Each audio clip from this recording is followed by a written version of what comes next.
Hare Rama, Hare Rama, Rama Rama, Hare Hare. Hare Krishna, Krishna Krishna, Hare Hare. Hare Rama, Rama Rama, Hare Hare. Hare Krishna, Krishna Krishna, Hare Hare. Hare Rama,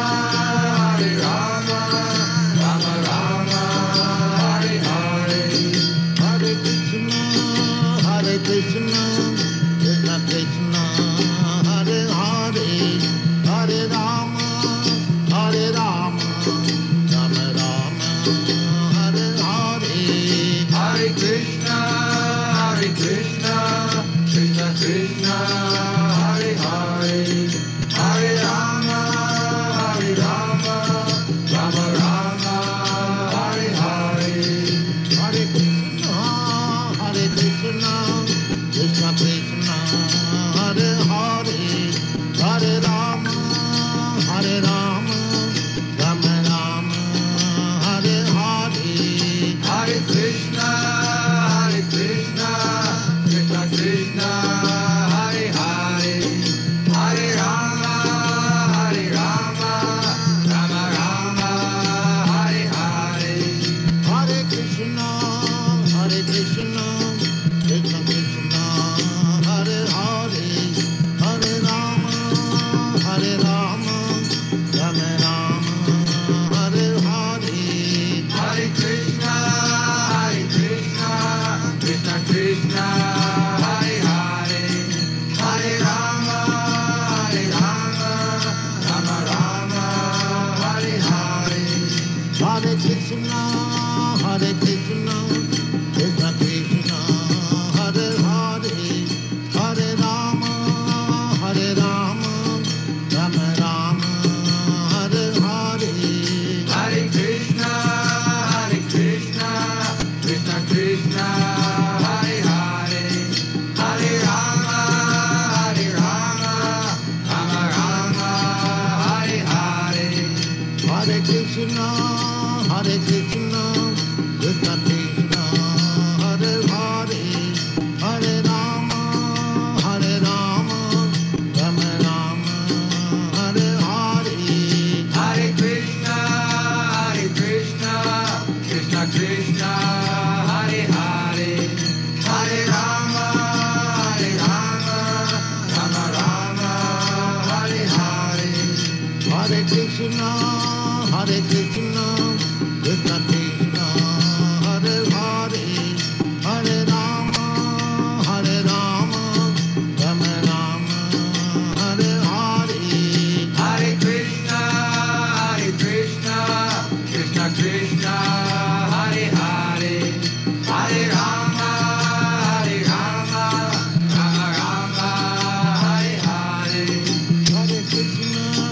Hare Krishna, Krishna Krishna, Hare Hare. Hare Rama, Rama Rama, Hare Hare.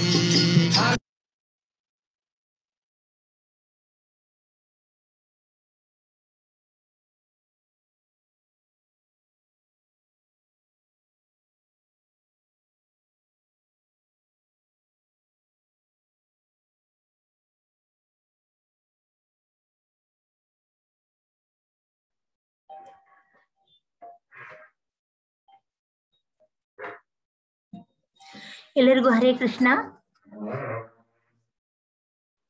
ಹರೇ ಕೃಷ್ಣ ಮಾತಾಜಿ. ಹರೇ ಕೃಷ್ಣ, ಹರೇ ಕೃಷ್ಣ.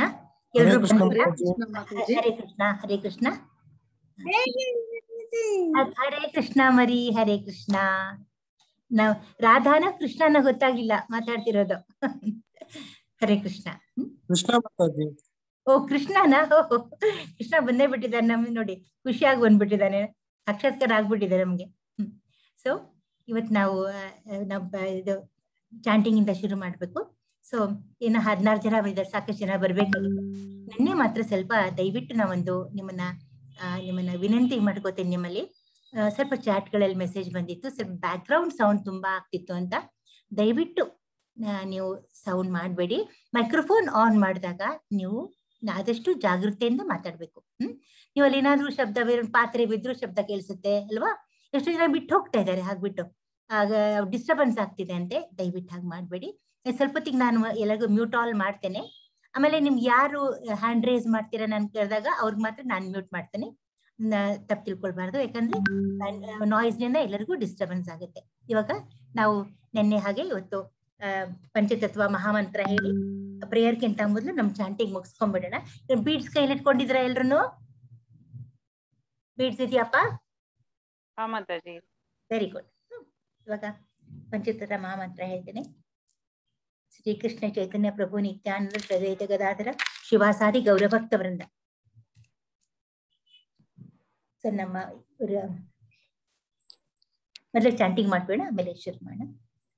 ಹರೇ ಕೃಷ್ಣ ಕೃಷ್ಣ ಕೃಷ್ಣ ಹರೇ ಹರೇ, ಹರೇ ರಾಮ ರಾಮ ರಾಮ ಹರೇ ಹರೇ, ಹರೇ ಕೃಷ್ಣ ಕೃಷ್ಣ ಕೃಷ್ಣ ಹರೇ ಹರೇ, ಹರೇ ರಾಮ ರಾಮ ರಾಮ ಹರೇ ಹರೇ, ಹರೇ ಕೃಷ್ಣ ಕೃಷ್ಣ ಕೃಷ್ಣ ಹರೇ ಹರೇ, ಹರೇ ರಾಮ ರಾಮ ರಾಮ ಹರೇ ಹರೇ, ಹರೇ ಕೃಷ್ಣ ಕೃಷ್ಣ ಕೃಷ್ಣ ಹರೇ ಹರೇ, ಹರೇ ರಾಮ ರಾಮ ರಾಮ ಹರೇ ಹರೇ, ಹರೇ ಕೃಷ್ಣ ಕೃಷ್ಣ ಕೃಷ್ಣ ಹರೇ ಹರೇ, ಹರೇ ರಾಮ ರಾಮ ರಾಮ ಹರೇ ಕೃಷ್ಣ ಕೃಷ್ಣ ಹರೇ ಹರೇ, ಹರೇ ರಾಮ ರಾಮ ರಾಮ ಹರೇ ಹರೇ, ಹರೇ ಕೃಷ್ಣ ಕೃಷ್ಣ ಕೃಷ್ಣ ಹರೇ ಹರೇ, ಹರೇ ರಾಮ ರಾಮ ರಾಮ ಹರೇ ಹರೇ, ಹರೇ ಹರೇ, ಹರೇ ರಾಮ ರಾಮ ರಾಮ ಹರೇ ಹರೇ, ಹರೇ ಕೃಷ್ಣ ಕೃಷ್ಣ ಹರೇ ಹರೇ, ಹರೇ ರಾಮ ರಾಮ ರಾಮ ಹರೇ ಹರೇ, ಹರೇ ಕೃಷ್ಣ ಕೃಷ್ಣ ಹರೇ ಹರೇ, ಹರೇ ರಾಮ ರಾಮ ರಾಮ ಹರೇ ಹರೇ, ಹರೇ ಕೃಷ್ಣ ಕೃಷ್ಣ ಹರೇ ಹರೇ, ಹರೇ ರಾಮ ರಾಮ ರಾಮ ಹರೇ ಹರೇ, ಹರೇ ಕೃಷ್ಣ ಕೃಷ್ಣ ಹರೇ ಹರೇ, ಹರೇ ರಾಮ ರಾಮ ರಾಮ ಹರೇ ಹರೇ, ಹರೇ ಕೃಷ್ಣ ಕೃಷ್ಣ ಹರೇ ಹರೇ, ಹರೇ ರಾಮ ರಾಮ ರಾಮ ಹರೇ ಹರೇ, ಹರೇ ಕೃಷ್ಣ ಕೃಷ್ಣ ಹರೇ ಹರೇ, ಹರೇ ರಾಮ ರಾಮ ರಾಮ ಹರೇ ಹರೇ, ಹರೇ ಕೃಷ್ಣ ಕೃಷ್ಣ ಹರೇ ಹರೇ,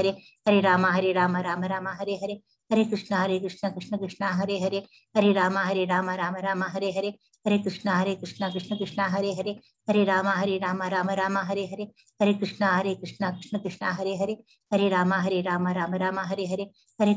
ಕೃಷ್ಣ ಕೃಷ್ಣ ಹರೇ ಹರೇ, ಹರೇ ರಾಮ ರಾಮ ರಾಮ ಹರೇ ಹರೇ, ಹರೇ ಕೃಷ್ಣ ಕೃಷ್ಣ ಹರೇ ಹರೇ, ಹರೇ ರಾಮ ರಾಮ ರಾಮ ಹರೇ ಹರೇ, ಹರೇ ಕೃಷ್ಣ ಕೃಷ್ಣ ಹರೇ ಹರೇ, ಹರೇ ರಾಮ ರಾಮ ರಾಮ ಹರೇ ಹರೇ, ಹರೇ ಕೃಷ್ಣ ಕೃಷ್ಣ ಹರೇ ಹರೇ, ಹರೇ ರಾಮ ರಾಮ ರಾಮ ಹರೇ ಹರೇ, ಹರೇ ಕೃಷ್ಣ ಕೃಷ್ಣ ಹರೇ ಹರೇ, ಹರೇ ರಾಮ ರಾಮ ರಾಮ ಹರೇ ಹರೇ, ಹರೇ ಕೃಷ್ಣ ಕೃಷ್ಣ ಹರೇ ಹರೇ, ಹರೇ ರಾಮ ರಾಮ ರಾಮ ಹರೇ ಹರೇ, ಹರೇ ಕೃಷ್ಣ ಕೃಷ್ಣ ಹರೇ ಹರೇ, ಹರೇ ರಾಮ ರಾಮ ರಾಮ ಹರೇ ಹರೇ, ಹರೇ ಕೃಷ್ಣ ಕೃಷ್ಣ ಹರೇ ಹರೇ, ಹರೇ ರಾಮ ರಾಮ ರಾಮ ಹರೇ ಹರೇ, ಹರೇ ಕೃಷ್ಣ ಕೃಷ್ಣ ಹರೇ ಹರೇ, ಹರೇ ರಾಮ ರಾಮ ರಾಮ ಹರೇ ಹರೇ, ಹರೇ ಕೃಷ್ಣ ಕೃಷ್ಣ ಹರೇ ಹರೇ, ಹರೇ ರಾಮ ರಾಮ ರಾಮ ಹರೇ ಹರೇ, ಹರೇ ಕೃಷ್ಣ ಕೃಷ್ಣ ಹರೇ ಹರೇ, ಹರೇ ರಾಮ ರಾಮ ರಾಮ ಹರೇ ಹರೇ, ಹರೇ ಕೃಷ್ಣ ಕೃಷ್ಣ ಹರೇ ಹರೇ, ಹರೇ ರಾಮ ರಾಮ ರಾಮ ಹರೇ ಹರೇ, ಹರೇ ಕೃಷ್ಣ ಕೃಷ್ಣ ಹರೇ ಹರೇ, ಹರೇ ರಾಮ ರಾಮ ರಾಮ ಹರೇ ಹರೇ, ಹರೇ ಕೃಷ್ಣ ಕೃಷ್ಣ ಹರೇ ಹರೇ, ಹರೇ ರಾಮ ರಾಮ ರಾಮ ಹರೇ ಹರೇ, ಹರೇ ಕೃಷ್ಣ ಕೃಷ್ಣ ಹರೇ ಹರೇ, ಹರೇ ರಾಮ ರಾಮ ರಾಮ ಹರೇ ಹರೇ, ಹರೇ ಕೃಷ್ಣ ಕೃಷ್ಣ ಹರೇ ಹರೇ, ಹರೇ ರಾಮ ರಾಮ ರಾಮ ಹರೇ ಹರೇ, ಹರೇ ಕೃಷ್ಣ ಕೃಷ್ಣ ಹರೇ ಹರೇ, ಹರೇ ರಾಮ ರಾಮ ರಾಮ ಹರೇ ಹರೇ, ಹರೇ ಕೃಷ್ಣ ಕೃಷ್ಣ ಹರೇ ಹರೇ, ಹರೇ ರಾಮ ರಾಮ ರಾಮ ಹರೇ ಹರೇ, ಹರೇ ಕೃಷ್ಣ ಕೃಷ್ಣ ಹರೇ ಹರೇ, ಹರೇ ರಾಮ ರಾಮ ರಾಮ ಹರೇ ಹರೇ, ಹರೇ ಕೃಷ್ಣ ಕೃಷ್ಣ ಹರೇ ಹರೇ, ಹರೇ ರಾಮ ರಾಮ ರಾಮ ಹರೇ ಹರೇ, ಹರೇ ಕೃಷ್ಣ ಕೃಷ್ಣ ಹರೇ ಹರೇ, ಹರೇ ರಾಮ ರಾಮ ರಾಮ ಹರೇ ಹರೇ, ಹರೇ ಕೃಷ್ಣ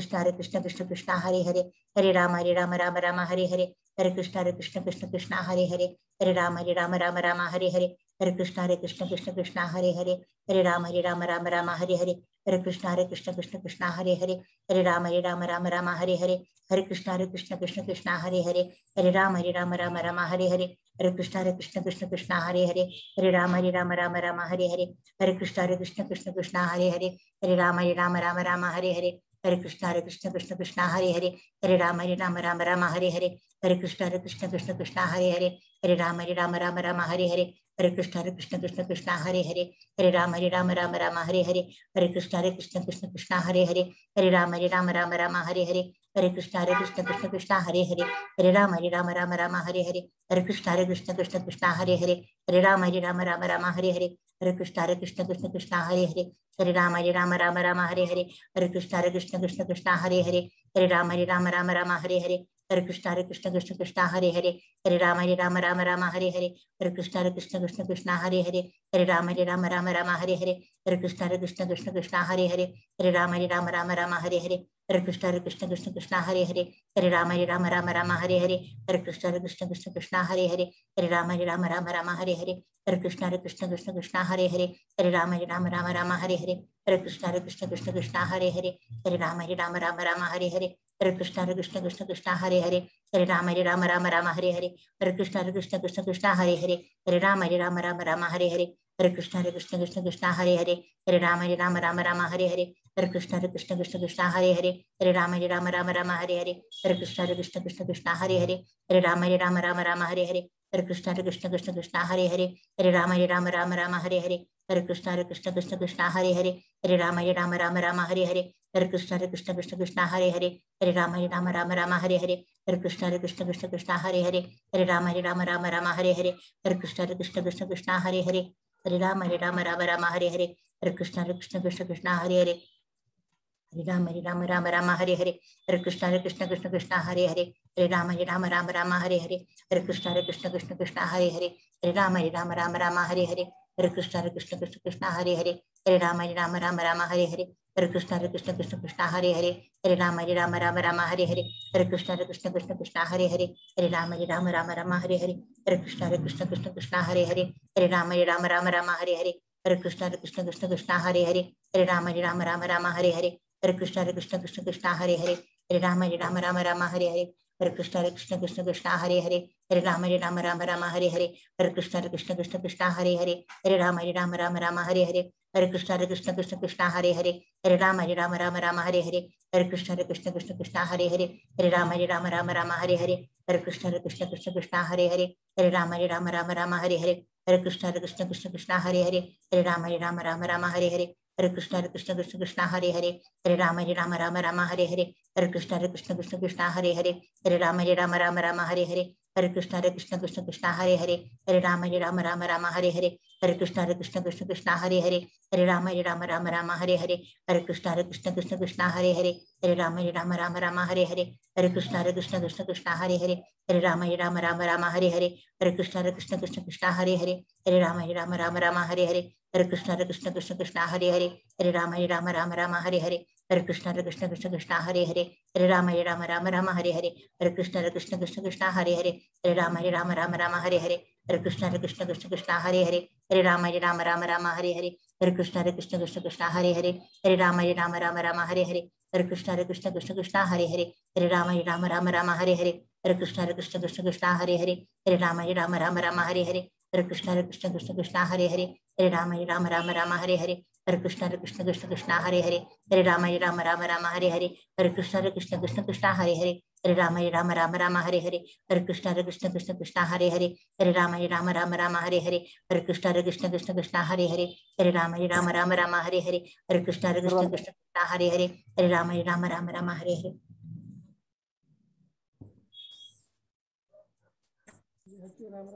ಅದು Bhagavad Gita online class ಬರಕತ್ತದ.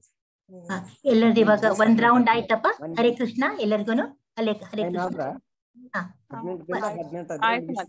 ಒಂದ್ round ಆಗಿದೆ, ಒಂದ್ round ಆಗಿದೆ. ಇವಾಗ ನಾವು ಮೊದ್ಲು ದಯವಿಟ್ಟು ತಪ್ಪು ತಿಳ್ಕೊಬೇಡಿ, ನಾನು ಇವಾಗ ಎಲ್ಲರನ್ನೂ ಮ್ಯೂಟ್ ಮಾಡ್ತಾ ಇದ್ದೇನೆ. ಯಾಕಂದ್ರೆ ನೆನ್ನೆ ತುಂಬಾ ಚಾಟ್ಗಳಲ್ಲಿ ಮೆಸೇಜ್ ಬಂತು, ತುಂಬಾ ಶಬ್ದ ಆಗ್ತಿತ್ತು ಅಂತ ಹೇಳಿ. ಅದನ್ನ ಪಾಪ ಗೊತ್ತಾಗದೆ ಒಂದ್ಸರಿ ಆಗತ್ತೆ, ಇನ್ ಮಾಡಕ್ಕಾಗಲ್ಲ. ಸೊ ನಾನೊಂದು ನನ್ನ ಬಯಸ್ತೇನೆ, ನನ್ನ ಕಾಳಜಿ ನಾನು ಮಾಡ್ತೇನೆ. ಆಮೇಲೆ ನೀವು ಯಾರನ್ನ ನಾನು ಬೇಕೋ ಅವ್ರನ್ನ ಅನ್ಮ್ಯೂಟ್ ಮಾಡ್ತೇನೆ. ಅದು ಮಾಡಿದಾಗ ನೀವು ಅನ್ಮ್ಯೂಟ್ ಮಾಡ್ಕೊಂಡು ನೀವು ಅನ್ಮ್ಯೂಟ್ ಮಾಡ್ಕೊಂಡು ಮಾತಾಡ್ಬೋದು, ಸರಿನಾ? ಮಾತಾಜಿ ಅವರು ಹ್ಯಾಂಡ್ ರೇಸ್ ಮಾಡ್ಬೋದು ಮಾತಾಜಿ, ವರ್ಚುವಲ್ ಹ್ಯಾಂಡ್ ರೇಸ್ ಮಾಡ್ಬೋದು. ಹ್ಯಾಂಡ್ ರೇಸ್ ಮಾಡಿ ನಾನು ನಿಮ್ನ ಅನ್ಮ್ಯೂಟ್ ಮಾಡ್ತೇನೆ.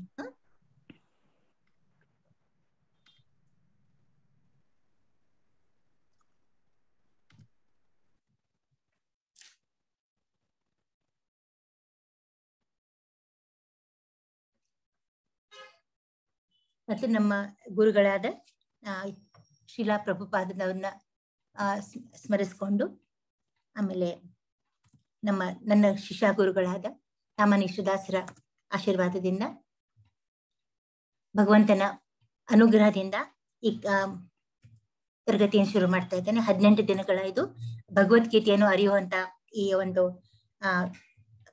ತರಗತಿಯನ್ನು ಶುರು ಮಾಡ್ತಾ ಇದ್ದೇನೆ. ಮೊದಲು ನಾವು ಪ್ರಾರ್ಥನೆಯೊಂದಿಗೆ ಶುರು ಮಾಡೋಣ. ನಿಮ್ಗೆಲ್ಲ ಸ್ಕ್ರೀನ್ ಕಾಣ್ತಾ ಇದೆಯಲ್ಲ? ನೀಲಂ ಕಾಣ್ತಾ ಇದೆಯಲ್ಲ? ಕಾಣ್ತಾ ಇದೆ ಮಾತಾಜಿ. ದಯವಿಟ್ಟು ಇಲ್ಲದ್ರೆ ಈ ಪ್ರಾರ್ಥನೆ ಹೇಳ್ಕೊಳ್ಳಿ. ನಾನು ಹೇಳ್ತೇನೆ.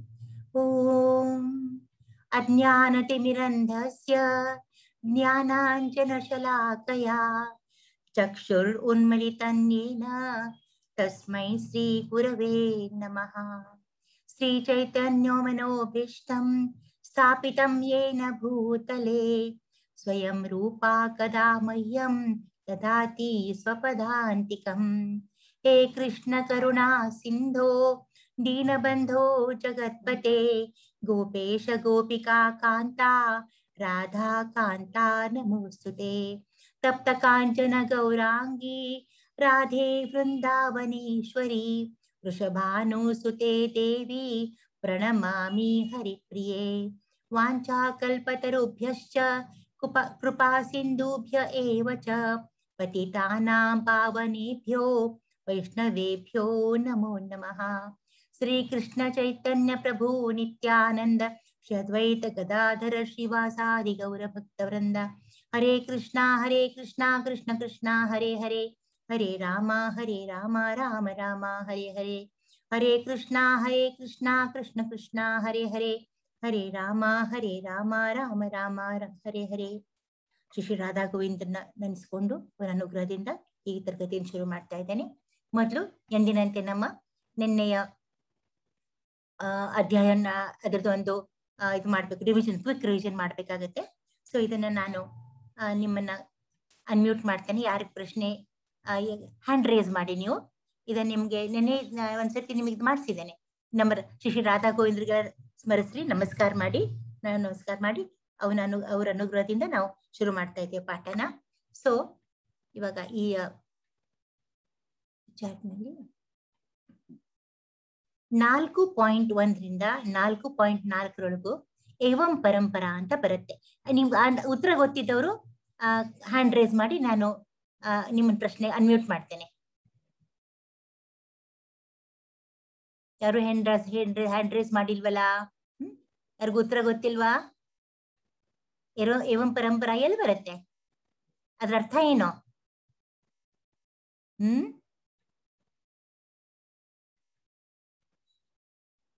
ಸ್ಮಿತಾ ಮಾತಾಜಿ. ಯಾರಿಗೂ ಗೊತ್ತಾಗ್ತಿಲ್ಲ? ಸ್ಮಿತಾ ಮಾತಾಜಿ ಅವ್ರ ಕೈ ರೇಸ್ ಮಾಡಿದ್ದಾರೆ. ಅಲ್ಲ, ಕೈ ರೇಸ್ ಕಾಣ್ಲಿಲ್ವರ ನನ್ಗೆ? ಯಾರು ಹೇಳಿ? Sunita Mataji. Sunita Mataji, okay fine. Hand raise ಕಾಣ್ಲಿಲ್ಲ ನೋಡಿ, ಯಾಕೋ ಇನ್ನವ್ರದ್ದು. ಓಕೆ ಮಾತಾಜಿ, ಅಲ್ಲಿ ಚಾಟ್ ಇದೆ, ಸಾರಿ ಪಾರ್ಟಿಸಿಪೆಂಟ್ಸ್ ಇದೆ ಮಾತಾಜಿ, ಅಲ್ಲಿ ಕಾಣಿಸ್ತೀನಿ ನೋಡಿ ಮಾತಾಜಿ. ಅಲ್ಲಿ ಹಾಕಿದ್ದೀನಿ. Okay fine. ಸುನೀತಾ ಅವರೇ ಹೇಳಿ ನೋಡೋಣ, ಏವಂ ಪರಂಪರಾ ಏನಾದ್ರ ತಾತ್ಪರ್ಯ? ಏವಂ ಪರಂಪರಾ ಅಂದ್ರೆ ಗೀತೆನ ಯಾರು ಹೇಗೆ ನಮಗೆ ಒಬ್ಬೊಬ್ಬರಿಂದ ಕಲಿಯಕ್ ಬಂತು ಅಂತ. ಫಸ್ಟ್ ಕೃಷ್ಣ ಇಂದ ಬ್ರಹ್ಮನಿಗೆ, ಬ್ರಹ್ಮನಿಂದ ಸೂರ್ಯದೇವನಿಗೆ, ಹಾಗೆ ಇಲ್ಲ ಬ್ರಹ್ಮನಿಂದ ನಾರದರಿಗೆ. ಆಮೇಲೆ ಕೃಷ್ಣನಿಂದ ಇದು ವಿವಸ್ವಾನ್ಗೆ ಹೋಗುತ್ತೆ ಮೊದ್ಲು ಅಲ್ವಾ? ಕೃಷ್ಣನಿಂದ ವಿವಸ್ವಾನ್ ಅಂದ್ರೆ ಸೂರ್ಯದೇವನ್ಗೆ ಹೋಗುತ್ತೆ, ಅಲ್ಲಿಂದ ಬರುತ್ತೆ, ಮನುವಿಂದ ಮನುಷ್ಯ ಜಾತಿ. ಕರೆಕ್ಟ್ ಹತ್ರ ಆನ್ಸರ್ ಕರೆಕ್ಟ್ ಆಗಿದೆ. ಸೊ ಹೀಗೆ ಇದರ ಅರ್ಥ ಏನಪ್ಪಾ ಅಂದ್ರೆ ಗುರು ಶಿಷ್ಯರ ಪರಂಪರೆಯಿಂದ ಅಂತ ಅದ್ರ ಅರ್ಥ. ಓಕೆನಾ? ಅದ್ರ ಅರ್ಥ. ನೆಕ್ಸ್ಟ್ ಯಾರು ಹೇಳ್ತೀರಾ? ಶೋಭಾ ಅವರ ಅನ್ಮ್ಯೂಟ್ ಮಾಡ್ಕೊಳ್ಳಿ ಅಮ್ಮ. ಶೋಭಾ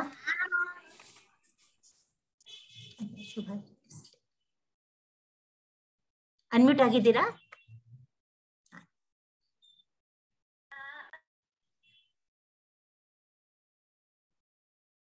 ಅಷ್ಟೊಂದು ಶೋಭಾ ಮಾತಾಜಿ. ಎರಡನೇದು ದಿವ್ಯಂ ಅಂದ್ರೆ ಏನಮ್ಮ? ದಿವ್ಯಮ್ಮ ಮಹತ್ತರವಾದ. ದಿವ್ಯಂ ಅಂದ್ರೆ ನಾನೇನ್ ಹೇಳ್ದೆ? ದಿವ್ಯವಾದುದು ಅಂತೀವಲ್ಲ ನಾವು. ದಿವ್ಯವಾದುದು, ಮಹತ್ತರವಾದುದು. ಅಲ್ಲ, ನಾವು ಲೌಕಿಕ ಜಗತ್ತಲ್ಲಿ ಇದ್ದೇವಪ್ಪ ನಾವು. ನಮ್ದು ದಿವ್ಯ ಇದೆ ಏನಾದ್ರೂ ಇದ್ರಲ್ಲಿ, ದಿವ್ಯತೆ ಇದೆಯಾ ನಮ್ಮಲ್ಲಿ? ದೇವರಲ್ಲಿ ದಿವ್ಯತೆ ಇದೆಯಪ್ಪ ಅಲ್ವಾ? ಅದಕ್ಕೆ ನಾವು ಅದಕ್ಕೆ ಏನ್ ಅನ್ಬಹುದು? ಅಲೌಕಿಕ ಅನ್ಬಹುದಾ?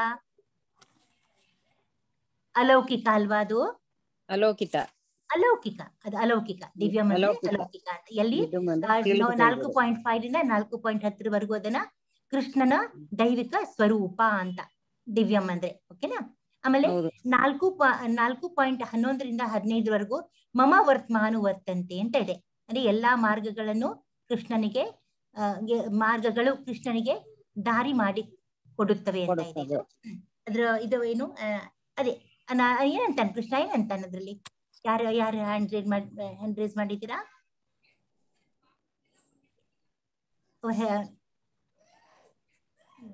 ಯಾರು ಕಾಣ್ತಿಲ್ಲ ನಂಗೆ ಹ್ಯಾಂಡ್ ರೇಸ್. ಸುನೀತಾನೇ ಮತ್ತೆ ಹ್ಯಾಂಡ್ ರೇಸ್ ಮಾಡಿದ್ದಾರೆ. ಸರಿ ಸುನೀತಾ, ನೀವೇ ಉತ್ತರ ಕೊಡಿ, ಪರವಾಗಿಲ್ಲ. ಮಮ ಅಂದ್ರೆ ಏನು? ಮಮ ವರ್ತಮಾನು ವರ್ತಂತೆ. ಎಲ್ಲ ಮಾರ್ಗಗಳು ಕೃಷ್ಣನಿಗೆ ಅಂದ್ರೆ ಕೃಷ್ಣ ನಮಗೆ ಮಾರ್ಗ ಸೂಚನೆ ತೋರಿಸ್ತಾರೆ. ಆ ಮಾರ್ಗದಲ್ಲಿ ನಡೆದ್ರೆ ಒಳ್ಳೇದು ಅಂತ ಮ್ಯಾಮ್. ಅವನಂತಾನೆ ಮಮ ಅಂದ್ರೆ ನಾನು ಅಲ್ಲ, ನನ್ನ ಕೃಷ್ಣ ಅಂತ ಇದ್ದಾನೆ, ನನ್ನ ದಾರಿಯನ್ನು ಅನುಸರಿಸುತ್ತಾರೆ ಅಂತ. Correct, very good. ಆಮೇಲೆ ನೆಕ್ಸ್ಟ್ ಕವಯೋ ಅಪಿ ಅತ್ರ ಮೋಹಿತಃ ಅಂದ್ರೆ ಯಾರು? Shanti. Correct, very good. Shanti ಅವರೇ ಅನ್ಮ್ಯೂಟ್ ಮಾಡ್ಕೊಳ್ಳಿ.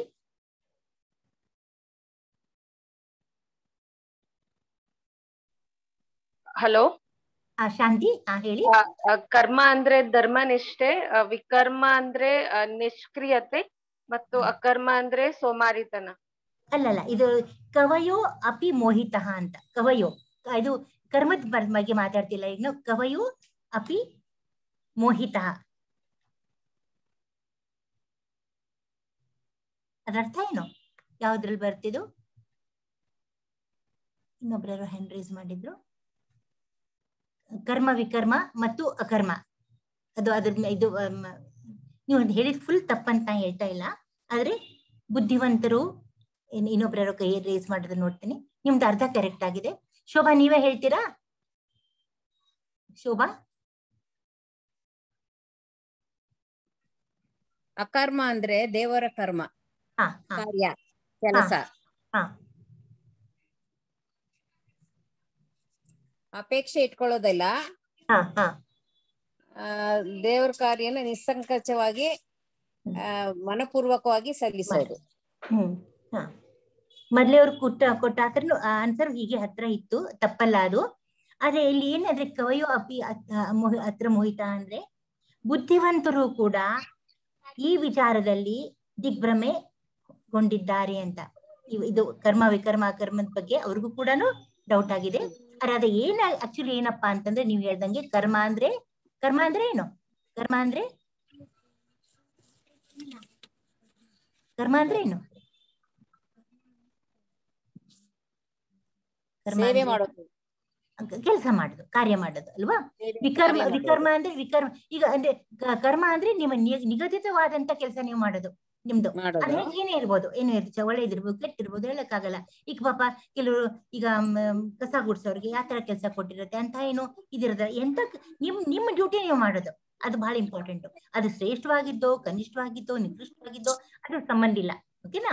ಆದ್ರೆ ಇದು ವಿಕರ್ಮ ಅಂದ್ರೆ ಏನು? ವಿಕರ್ಮ ಅಂದ್ರೆ ಕೆಲಸ ಮಾಡ್ದಲೇ ಇರೋದು. ಅಲ್ಲ, ಬೇಕು ಅಂತ ಕೆಲಸ. ಈಗ ಅಂದ್ರೆ ರೂಲ್ ಇರುತ್ತೆ, ಯಾವ್ದೋ ಒಂದು ನಿಯಮ ಹಾಕಿರ್ತಾರೆ, ಬೇಕಂತ ಉಲ್ಲಂಘನೆ ಮಾಡೋದು ಅದನ್ನ. ಈಗ 80 ಕಿಲೋಮೀಟರ್ ಮೇಲೆ ಹೋಗ್ಬಾರ್ದು ಅಂತ ಇರುತ್ತೆ ಇದರಲ್ಲಿ, ಏರ್ಪೋರ್ಟ್ ರೋಡ್ ಅಲ್ಲಿ. ನೀವು ಅದನ್ನ 100 ಮೇಲೆ ಹೊಟ್ಟೋಗ್ತೀರಾ, ತಪ್ಪಲ್ವಾ ಅದು? ಪೊಲೀಸ್ ಹೇಳಿದ್ರೆ ತಪ್ಪಾಗತ್ತಾ? ಒಂದು ಇಲ್ಲ, ಕರೆಕ್ಟ್. ಈಗ ಮಾತಾಜಿ, ಈಗ ಒಬ್ಬ ಸೈನ್ಯದ ಗಡಿಲಿ ಎಗೇನೆಸ್ಟ್ ಅವ್ರು ಬಂದಾಗ ಅವ್ರನ್ನ ಶೂಟ್ ಮಾಡಿ ಸಾಯಿಸಿದ್ರೆ ಅದು ವಿಕರ್ಮ ಆಗೋದಿಲ್ಲ. ಅದೇ ಊರಿಗೆ ಬಂದು ತಮ್ಮ ಪಕ್ಕದ ಮನೆಯವ್ರನ್ನ ಏನಾದ್ರು ಹೊಡೆದು ಅವರು ಸಾಯಿಸಿದ್ರೆ ಅದು ವಿಕರ್ಮ ಆಗತ್ತೆ. ವೆರಿ ಗುಡ್ ಆನ್ಸರ್ ಆಗುತ್ತೆ. ಅದು ತುಂಬಾ ಚೆನ್ನಾಗಿ ಹೇಳಿದ್ರಿ, ಇದನ್ನ ತುಂಬಾ ಚೆನ್ನಾಗಿ ಹೇಳಿದ್ರಿ. ಅದೇ ಕರ್ಮ, ಸಾಯಿಸೋ ಕೆಲ್ಸನೇ. ಆದ್ರೆ ಅದನ್ನ ಯುದ್ಧ ಭೂಮಿಯಲ್ಲಿ ಮಾಡಿದಾಗ ಅದು ಒಳ್ಳೆ ಆಗೋದಿಲ್ಲ, ಅವನ ಕರ್ಮ ಆಗತ್ತದು. ಓಕೆನಾ. ಕರ್ಮ ಆಗುತ್ತೆ. ಆಮೇಲೆ ಇದು ಅದನ್ನೇ ಪಕ್ಕದ ಮನೆಯವ್ರ ಯಾರೋ ಒಬ್ಬೊಬ್ಬನ ಕೊಲೆ ಗಡಕ ಕೊಲೆ ಮಾಡಿದ್ರೆ ಅದು ವಿಕರ್ಮ ಆಗತ್ತೆ. ವಿಕರ್ಮ ಆಗತ್ತೆ. ಅಕರ್ಮ ಅಂದ್ರೇನು ಆಗ್ಲೇ ಹೇಳಿದ್ರು ಪಾಪ, ಇವ್ರು ಹೇಳಿದ್ರು, ಶಾಂತಿ ಅವ್ರು ಅನ್ಸುತ್ತೆ ನನಗೆ, ತುಂಬಾ ಚೆನ್ನಾಗಿ ಹೇಳಿದ್ರು. ಎಷ್ಟು ಜನ ಹ್ಯಾಂಡ್ಸ್ ರೈಸ್ ಮಾಡಿದ್ದಾರೆ, ವೆರಿ ಗುಡ್, ತುಂಬಾ ಜನ ಹ್ಯಾಂಡ್ಸ್ ರೈಸ್ ಮಾಡಿದ್ದೀರಾ. ಇನ್ನ ಇವರು ಇವ್ರ ಹೆಸರು ಚೇತನ್. ಅಕರ್ಮ ಅಂದ್ರೆ ಅಧರ್ಮ ಅಲ್ವಾ ಗುರುಜಿ ಮಾತಾಜಿ? ಅಲ್ಲ ಅಲ್ಲ, ಆಧ್ಯಾತ್ಮಿಕ ಒಳ್ಳೇದು ಅಕರ್ಮ ಒಳ್ಳೇದು, ಕಾರ್ಯ, ಒಳ್ಳೆ ಕಾರ್ಯ. ದೇವರನ್ನ ನೆನ್ಸ್ಕೊಂಡ್ ಮಾಡುವಂತದ್ದೆಲ್ಲಾನು, ದೇವ್ರಿಗೆ ಅರ್ಪಿಸಿ ಮಾಡುವಂತದ್ದೆಲ್ಲಾನು ಅದು ಅಕರ್ಮ ಆಗುತ್ತೆ. Very good. ಸೊ ಇಲ್ಲಿ ಇವರು ಚೇತನ್ ಅವರು ಹ್ಯಾಂಡ್ ರೈಸ್ ಮಾಡಿದ್ದಾರೆ. ಅವ್ರು ಉತ್ತರ ಬಂದಿದೆ. Very good, thanks. ತುಂಬಾ ಚೆನ್ನಾಗಿ ಅರ್ಥ ಮಾಡ್ಕೊಂಡಿದ್ರ. ನೆಕ್ಸ್ಟ್ 4.25 33 ಜುವಾತಿ ಅಂತ ಬರುತ್ತೆ. ಜುವಾತಿ ಅಂದ್ರೇನು?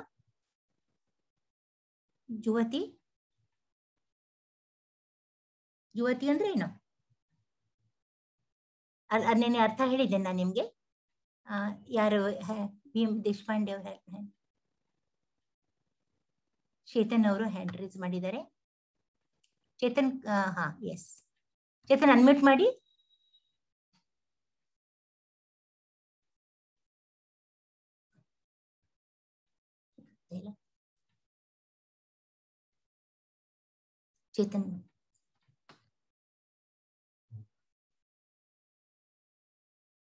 ಚೇತನ್ ಅವ್ರು ಅನ್ಮ್ಯೂಟ್ ಮಾಡಿದ್ದೀರಾ? ಚೇತನ್ ಪ್ರಭುಜಿ. ಚೇತನ್, ನಮಸ್ತೆ ಮಾತಾಡಿ. ಹಾ ಅದೇ, ನೀವು ಉತ್ತರ ಕೊಡಿ ನೋಡ. ಜ್ಯೋತಿ ಯಾ ಸಂದರ್ಭದಲ್ಲಿ ಯಾವ್ದಕ್ಕಿದ್ನ ಯಾಕೆ ಹೇಳಲಾಯ್ತು? ಯಾರು ಹೇಳಿದ್ರು ಇದನ್ನ? ಜ್ಯೋತಿ ಅಂದ್ರೆ ಏನು? ಜ್ಯೋತಿ ಅಂದ್ರೆ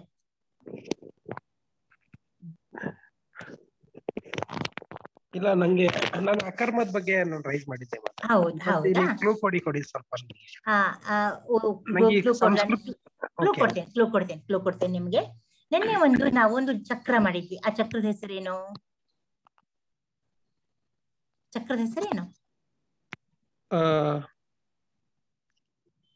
ಜ್ಞಾನದ ಬಗ್ಗೆ ಇಲ್ಲೇ ಕೊಟ್ಬಿಟ್ಟಿದೆ ನೋಡಿ. ಜ್ಞಾನವನ್ನು ಕ್ಲೂ ಇದೆ ಕ್ಲೂ ಇದೆ. ಜ್ಞಾನವನ್ನು ಪಡೆಯುವುದು ಯಜ್ಞದ ಮೂಲಕ ಅಂತ ಇದೆ. ಇಲ್ಲಿ ನಾವೇನು ಡಿಸ್ಕಸ್ ಮಾಡಿದ್ವಿ? ಇದ್ರಲ್ಲಿ ಈ ಚಾರ್ಟ್ ಅಲ್ಲಿ ನಾವೇನ್ ಡಿಸ್ಕಸ್ ಮಾಡಿದ್ವಿ? ಆ ಜ್ಞಾನ ಎಲ್ಲಿಂದ ಬಂತು ನಮಗೆ? ಗುರುಗಳಿಂದ, ನಮ್ಮ ಪೂರ್ವ ಗುರುಗಳಿಂದ, ಬ್ರಹ್ಮನಿಂದ, ವೇದಗಳಿಂದ ನಮ್ಗೆ ಜ್ಞಾನ ಬಂತು. ವೇದಗಳ ಎಲ್ಲಾ ಜ್ಞಾನ ಇದೆ ಅಲ್ಲಿ. ಏನೇನ್ ಮಾಡ್ಬೇಕು, ಏನ್ ಮಾಡಬಾರ್ದು, ಆಮೇಲೆ ಫಲಾಪೇಕ್ಷೆಯಿಂದ ಮಾಡೋದು ಜಾಸ್ತಿ ಇದೆ ಅದ್ರಲ್ಲಿ ಗೊತ್ತಾಗುತ್ತೆ ಹೇಗೆ ನಾವು ಬಿತ್ತಬೇಕು, ರೈತ ಏನೇನ್ ಕೆಲಸ ಮಾಡ್ಬೇಕು, ಅವನೊಂದು ಕೆಲಸ ಅವ್ನು ಮಾಡ್ತಿರ್ತಾನೆ. ಅದೆಲ್ಲಾನು ವೇದಗಳಲ್ಲಿದೆ. ಅದ್ ತಿಳ್ಕೊಂಡು ರೈತ ಭೂಮಿ ಚೆನ್ನಾಗಿ ಬಿತ್ತಾನೆ, ಆಮೇಲೆ ಹೊಲ ಮನೆ ಮಾಡ್ತಾನೆ, ಆಮೇಲೆ ದೇವರಿಗೆ ಯಜ್ಞ ಮಾಡ್ತಾರೆ. ಯಜ್ಞ ಮಾಡಿದಾಗ ಏನಾಗುತ್ತೆ, ಎಲ್ಲ ದೇವರುಗಳು ಸಂತುಷ್ಟರಾಗಿ ಮಳೆ ಬರುತ್ತೆ, ಭೂಮಿ ಫಲವತ್ತಾಗತ್ತೆ, ನಮಗೆ ಧಾನ್ಯ ಬರುತ್ತೆ. ಒಳ್ಳೆ ಧಾನ್ಯ ಬರುತ್ತೆ. ಆ ಧಾನ್ಯದಿಂದ ಏನ್ ಮಾಡ್ತೀವಿ ನಾವು? ಅಡಿಗೆ ಮಾಡ್ತೀವಿ, ಒಳ್ಳೆ ಅಡಿಗೆ ಮಾಡ್ತೀವಿ. ದೇವ್ರಿಗೆ ಇಷ್ಟ ಆಗಿ ನೈವೇದ್ಯ ಕೊಡುವಂತ ಅಡಿಗೆ ಮಾಡ್ತೀವಿ. ಅದು ಅರ್ಪಿಸುತ್ತಾರೆ. ಅದು ಜ್ಯೋತಿ ಅಂದ್ರೆ ಅರ್ಪಿಸುತ್ತಾರೆ ಅಂತ. ಏನ್ ಅರ್ಪಿಸ್ತಾರೆ ಅವರು? ದೇವರೇನ್ ನಮಗೆ ಕೊಟ್ಟಿದ್ದಾನೆ. ಹೌದು, ಅದ್ರಲ್ಲಿ ಅದೇ ನೀವು ಹೇಳಿದ್ರಲ್ಲ, ವಿಧವಾದ ಒಂದು ನಾವು ಪಾಯಸ ಗೀಸ ಎಲ್ಲ ಅದೆಲ್ಲ ಮಾಡಿರ್ತೀವಿ. ಅದನ್ನ ಕೃಷ್ಣಾರ್ಪಣ ಮಸ್ತು ಅಂತ ಹೇಳಿ ನಾವು ಅವನಿಗೆ ಅರ್ಪಿಸ್ಬೇಕು. ಇದೆಲ್ಲ ನೀನೇ ಕೊಟ್ಟಿರೋದು, ನಿನ್ನಿಂದನೇ ಇದು ಅನ್ನೋದು ಒಂದು ಮನೋಭಾವನೆ ಇಟ್ಕೊಂಡು ನಾವು ಮಾಡಿದ್ರೆ ಅದು ಪ್ರತಿಯೊಬ್ಬರಲ್ಲೂ ಒಂದು ಮುಕ್ತಿಗೆ ದಾರಿ ಆಗತ್ತೆ ಅಂತ ನೀವು ಹೇಳ್ತೀವಿ. ಖಂಡಿತ ಎಲ್ಲನೂ ಅವನೇ ಕೊಟ್ಟಿದ್ದು, ಅವನಿಗೆ ನಾವು ಕೊಡ್ತಾ ಇದ್ದೇವೆ ಮತ್ತೆ ಅಲ್ವಾ? ನಮ್ದೇನಿದೆ ಇದ್ರಲ್ಲಿ? ಇವತ್ತಿನ ಇದ್ರಲ್ಲಿ ಅಧ್ಯಾಯದಲ್ಲಿ ಅದೇ ಬರ್ತಾ ಇದೆ. ನಮ್ದು ಇದ್ರಲ್ಲಿ ಏನಿಲ್ಲ ಅಂತ ಆಮೇಲೆ ಹೇಳ್ತೀನಿ ನಿಮಗೆ. Very good answer. ಈಗ ಲಾಸ್ಟ್ ಒನ್, ತದ್ವಿಧಿ ಪ್ರಣಿಪಾತೇನ ಇದೆ ನೋಡಿ. ಇಲ್ಲಿ ಜ್ಞಾನವನ್ನು ಪಡೆಯುವ ವಿಧಾನಗಳು ಅಂತ ಹೇಳಿದೆ. ತದ್ವಿಧಿ ಪ್ರಣಿಪಾತೇನ ಅಂದ್ರೆ ಏನು? ಎಲ್ಲಿಗೆ ಬರುತ್ತೆ ಇದು? 4.34 to 4.42 ಆಕ್ಚುಲಿ ಇದ್ರಲ್ಲಿ ಬರುತ್ತೆ. ತದ್ವಿಧಿ ಪ್ರಣಿಪಾತೇನ.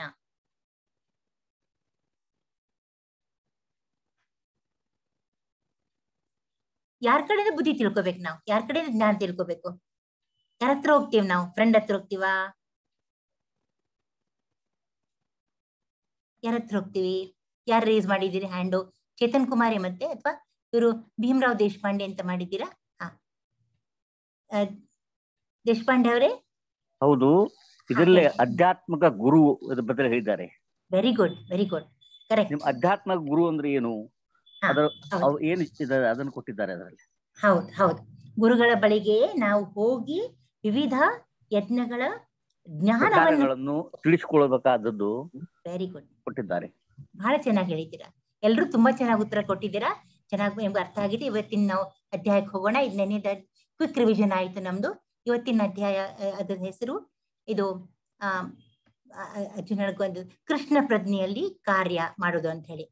ಇದು ಹೆಚ್ಚು ಕರ್ಮಯೋಗ ಅಂತಾರೆ ಇದಕ್ಕೆ. ಕರ್ಮಯೋಗ ಅಂದ್ರೆ ಕಾರ್ಯ ಮಾಡೋದು. ಕಾರ್ಯ ಮಾಡ್ತೀವಿ, ಯಾವ ತರ ಮಾಡ್ತೀವಿ ನಾವು ಕಾರ್ಯ? ಸುಮ್ನೆ ಮಾಡೋದಾ? ಇಲ್ಲ, ಕೃಷ್ಣ ಪ್ರಜ್ಞೆಯಲ್ಲಿ ಮಾಡೋ ಕಾರ್ಯ ಅಂತ. ಅದ್ರ ಬಗ್ಗೆ ಅದು ಇದು ಇವತ್ತಿನ ಅಧ್ಯಾಯದ ಟೈಟಲ್ ಇದು. ಸೊ ಇದ್ರಲ್ಲಿ ಬಹಳ ಸೊಗಸಾಗಿ ಕೊಟ್ಟಿದೆ. ಇದನ್ನ ನೀವು ಶ್ಲೋಕಗಳು ಹೇಳ್ತೀರಾ ಅಥವಾ ನಾನು ಹೇಳ? ಯಾರಾದ್ರೂ ಹ್ಯಾಂಡ್ ರೈಸ್ ಮಾಡಿದ್ರೆ ನಾನು ಅವ್ರ ಹತ್ರ ಹೇಳಿಸ್ತೇನೆ, ಅಥವಾ ನಾನೆಲ್ಲೋ ಹೇಳ್ಬಿಡ್ತೇನೆ. ನಿಮ್ಗೆ ಹೇಳಕ್ಕೆ ಖುಷಿ ಇದೆಯಾ? ಮರತ ಹೇಳಕ್ ಆಗತ್ತೆ? ಯಾರಿಗಾದ್ರೂ ಹ್ಯಾಂಡ್ ರೈಸ್? ಶಾಂತಿ ಶಾಂತಿ ಶಾಂತಿ ಹಾ ಮಾತಾಜಿ. ಹೇಳ್ತೀರಾ ಈ ಶ್ಲೋಕನ? ಹಾ ಹೇಳಿ ಹೇಳಿ. ಸನ್ಯಾಸಂ ಕರ್ಮಣಾಂ ಕೃಷ್ಣ ಪುನರ್ಯೋಗಂ ಚ ಶಂಸಸಿ ಯಚ್ರೇಯ ಏತಯೋರೇಕಂ ತನ್ಮೇ ಬ್ರೂಹಿ ಸುನಿಶ್ಚಿತಂ. ಸುನಿಶ್ಚಿತಂ, ಕರೆಕ್ಟ್. ಇದ್ರ ಟ್ರಾನ್ಸ್ಲೇಷನ್ ಓದ್ಬೇಕಾಗತ್ತೆ ನೀವು. ನಾನು ಹೇಳ್ತೀನಿ, ಕೊಡ್ತೇನೆ ಒಂದು ನಿಮಿಷ.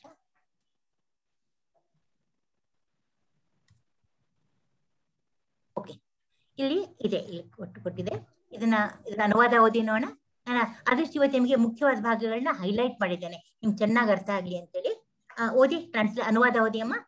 ಅರ್ಜುನನು ಕೇಳಿದನು, ಹೇ ಕೃಷ್ಣ, ಮೊದಲು ನೀನು ಕರ್ಮವನ್ನು ಬಿಡಬೇಕೆಂದು ಹೇಳುತ್ತೀಯೇ, ಅನಂತರ ನೀನು ಭಕ್ತಿಪೂರ್ವಕ ಕರ್ಮವನ್ನು ಮಾಡಬೇಕೆಂದು ಹೇಳುತ್ತೀಯೇ. ಇವೆರಡರಲ್ಲಿ ಯಾವುದು ಹೆಚ್ಚು ಶ್ರೇಯಸ್ಕರ ಎಂದು ನನಗೆ ಖಚಿತವಾಗಿ ಹೇಳುವೆಯಾ? ಅವನಿಗೆ ಗೊಂದಲ ಆಗೋಗಿದೆ. ಅವನಿಗೆ ಒಂದ್ ಕಡೆ ಕೃಷ್ಣ ಅಂತಾನೆ ಕರ್ಮ ಮಾಡು ಅಂತಾನೆ, ಒಂದ್ ಕಡೆ ಭಕ್ತಿಯಿಂದ ಕರ್ಮ ಮಾಡು ಅಂತಾನೆ, ಒಂದ್ ಕಡೆ ಮಾಡೋದ್ ಬೇಡ ಅಂತಾನೆ. ಏನ್ ಮಾಡ್ಲಪ್ಪ ನೀನು? ನಂಗೇನ್ ಸರಿಗ ಅರ್ಥ ಆಗ್ತಿಲ್ಲ, ನಂಗೆ ದ್ವಂದ್ವ ಆಗೋಗಿದೆ, ನನ್ಗೆ ನೀನು ಮಾರ್ಗದರ್ಶನ ಮಾಡು, ಏನ್ ಮಾಡ್ಲಿ ಕರೆಕ್ಟ್ ಆಗಿ ನೀ ಹೇಳು ಅಂತ. ಇದ್ರ ಭಾವಾರ್ಥದಲ್ಲಿ ಭಗವದ್ಗೀತೆಯ ಈ 5ನೇ ಅಧ್ಯಾಯದಲ್ಲಿ ಭಗವಂತನು ಭಕ್ತಿ ಸೇವೆಯ ಒಣ ಊಹಾತ್ಮಕ ಚಿಂತನೆಗಿಂತ ಉತ್ತಮ ಎಂದು ಹೇಳಿದನು. ಅಂದ್ರೆ ಭಕ್ತಿ ಸೇವೆಯು, ನೀವು ಭಕ್ತಿಯಿಂದ ಸೇವೆ ಮಾಡಿ, ಡಿವೋಷನಲ್ ಸರ್ವಿಸ್ ಅಂತ ಇಂಗ್ಲಿಷ್ ನಲ್ಲಿ. ಅಂದ್ರೆ ಭಕ್ತಿಯಿಂದ ನೀವೇನ್ ಸೇವೆ ಮಾಡೋದು ಕೂಡ ಒಂದು ದೇವರಿಗೆ ಹೂವಾನೆ ನೀವು ತರಬಹುದು, ಅಥವಾ ಅದಕ್ಕೆ ದೇವಸ್ಥಾನ ಗುಡಿಸಬಹುದು, ಅಥವಾ ಏನೇ ಕೆಲಸ ಮಾಡಿ ದೇವ್ರಿಗೆ ಸಂಬಂಧಿಸಿದ್ದು, ಅದು ಒಣ ಊಹಾತ್ಮಕ ಚಿಂತನೆಗಿಂತ. ಒಣ ಊಹಾತ್ಮಕ ಚಿಂತನೆ ಅಂದ್ರೇನು? ಬರೀ ಮಾತಾಡೋದು, ಬರೀ ಹುಸಿ ಮಾತು, ಏನ್ ಅರ್ಥನೇ ಇಲ್ಲ ಅದಲ್ಲಿ. ಅದೇ ಮಾತಿನಲ್ಲೇ ಕಾಲಹರಣ ಆಗೋಗುತ್ತೆ. ಹಂಗೆ ಅದ್ ಹಿಂಗಿರ್ಬೋದಾ, ಅದಂಗಿರ್ಬೋದಾ ಅಂತ ಏನಾದ್ರೂ ಉಪಯೋಗ ಇಲ್ಲ. ನೀವು ಮುಖ್ಯ ಮಾತಾಡೋಕ್ಕಿಂತ ಮೊದಲು ಕೆಲಸ ಮಾಡಿ. ಊಹಾತ್ಮಕ ಚಿಂತನೆಗಿಂತ ಭಕ್ತಿ ಸೇವೆಯು ಸುಲಭ ಕೂಡ. ಅಂದ್ರೆ ಬರೀ ಕೆಲಸ ಮಾಡೋದಷ್ಟೇ, ಅದ್ರಲ್ಲಿ ಏನಿದೆ? ನೀವು ತಲೆ ಖರ್ಚು ಮಾಡೋಂಗೂ ಇಲ್ಲ, ತಲೆ ಬೇಕೇ ಆಗಿಲ್ಲ, ಜಸ್ಟ್ ಕೆಲಸ ಮಾಡ್ತಾ ಹೋಗ್ತಿರೋದಲ್ಲಿ. ಈಗ ಇನ್ನು ಪ್ರಸಾದ ಕೊಡೋದು, ಯಾವ್ದೊಂದು ದೇವಸ್ಥಾನದಲ್ಲಿ ಪೂಜೆ ಆಗಿರುತ್ತೆ, ಪ್ರಸಾದ ಕೊಡೋದು, ಎಲ್ಲ ದೇವಸ್ಥಾನದ ಕೆಲಸಗಳಿಗೆ ಹೆಲ್ಪ್ ಮಾಡೋದು ಬೇಕಾದೆ. ನಮ್ಮ ಇಸ್ಕಾನ್ದಲ್ಲಂತೂ ಬಹಳ ಕೆಲಸಗಳಿರುತ್ತೆ. ಅದನ್ನ ಭಕ್ತಿಯಿಂದ ಮಾಡೋದು ಬಹಳ ಇಂಪಾರ್ಟೆಂಟ್. ಏಕೆಂದರೆ ಅದು ಆಧ್ಯಾತ್ಮಿಕ ಸ್ವಭಾವದ್ದು. ಆಧ್ಯಾತ್ಮಿಕ ನಮ್ಮಲ್ಲಿ ಇರುವಂತ ಒಳಗ ಆತ್ಮ ಇದಲ್ಲ, ಅದಕ್ಕೆ ಸೇರಿದ್ದದು. ಯಾವುದೇ ಆಧ್ಯಾತ್ಮಿಕ ನೋಡಿ, ನೀವು ಸುಮ್ನೆ ನಾವು ಶಾಂತವಾಗಿ ವಿಚಾರ ಮಾಡಿದ್ರೆ ಗೊತ್ತಾಗುತ್ತೆ. ನಮಗ್ ಕೂಡ ನಮ್ಗೆಲ್ರಿಗೂ ಶಾಂತತೆನೇ ಬೇಕು. ನಮ್ಗೆ ಯಾರಿಗೂ ಗದ್ದಲ ಬೇಡ, ಗಲಾಟೆ ಬೇಡ, ಜಗಳ ಬೇಡ, ಏನೂ ಬೇಡ. ಯಾಕೆ? ನಮ್ಮ ಆತ್ಮ ಅದನ್ನ ಬಯಸತ್ತೆ. ಅದು ಆತ್ಮದ ಒಂದು ಸ್ವಭಾವ ಅದು. ಸೊ ಅದನ್ನ ನಮ್ಗೆ ಇಷ್ಟ ಆಗತ್ತದು. ಆದ್ರಿಂದ ಅದು ನಮ್ಮನ್ನು ಕರ್ಮ ಬಂಧನದಿಂದ ಬಿಡುಗಡೆ ಮಾಡುತ್ತದೆ. ನಾವ್ ಏನ್ ಮಾಡ್ತೀವಿ ಎಲ್ಲ ಕರ್ಮ ಬಂಧನದಿಂದ ಬಿಡುಗಡೆ ಆಗ್ಬೇಕು ನಮಗೆ. ಸೊ ನಾವು ಡಿವೋಷನಲ್ ಸರ್ವಿಸ್ ಮಾಡಿದ್ರೆ, ನಮ್ಮ ಭಕ್ತಿ ಸೇವೆ ಮಾಡಿದ್ರೆ ನಾವು ಬಂಧನದಿಂದ ನಾವು ಮುಕ್ತರಾಗ್ತೇವೆ. 2ನೇ ಅಧ್ಯಾಯದಲ್ಲಿ ಏನ್ ಹೇಳಿದ ನಾವು? ಆತ್ಮದ ಸ್ವರೂಪವನ್ನು ಮತ್ತು ಭೌತಿಕ ಶರೀರದಲ್ಲಿ ಅದು ಬಂಧಿತವಾಗಿರುವುದನ್ನು ಕುರಿತು ಪ್ರಾಥಮಿಕ ಸಂಗತಿಗಳನ್ನು ವಿವರಿಸಲಾಯಿತು. ಅಂದ್ರೆ ಏನ್ ಹೇಳಿದ್ರಲ್ಲಿ? ಮೊದಲನೇ ಅಧ್ಯಾಯ ಬಿಡಿ, ಬರೀ ಅರ್ಜುನ ವಿಷಾದ ಯೋಗ, ಬರೀ ಅವನ್ ವಿಷಾದ ಆಗ್ತಿರ್ತ. ಅವ್ರ ಜೊತೆ ಹೆಂಗೆ ನಾ ಮಾಡ್ಲಿ, ನನ್ನವರು ಅಂತ ಒದ್ದಾಡ್ತಾನೆ ಕೃಷ್ಣ. ನನ್ ತಾತ, ನಮ್ಮ ಅಣ್ಣ ಅಂತೆಲ್ಲ, ತಮ್ಮ ಅಂತೆಲ್ಲ ಅಂತಾನೆ. 2ನೇ ಅಧ್ಯಾಯದಲ್ಲಿ ಆಕ್ಚುಲಿ ಗೀತೆ ಸ್ಟಾರ್ಟ್ ಆಗುತ್ತೆ. ಅಲ್ಲಿ ದೇಹ ಅಂದ್ರೇನು? ನಾವು ದೇಹನ ಅಲ್ಲ, ಆತ್ಮ ದೇಹದ ಬಗ್ಗೆ ಮಧ್ಯೆ ಇರುವಂತ ವ್ಯತ್ಯಾಸ ಹೇಳ್ತಾರೆ 2ನೇ ಅಧ್ಯಾಯದಲ್ಲಿ. ಬುದ್ಧಿ ಯೋಗ ಅಂದ್ರೆ ಭಕ್ತಿ ಯೋಗನೇ ಅದು, ಅಥವಾ ಭಕ್ತಿ ಸೇವೆಯ ಮೂಲಕ ಈ ಭೌತಿಕ ಸೆರೆಯಿಂದ ಬಿಡುಗಡೆ ಹೊಂದುವುದು ಹೇಗೆ ಎಂದು ವಿವರಿಸಲಾಯಿತು. ಹೇಗೆ ನಾವು ಬುದ್ಧಿ ಏನೇ ಕೆಲಸ ಮಾಡಿದ್ರು ಕೂಡ ಭಕ್ತಿಯಿಂದ ಮಾಡಿದ್ರೆ ನಾವು ಬಂಧ ಮುಕ್ತರಾಗ್ತೀವಿ ಅಂತ ಹೇಳಲಾಗಿದೆ, ವಿವರಿಸಲಾಯಿತು. 3ನೇ ಅಧ್ಯಾಯದಲ್ಲಿ ಜ್ಞಾನದ ನೆಲೆಗೆ ಏರಿದವನು ಯಾವ ಕರ್ತವ್ಯಗಳನ್ನು, ಎಷ್ಟು ಕನ್ಫ್ಯೂಷನ್ ನೋಡಿ, ನಮ್ಗೆ ಕನ್ಫ್ಯೂಷನ್ ಆಗ್ತಾ ಇದೆ ಇವಾಗ. ಜ್ಞಾನದ ನೆಲೆಗೆ ಏರಿದವನು ಯಾವ ಕರ್ತವ್ಯಗಳನ್ನು ಮಾಡಬೇಕಾಗಿಲ್ಲ ಎಂದು ವಿವರಿಸಲಾಯಿತು. ಅಂದ್ರೆ ಜ್ಞಾನ ಇದ್ರೆ ಸಾಕಪ್ಪ, ನೀವು ಕೆಲಸನೇ ಮಾಡ್ಬೇಕಾಗಿಲ್ಲ ಅಂತ ಅನ್ಬಿಟ್ಟ ಅಲ್ಲಿ. ಅಂದ್ರೆ ಅದರ ಅರ್ಥ ಏನು? ನಾ ಜ್ಞಾನನೇ ನನ್ನ ಅದನ್ನ ಫಾಲೋ ಮಾಡ್ಬಿಟ್ರೆ ಯುದ್ಧ ಮಾಡ್ಲೇಬೇಕಾಗಿರಲಿಲ್ಲ ಅಂತ ಒಂದು ಸಂಶಯ ಬಂತು ಅರ್ಜುನನ್ಗೆ. 4ನೇ ಅಧ್ಯಾಯದಲ್ಲಿ ಯಜ್ಞರೂಪದ ಎಲ್ಲ ಕರ್ಮವು ಜ್ಞಾನದಲ್ಲಿ ಕೊನೆಗೊಳ್ಳುತ್ತದೆ ಎಂದು ಭಗವಂತನು ಅರ್ಜುನನಿಗೆ ಹೇಳಿದರು. ಸೊ ಏನೇ ಯಜ್ಞವಾಗ್ನಿ ಮಾಡಿದಾಗಿಲ್ಲ ಅದು ಜ್ಞಾನ ಆಗತ್ತೆ. ಅಂದ್ರೆ ಕನ್ಫ್ಯೂಸ್ ಆಗತ್ತೆ ನನಗೆ, ಹಿಂಗೂ ಅಂತಾನೆ ಹಂಗೂ ಅಂತಾನೆ, ಏನ್ ಮಾಡ್ಲಪ್ಪ ನಾನು ಕರೆಕ್ಟ್ ಆಗಿ ಗೊತ್ತಾಗ್ತಿಲ್ಲ. ಆದರೆ 4ನೇ ಅಧ್ಯಾಯದ ಅಂತ್ಯದಲ್ಲಿ ಭಗವಂತನು ಅರ್ಜುನನಿಗೆ ಪರಿಪೂರ್ಣ ಜ್ಞಾನದಲ್ಲಿ ನೆಲೆಗೊಂಡಿದ್ದು ಜಾಗೃತನಾಗಿ ಯುದ್ಧ ಮಾಡಬೇಕೆಂದು ಹೇಳಿದ. ಆಗ ಹೇಳ್ತಾನೆ, ಇಲ್ಲಪ್ಪ ನೀನು ಜ್ಞಾನ ಅದನ್ನ ಯೂಸ್ ಮಾಡ್ಕೋಬೇಕು, ಬರೀ ತಲೆಯಲ್ಲಿ ಇಟ್ಕೊಂಡ್ರೆ ಉಪಯೋಗ ಇಲ್ಲ. ಈಗ ಏನಪ್ಪ ಜ್ಞಾನ ನಿಂದು? ನಾನು ಕ್ಷತ್ರಿಯ, ನಾನು ಯುದ್ಧ ಮಾಡ್ಬೇಕು, ನನ್ ಧರ್ಮ ಇದು, ಇದ್ರಲ್ಲಿ ಏನೂ ಅಧರ್ಮ ಇಲ್ಲ ಅನ್ನೋ ಜ್ಞಾನ ಇದೆ. ಆ ಜ್ಞಾನ ನೀಗಿದೆ, ನಾನು ಕೊಟ್ಟಿದ್ದೇನೆ. ಈಗ ಅದನ್ನ ನೀವು ಬಳಸ್ಕೊಂಡು ಯುದ್ಧ ಮಾಡುವಂತಾನೆ. ಹೀಗೆ ಕೃಷ್ಣನು ಏಕಕಾಲದಲ್ಲಿ ಭಕ್ತಿಪೂರ್ವಕವಾದ ಕರ್ಮದ ಮಹತ್ವವನ್ನು ಮತ್ತು ಜ್ಞಾನದ ನೆಲೆಯಲ್ಲಿ ಕರ್ಮವನ್ನು ಆಚರಿಸದೆ ಇರುವುದರ ಮಹತ್ವವನ್ನು ಒತ್ತಿ ಹೇಳಿದನು. ಸೋನು ಭಕ್ತಿಪೂರ್ವಕವಾಗಿ ಕರ್ಮದ ಮಹತ್ವವನ್ನು, ಅದೇ ಕರ್ಮ ಭಕ್ತಿಯಿಂದ ಮಾಡೋದು ಹೇಗೆ ಮತ್ತು ಜ್ಞಾನದ ನೆಲೆಯಲ್ಲಿ ಕರ್ಮವನ್ನು ಆಚರಿಸದೇ ಇರುವುದು. ಈಗ ಜ್ಞಾನ ನಂಗಿದೆ ಅನ್ಬಿಟ್ಟು ನಾನು ಕೆಲಸ ಮಾಡಲ್ಲ, ಮೇಲ್ ಬಂತಲ್ಲ, ಜ್ಞಾನ ಇದ್ದವ್ರು ಕೆಲಸ ಮಾಡ್ಬೇಕಾಗಿಲ್ಲ, ಹಾಗೆ ಮಾಡಿದಲ್ಲಿ ಅದ್ರ ಮಹತ್ವವನ್ನು ಹೇಳಿದ. ಅದು ಸರಿಯಲ್ಲ. ಅದು ಏನಾದ್ರೂ ಕೆಲಸನ ಜ್ಞಾನ ಇದ್ರೂ ಕೂಡ ಕೆಲಸ ಮಾಡ್ಲೇಬೇಕು, ಜ್ಞಾನ ಇಲ್ಲ ಅಂದ್ರೆ ಅದನ್ನ ಪಡೆದು ಕೆಲಸ ಮಾಡ್ಬೇಕು. ಕೃಷ್ಣನ ಈ ಮಾತುಗಳಿಂದ ಅರ್ಜುನನು ಗಲಿಬಿಲಿ ಅವ್ನಿಗೆ ತುಂಬಾ ಗೊಂದಲ ಆಯ್ತು. ಅವನ ಸಂಕಲ್ಪ ಶಕ್ತಿಯೇ ಗೊಂದಲಕ್ಕೀಡಾಯಿತು. ಜ್ಞಾನದ ನೆಲೆಯಲ್ಲಿ ನಿಂತು ತ್ಯಾಗ ಮಾಡುವುದು ಎಂದರೆ ಎಲ್ಲ ಬಗೆಯ ಇಂದ್ರಿಯ ಕಾರ್ಯಗಳನ್ನು ನಿಲ್ಲಿಸಬಿಡುವುದು ಎಂದು ಅರ್ಜುನ ಅರ್ಥ ಮಾಡ್ಕೊಂಡಿದ್ದ. ಅವನೇ ಅನ್ಕೊಂಡ, ಇವನ್ ಜ್ಞಾನದಲ್ಲಿ ಕೆಲಸ ಮಾಡೋದು ಕಾರಣ ಇಲ್ಲ ಅಂತಲ್ಲ, ಅದಕ್ಕೆ ನಾನೇನ್ ಮಾಡ್ಬೇಕಾಗಿಲ್ಲ. ಆಗಿದ್ರೆ ಅವಂಗ ಸುಲಭ ಆಗೋಯ್ತು ಪಲಾಯನ. ಅವನು ಪಲಾಯನ ಮಾಡೋನಲ್ಲ ಅರ್ಜುನ, ಎಲ್ಲ ಇದ್ ಮಾಡಿದ್ದು ನಮಗೋಸ್ಕರ, ಇದೆಲ್ಲ ನಾಟಕ, ದೇವರ ಸೃಷ್ಟಿನ ಎಲ್ಲ ನಮಗಿದು ಜ್ಞಾನ ಅರ್ಥ ಆಗ್ಲಿ ಅಂತೇಳಿ. ಅರ್ಜುನನಿಗೆ ಏನೂ ಜ್ಞಾನ ಕಮ್ಮಿ ಇರ್ಲಿಲ್ಲ, ಬೇಕಾದಷ್ಟು ಜ್ಞಾನ ಇತ್ತು. ಆದ್ರೆ ಅವನಲ್ಲಿ ಸಮಯದಲ್ಲಿ ಅವನೇನಂತಾನೆ, ನಿಲ್ಲಿಸ್ಬಿಡೋದು ಇದು ಧರ್ಮ ಅಲ್ಲ. ಆದರೆ ಭಕ್ತಿ ಸೇವೆಯಲ್ಲಿ ಇರುವ ಆತ, ಯಾವನ್ ಭಕ್ತಿ ಸೇವೆ ಮಾಡ್ತಿರ್ತಾನೋ, ಕಾರ್ಯ ಮಾಡುವಾಗ ಅದು ನಿಷ್ಕ್ರಿಯೆ ಹೇಗಾಗುತ್ತದೆ? ನೀವ್ ಏನೇ ಮಾಡಿ, ನೀವು ಯಾವ್ದೋ ಕೆಲಸ, ಈಗ ನೀವು ಸುಮ್ನೆ ಕುತ್ಕೊಂಡು ಧ್ಯಾನನೇ ಮಾಡು, ದೇವ್ರ ಧ್ಯಾನ ಮಾಡ್ತಿದ್ರೆ ದೇವರಲ್ಲಿ ಭಕ್ತಿ ಸೇವೆ ಇತ್ತು ಅಂತದೆ ಅದು ಅದು ಕ್ರಿಯೆನೇ ಆಗತ್ತೆ, ಅದು ನಿಷ್ಕ್ರಿಯ ಆಗೋದಿಲ್ಲ. ಅದಕ್ಕೆ ನಿಷ್ಕ್ರಿಯತೆಯಲ್ಲಿ ಕ್ರಿಯತೆ. ಈಗ ಕೆಲವು ಸೈಲೆಂಟ್ ಆಗಿ ಕೂತ್ಕೊಂಡು ಧ್ಯಾನ ಮಾಡ್ತಿರ್ತಾರಪ್ಪ, ನೋಡಕ್ಕೆ ಏನು ಕಾಣೋದೇ ಇಲ್ಲ, ಏನಪ್ಪ ಇವ್ರು ಸುಮ್ನೆ ಕೂತಿದಾರಲ್ಲ ಅನ್ಸಿರುತ್ತೆ ನಮ್ಗೆ. ಅವ್ರನ್ನ ಸುಮ್ನೆ ಕೂತಿರ್ತಾರಾ? ಇಲ್ಲ, ಅವರು ಭಗವದ್ ಧ್ಯಾನ ಮಾಡ್ತಿರ್ತಾರೆ. ಸೊ ನೋಡಕ್ಕೆ ನಿಷ್ಕ್ರಿಯತೆ, ಅವ್ರೇನು ಕೆಲಸ ಮಾಡ್ತಿಲ್ಲ ಅಂತ ಕಾಣ್ತಾ ಇದೆ, ಅದು ಆಕ್ಚುಲಿ ಅವರು ಬಹಳ ಶ್ರೇಷ್ಠವಾದ ಕ್ರಿಯೆ ಮಾಡ್ತಿರ್ತಾರೆ, ಭಗವಂತ ಧ್ಯಾನ ಮಾಡ್ತಿರ್ತಾರೆ. ಇದನ್ನೇ ಬೇರೆ ಮಾತುಗಳಲ್ಲಿ ಹೀಗೆ ಹೇಳಬಹುದು, ಜ್ಞಾನಪೂರ್ವಕವಾದ ತ್ಯಾಗವೆಂದರೆ ಅದೇನಪ್ಪ ತ್ಯಾಗ ಅಂದ್ರೆ ಎಂದು ಎಲ್ಲ ಕಾರ್ಯ ಚಟುವಟಿಕೆಗಳನ್ನು ನಿಲ್ಲಿಸಬಿಡುವುದು ಎಂದು ಅರ್ಜುನನಿಗೆ ತೋರಿತ. ಹಾಗ ಅನ್ಕೊಂಡಿದ್ದ ಅವನು. ಏಕೆಂದರೆ ಕರ್ಮ ಮತ್ತು ಸನ್ಯಾಸಗಳು ಒಂದಕ್ಕೊಂದು ಹೊಂದುವುದಿಲ್ಲ. ಕರ್ಮ ಸನ್ಯಾಸ, ಒಂದ್ ಕಡೆ ಕರ್ಮ ಕೆಲಸ ಮಾಡು ಅಂತಾನೆ, ಒಂದ್ ಕಡೆ ಸನ್ಯಾಸ ತಗೋ ಅಂತಾನೆ, ಅದಕ್ಕೆ ಹೊಂದೋದೇ ಇಲ್ಲ.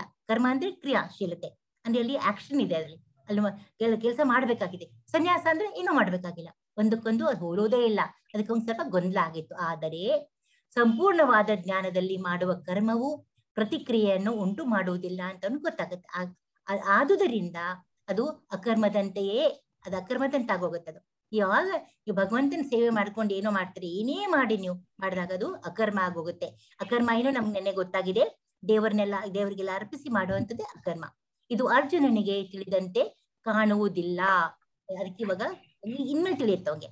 ಆದ್ದರಿಂದ ತಾನು ಪೂರ್ತಿಯಾಗಿ ಕರ್ಮವನ್ನು ಬಿಟ್ಟು ಬಿಡಬೇಕೆ ಅಥವಾ ಪೂರ್ಣ ಜ್ಞಾನದ ನೆಲೆಯಲ್ಲಿ ನಿಂತು ಕರ್ಮ ಮಾಡಬೇಕೆ ಎಂದು ಕೇಳುತ್ತಾನೆ. ಅದಕ್ಕೆ ಪ್ರಶ್ನೆ ಕೇಳ್ತಾನೆ. ಇಷ್ಟೊಂದು ಡೌಟ್ ಬರುತ್ತೆ, ಪ್ರಶ್ನೆ ಕೇಳ್ತಾನೆ ನಾನು. ಸೊಗಸಾಗಿದೆ ಬಹಳ. ಇದು ಈ ಶ್ಲೋಕನ ಯಾರು ಓದ್ತಿರಮ್ಮ? ಹ್ಯಾಂಡ್ಸ್ ರೈಟ್ ನೋಡಿ, ಯಾರು ಹ್ಯಾಂಡ್? ಹರಿಣಿ ಅವ್ರ ಹ್ಯಾಂಡ್ ರೇಸ್ ಮಾಡಿದ್ದಾರೆ. ಹರಿಣಿ ಮಾಡ್ಕೊಳ್ಳಿ, ಅನ್ಮ್ಯೂಟ್ ಮಾಡ್ಕೊಳ್ಳಿ ಹರಿಣಿ. ಹರೇ ಕೃಷ್ಣ ಮಾತಾಜಿ. ಹರೇ ಕೃಷ್ಣ. ಹರೇ ಕೃಷ್ಣ. ಶ್ಲೋಕ 2. ಶ್ರೀ ಭಗವಾನುವಾಚ ಸನ್ಯಾಸ ಕರ್ಮಯೋಗಶ್ಚ ಶ್ರೇಯಸ ಕರಾವುಭೌ ತಯೋಸ್ತು ಕರ್ಮ ಸನ್ಯಾಸಾತ್ ಕರ್ಮಯೋಗೋ ವಿಶಿಷ್ಯತೆ. Very good. ಹರೇ ಕೃಷ್ಣ ಅಮ್ಮ, ತುಂಬಾ ಚೆನ್ನಾಗಿ ಹೇಳಿದ್ರಿ. ಎಲ್ರೂ ಚೆನ್ನಾಗಿ ಹೇಳ್ತಾ ಇದ್ದೀರಾ. Very good. ಆಮೇಲೆ ಅನುವಾದ ಓದಿಯಮ್ಮ. ಅನುವಾದ. ದೇವೋತ್ತಮ ಪುರುಷನು ಹೀಗೆ ಉತ್ತರಿಸಿದನು: ಕರ್ಮ ಸನ್ಯಾಸ ಮತ್ತು ಭಕ್ತಿ ಸೇವಾ ಕರ್ಮ ಎರಡು ಮುಕ್ತಿ ಪಥಕ್ಕೆ ಕೊಂಡೊಯ್ಯುತ್ತವೆ. ಆದರೆ ಇವೆರಡರಲ್ಲಿ ಭಕ್ತಿ ಸೇವಾ ಕರ್ಮವು ಕರ್ಮ ಸನ್ಯಾಸಕ್ಕಿಂತ ಉತ್ತಮ.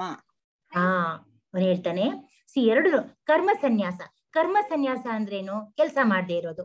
ಅರೆ ಇವ್ರು ಆತರ ಕೆಲಸ, ಇವರು ಆಲಸ್ ಇದು ಒಂಥರ ಆಲಸ್ಯಕ್ಕೆ ಒಳಗಾದವರು ಅಂತ ಅಲ್ಲ. ಇದು ಯಾರು ಕರ್ಮ ಸನ್ಯಾಸ ಅಂದ್ರೆ ಹಿಮಾಲಯಕ್ಕೆ ಹೋಗ್ಬಿಡೋದಪ್ಪ, ಕೂತ್ಕೊಂಡಲ್ಲಿ ಜಪ ಮಾಡ್ತಾ ಇರೋದು. ಅವ್ರೇನು ಏನು ಬೇಡ ನನಗೆ ಅಂತ ಹೋಗಿ ಯಾವ್ದು ಅವ್ರು ಏನು ಈ ಐಹಿಕ ಇದ್ರಲ್ಲಿ ಏನು ಇದಿದೆ ಅದಕ್ಕೆಲ್ಲ ಸ್ಪಂದಿಸ್ತೆ. ಆಕ್ಚುಲಿ ಯಾವನು ಸಂತೆಯಲ್ಲಿ ಎತ್ಕೊಂಡಾಗ ಅವ್ನು ಸಂತ ಆಗ್ಬೇಕು. ಸಂತ ಬರೀ ಹೋಗಿ ಎಲ್ಲೋ ಕೂತ್ಕೊಂಡು ನಾನು ಧ್ಯಾನ ಮಾಡ್ತೀನಿ ಅಂದ್ರೆ ಅಲ್ಲ ಅದು. ಅವನ ಸಂತೆಯಲ್ಲಿ ಅಂದ್ರೆ ಎಂತ ಸಂತೆ, ನಮ್ಮ ಈ ಐಹಿಕ ಜೀವನದ ಸಂತೆಯಲ್ಲಿ ಇಟ್ಕೊಂಡು ಅವನು ಧ್ಯಾನ ಮಾಡುದು ಅಥವಾ ದೇವ್ರ ಸೇವೆ ಮಾಡುದು, ಅವ್ನು ನಿಜವಾದ ಸಂತ ಅವನು. ಅದಿದು ಕರ್ಮ ಸನ್ಯಾಸ ಅಂದ್ರೇನು? ಏನು ಮಾಡದೇ ಇರೋದು. ಅವ್ನು ಕೆಟ್ಟೇನಲ್ಲ, ಕೆಟ್ಟಂತೂ ಅಲ್ಲೇ ಇಲ್ಲ. ಇದು ಆಲಸಿ ವ್ಯಕ್ತಿ ಅಂತ ದಯವಿಟ್ಟು ತಿಳ್ಕೊಬಾರ್ದು. ಕರ್ಮ ಸನ್ಯಾಸ ಅಂದ್ರೆ ಕರ್ಮನ ತ್ಯಜಿಸ್ತವನು. ಮತ್ತು ಭಕ್ತಿ ಸೇವಾ ಕರ್ಮ ಎರಡು. ಭಕ್ತಿ ಸೇವಾ ಕರ್ಮ ಅಂದ್ರೆ ನಾ ಈಗ ಹೇಳಿದ್ನಲ್ಲ, ಭಗವಂತನ ಧ್ಯಾನ ಮಾಡ್ಕೊಂಡು ಅವನ ಹೆಸರು ಹಿನ್ನೆಲೆಯಲ್ಲಿ ಇಟ್ಕೊಂಡ್ಬಿಟ್ಟು ಕೆಲಸ ಮಾಡುದು. ಎರಡೂ ಕೂಡ ಮುಕ್ತಿ ಪಥಕ್ಕೆ ಕೊಂಡೊಯ್ಯುತ್ತೆ. ಎರಡರಿಂದ ನಿಮ್ಗೆ ಮುಕ್ತಿ ಸಿಗುತ್ತೆ, ಖಂಡಿತ ಸಿಗುತ್ತೆ ನಿಮಗೆ, ನೀನ್ ಮುಕ್ತಿಗೊಳ್ತೀಯ. ಆದರೆ ಇವೆರಡರಲ್ಲಿ ಭಕ್ತಿ ಸೇವಾ ಕರ್ಮವು ಕರ್ಮ ಸನ್ಯಾಸಕ್ಕಿಂತ ಉತ್ತಮ. ನೀವೆಲ್ಲ ಬಿಟ್ಟು ಹೋಗ್ತೀನಿ, ಹಿಮಾಲಯ ಕೂತ್ಕೋತೀನಿ, ಇಲ್ಲ ಕೂತ್ಕೋತೀನಿ, ನಾನು ಒಂದು ಗುಹೆಯಲ್ಲಿ ಕೂತ್ಕೋತೀನಿ, ಅದಕ್ಕಿಂತ ನೀನು ಕೆಲಸ ಮಾಡಪ್ಪ. ನೀನ್ ಇವಾಗ ಯಾವ್ದು ಇಸ್ಕಾನ್ ಟೆಂಪಲ್ ಪ್ರಸಾದ ಕೊಡೋ ಕೆಲಸ ಇರ್ಬೋದು, ಅಥವಾ ಚಪ್ಪಲೆ ಕಾಯೋ ಕೆಲಸ ಇರ್ಬೋದು. ಒಂದು ದೊಡ್ಡ ಫಂಕ್ಷನ್ ಆದಾಗ ನಮ್ಗೆ ಅಂತವ್ರು ಬೇಕಾಗ್ತಾರೆ. ಎಂತೆಂತವ್ರು ಬರ್ತಾರೆ ಗೊತ್ತಾ ಕೆಲಸ ಮಾಡಕ್ಕೆ. ದೊಡ್ಡ ಹುದ್ದೆಲ್ಲ ಬರ್ತಾರೆ. ಅವ್ರು ಚಪ್ಪಲಿ ಕಾಯ್ತಿರ್ತಾರೆ. ಅಲ್ಲಿ ಏನ್ ತಪ್ಪಿಲ್ಲ, ಇಲ್ಲ ಅವ್ರು ಹರೇ ಕೃಷ್ಣ ಅನ್ಕೊಂಡೇ ಕೆಲಸ ಮಾಡ್ತಿರ್ತಾರೆ. ಅವ್ರು ಏನ್ ಚಪ್ಪಲಿನೇ ಕಾಯ್ಲಿ, ಪ್ರಸಾದನೇ ಕೊಡ್ಲಿ, ಪುಸ್ತಕನೇ ಮಾರ್ಲಿ, ಅಥವಾ ಕಸನೇ ಗುಡಿಸ್ಲಿ, ಅದೆಲ್ಲಾನು ಭಗವಂತನ ಧ್ಯಾನ, ಅದು ಸೇವೆ ಆಗತ್ತೆ. ಸೊ ಅದು ಬಹಳ ಶ್ರೇಷ್ಠ ಅಪ್ಪ. ಅದು ಬರೀ ಸುಮ್ನೆ ಇಲ್ಲಪ್ಪ ನಾನು ಒಂದ್ ಕಡೆ ಕೂತ್ಕೋತೀನಿ, ನನ್ ಒಂದ್ ಚೇರ್ ಮೇಲೆ ಕೂತ್ಕೊಂಡು ಹರೇ ಕೃಷ್ಣ ಅನ್ಕೊಂಡ್ ಕೂತ್ಕೋತೀನಿ, ಅದು ತಪ್ಪಲ್ಲ. ಅರೆ ಕೆಲಸ ಮಾಡೋದು ಹೆಚ್ಚು ಶ್ರೇಷ್ಠ ಅಂತಾನೆ ಭಾವಾರ್ಥ. ಫಲಾಪೇಕ್ಷೆಯಿಂದ ಕೂಡಿದ ಇಂದ್ರಿಯ ತೃಪ್ತಿಯನ್ನು ಬಯಸುವ ಕರ್ಮಗಳು ಐಹಿಕ ಬಂಧನಕ್ಕೆ ಕಾರಣ. ಇದಕ್ಕೆ ಫಲಾಪೇಕ್ಷೆ ಇರಬಾರ್ದು. ನಾನು ಚಪ್ಪಲಿ ಕಾಯ್ದೆ ಅಥವಾ ಇದಕ್ಕೆ ನನ್ಗೆ ಏನ್ ಯಾರಾದ್ರು ಗುಡ್ ಅಂತಾರೆ, ನನ್ಗೆ ಯಾರಾದ್ರು ನಾವು ಬಹಳ ಅಪೇಕ್ಷೆ ಮಾಡ್ತೀವಿ. ಏನಾದ್ರು ಆದ ತಕ್ಷಣ ಏನಂತಾರೆ ಇವ್ರು ಅಂತ ಹೇಳಿ ಅನ್ಕೋತಿರ್ತೀವಿ. ಅದನ್ನ ಅಪೇಕ್ಷೆ ಮಾಡ್ಲೇಬಾರ್ದು. ಯಾರು ನಮ್ಗೆ ಒಳ್ಳೇದ್ ಅನ್ಬೇಕಾಗಿಲ್ಲ, ದೇವ್ರ ಸೇವೆ ಮಾಡ್ತಿದ್ದೀವಿ ನಾವು. ದೇವ್ರು ನಮ್ಗೆ ಗುಡ್ ಅಂತಾನೆ, ಅವ್ನ್ ಕಾಣೋದಿಲ್ಲ ನಮಗೆ, ಅವನಿಗೆ ಮಾಡಿ ತೋರಿಸ್ತಾನೆ ಅವನು. ದೈಹಿಕ ಸುಖದ ಮಟ್ಟವನ್ನು ಹೆಚ್ಚಿಸಿಕೊಳ್ಳುವ ಕಾರ್ಯಗಳಲ್ಲಿ ಮನುಷ್ಯನು ತೊಡಗಿರುವಷ್ಟು ಕಾಲವು ಆತನು ಒಂದು ಬಗೆಯ ದೇಹದಿಂದ ಇನ್ನೊಂದು ಬಗೆಯ ದೇಹಕ್ಕೆ ಸಾಗುತ್ತಿರುವುದು ಖಂಡಿತ. ಈ ದೇಹದ ಸುಖ ನೀವು ಇಚ್ಛಾ ಪಡ್ತಾ ಇದ್ರೆ, ಇದನ್ನ ಮೇಲ್ ಹೇಳಿದ್ದು ನಿಮಗೆ ಅದು ದೈವಿ ಅದು ಏನಪ್ಪಾ ಅದು ದೇವಿ ಕಾರ್ಯಕ್ರಮ, ಅಂದ್ರೆ ದೇವರ ಇದೇನೆ, ಅದು ಭಕ್ತಿನೇ ಅದು. ಆದ್ರೆ ದೇಹಕ್ಕೆ ನಮ್ಮಲ್ಲಿ ಯಾವಾಗ್ಲೂ ನಾನು ಹೇಳ್ತಾನೆ ಬಂದಿದ್ದೇನೆ, ನಾವು ದೇಹ, ನಮ್ಮಲ್ಲಿ ಇರೋದು ಆತ್ಮ. ನಾವು ದೈಹಿಕ ಸುಖಕ್ಕೆಲ್ಲಾನು ಮಾಡ್ತೇವೆ. ನಮ್ಗೆಲ್ಲ ಬೇಕು, ನಮ್ಗೆ ಏರ್ ಕಂಡೀಷನ್ ಬೇಕು, ನಮ್ಗೆ ಒಳ್ಳೆ ಕಾರ್ ಬೇಕು, ಒಳ್ಳೆ ಬಟ್ಟೆ ಬೇಕು, ಎಲ್ಲಾನು ಬೇಕು, ಸಿನಿಮಾ ಬೇಕು, ಎಲ್ಲಾನು ಬೇಕು, ಹೋಟೆಲ್ ಬೇಕು, ಎಲ್ಲ ಬೇಕು. ಆದ್ರೆ ಅದು ಒಳಗೆ ಆತ್ಮ ಇದೆ ಪಾಪ. ಆತ್ಮ ಕೊರಗ್ತಾ ಇರತ್ತೆ, ಕಾಣೋದಿಲ್ಲ, ಯಾರಿಗೂ ಕಾಣೋದಿಲ್ಲ. ಇದಕ್ಕಿಂತ ಒಂದು ಉತ್ತಮ ನಿಮ್ಗೊಂದು ಉದಾಹರಣೆ ಕೊಡ್ತೇನೆ. ನಾವು ಒಂದ್ ದೊಡ್ಡ ಮರ, ಮಾವಿನ ಮರನೇ ಇಟ್ಕೊಂಬಿಡಿ. ಮಾವಿನ ಮರ ಒಳ್ಳೆ ಹಣ್ಣು ಕೊಡುವಂತ ಅಲ್ಫಾನ್ಸೋ ಗಿಡ ಮರ, ಅದು ಒಳ್ಳೆ ಹಣ್ಣು ಕೊಡ್ತಾ ಇರುತ್ತದು, ನೋಡೋಕೆ ಎಷ್ಟು ಚಂದವಾಗಿರುತ್ತದು. ಆದ್ರೆ ಒಂದ್ ಮೊಮೆಂಟು ಸ್ವಲ್ಪ ಯೋಚನೆ ಮಾಡಿ, ಅದರ ಬೇರ್ನಿಂದ ಅದು ಬೇರ್ಪಟ್ಟಾಗ್ಬಿಟ್ಟೆ ಆ ಗಿಡ ಏನಾಗತ್ತೆ? ಮಾವಿನ ಹಣ್ಣು ಬರತ್ತಾ? ಏನೂ ಇರಲ್ಲ ಅದ್ರಲ್ಲಿ. ಯಾಕಂದ್ರೆ ಬೇರ್ನಿಂದ ಅದು ಬೇರ್ಪಟ್ಟಾದ ತಕ್ಷಣ ಅದಕ್ಕೆ ಅಸ್ತಿತ್ವನೇ ಇಲ್ಲ. ಅದ್ ಹಾಗೆ ನಮ್ ಬೇರೆ ಎಲ್ಲಿದೆ? ಆತ್ಮದಲ್ಲಿ ನಮ್ ಬೇರಿದೆ. ನಮ್ಮ ಆತ್ಮನೇ ನಮ್ ಬೇರು. ನೀವು ಆತ್ಮದಿಂದ ಬೇರೆ ಆಗ್ಬಿಟ್ಟಿದ್ದೀರಾ. ದೇಹನ ಬೇರೆ, ಆತ್ಮನೇ ಬೇರೆ ಮಾಡ್ಕೊಂಡು ಆತ್ಮಕ್ಕೆ ಲಕ್ಷ್ಯ ಕೊಡ್ತಿಲ್ಲ, ಗಮನನೇ ಕೊಡ್ತಾ ಇಲ್ಲ. ಅದ್ರ ಕಡೆ ನೀವೇನೋ ಕಷ್ಟ ಪಡ್ತಿಲ್ಲ. ಅದಕ್ಕೆ ಆತ್ಮಕ್ಕೆ ಏನ್ ಬೇಕು? ಊಟ. ಅಂದ್ರೆ ಬೆಳಿಗ್ಗೆ ಅದಕ್ಕೆ ಒಂದು ಪ್ರಾರ್ಥನೆ ಬೇಕು. ಹೇಳುವಾಗ್ಲ ನೀವು ಕರಾಗ್ರೆ ವಸತಿ ಲಕ್ಷ್ಮಿ ಅಂತ ಹೇಳ್ತೀರಾ, ದೇವ್ರ ನಮ್ಮನೆಗೆ ಹೋಗಿ ನಮಸ್ಕಾರ ಮಾಡ್ತೀರಾ. ಆಮೇಲೆ ಅದೆಲ್ಲ ದೇವ್ರಿಗೆ ಬೇಕಾದಂತ ಓಂಕಾರ ಬೇಕು ಅದಕ್ಕೆ, ಆಮೇಲೆ ಶ್ಲೋಕಗಳು ಬೇಕು, ಪೂಜೆ ಬೇಕು. ಅದು ಸಂತೃಪ್ತಿ ಆಗೋಗುತ್ತೆ, ಆತ್ಮ ಖುಷಿ ಆಗತ್ತೆ ಅದಕ್ಕೆ. ಅದು ನಾವು ಕೇರೇ ಮಾಡಲ್ಲ. ಅದಕ್ಕೆ ಯಾಕೆ ಕೇರ್ ಮಾಡಲ್ಲ? ನಾ ಚಿಕ್ಕವನಿನ್ನ, ನಂಗಿನ ಟೈಮ್ ಇದೆ, ಇರೋ ಕೆಲಸ ಮಾಡೋರು ನಾ ರಿಟೈರ್ಮೆಂಟ್ ಆಗ್ಲಿ, ತುಂಬಾ ಕೆಲಸ ಇದೆ ನನಗೆ, ನೆಪ ಕೊಟ್ಕೊಂಡ್ ಬಿಡ್ತಾರೆ. ಹಾಗಲ್ಲ, ಅದು ನೆಪ ಕೊಡಬಾರ್ದು. ಯಾಕಂದ್ರೆ ಮೊದ್ಲೇ ನಾವು ಹೇಳಿದೀನಿ, ಈ ಮನುಷ್ಯ ಜೀವ ತುಂಬಾ ಅಲ್ಪ ಕಾಲದ್ದಿದು. ಎಷ್ಟು ಮಹಾ ಇದೆ ಹೇಳಿ ನಮ್ಗೆ. ಅದ್ರಲ್ಲಿ ಬಾಲ್ಯಾವಸ್ಥೆಯಲ್ಲಿ ನಿದ್ದೆ ಮಾಡ್ಬಿಡ್ತೀವಿ ನಾವು, ಆಮೇಲೆ ಮಗು ಇದ್ದಾಗ ಬಾಲ್ಯಾವಸ್ಥೆಯಲ್ಲಿ ಆಟ ಆಡ್ಬಿಡ್ತೀವಿ ಫುಲ್ಲು. ಆಮೇಲೆ ಯುವಾವಸ್ಥೆಯಲ್ಲಿ ನಮ್ಮ ಏನೋ ಆ ಥರದ್ದೊಂದು ಮದುವೆ ಅಂತ ಆಗತ್ತೆ, ಸಂಸಾರಿಕ ಅದ್ರಲ್ಲಿ ತೊಡಗ್ಬಿಡ್ತೀವಿ ನಾವು. ಆಮೇಲೆ ವೃದ್ಧಾವಸ್ಥೆಯಲ್ಲಿ ಆದಾಗ ನಾವು ದೇವ್ರ ಕಡೆ ಹೋಗ್ತೀವಿ ನಾವು. ಆಗ ನಮ್ ಟೈಮ್ ಬಹಳ ಕಮ್ಮಿ ಇರತ್ತೆ. ಅವಾಗ ಕೈಯೋ ಕಾಲೋ ಹಿಡ್ಕೊಂಡಿರತ್ತೆ. ಆಮೇಲೆ ಸರಿಯಾಗಿ ಕಣ್ ಕಾಣ್ತಿರೋದಿಲ್ಲ.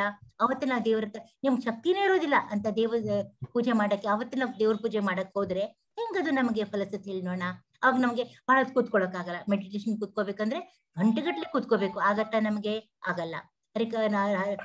ಮಹಾಮಂತ್ರ ಹೇಳಕ್ಕೂ ಕಷ್ಟ ಆಗತ್ತೆ. ಕಾಯಿಲೆಗಳಿರುತ್ತೆ, ಶುಗರು, ಏನೇನೋ 100 ಗಂಟೆ ಬರುತ್ತೆ. ಆಗ ನಾವು ದೇವ್ರ ಕಡೆ ಹೋಗ್ತೀವಿ. ಯಾಕಂದ್ರೆ ನಮ್ಗೆ ಹುಷಾರಿರೋದಿಲ್ಲ. ಸಂಕಟ ಬಂದಾಗ ವೆಂಕಟರಮಣ ಅಂತ ಆತರ ಹಾಗೆ ಮಾಡಬಾರ್ದು. ನಾವು ಯಾವಾಗ್ಲೂ ದೇವರನ್ನ ನಾವು ಹಿನ್ನೆಲೆ ಇಟ್ಕೋಬೇಕು.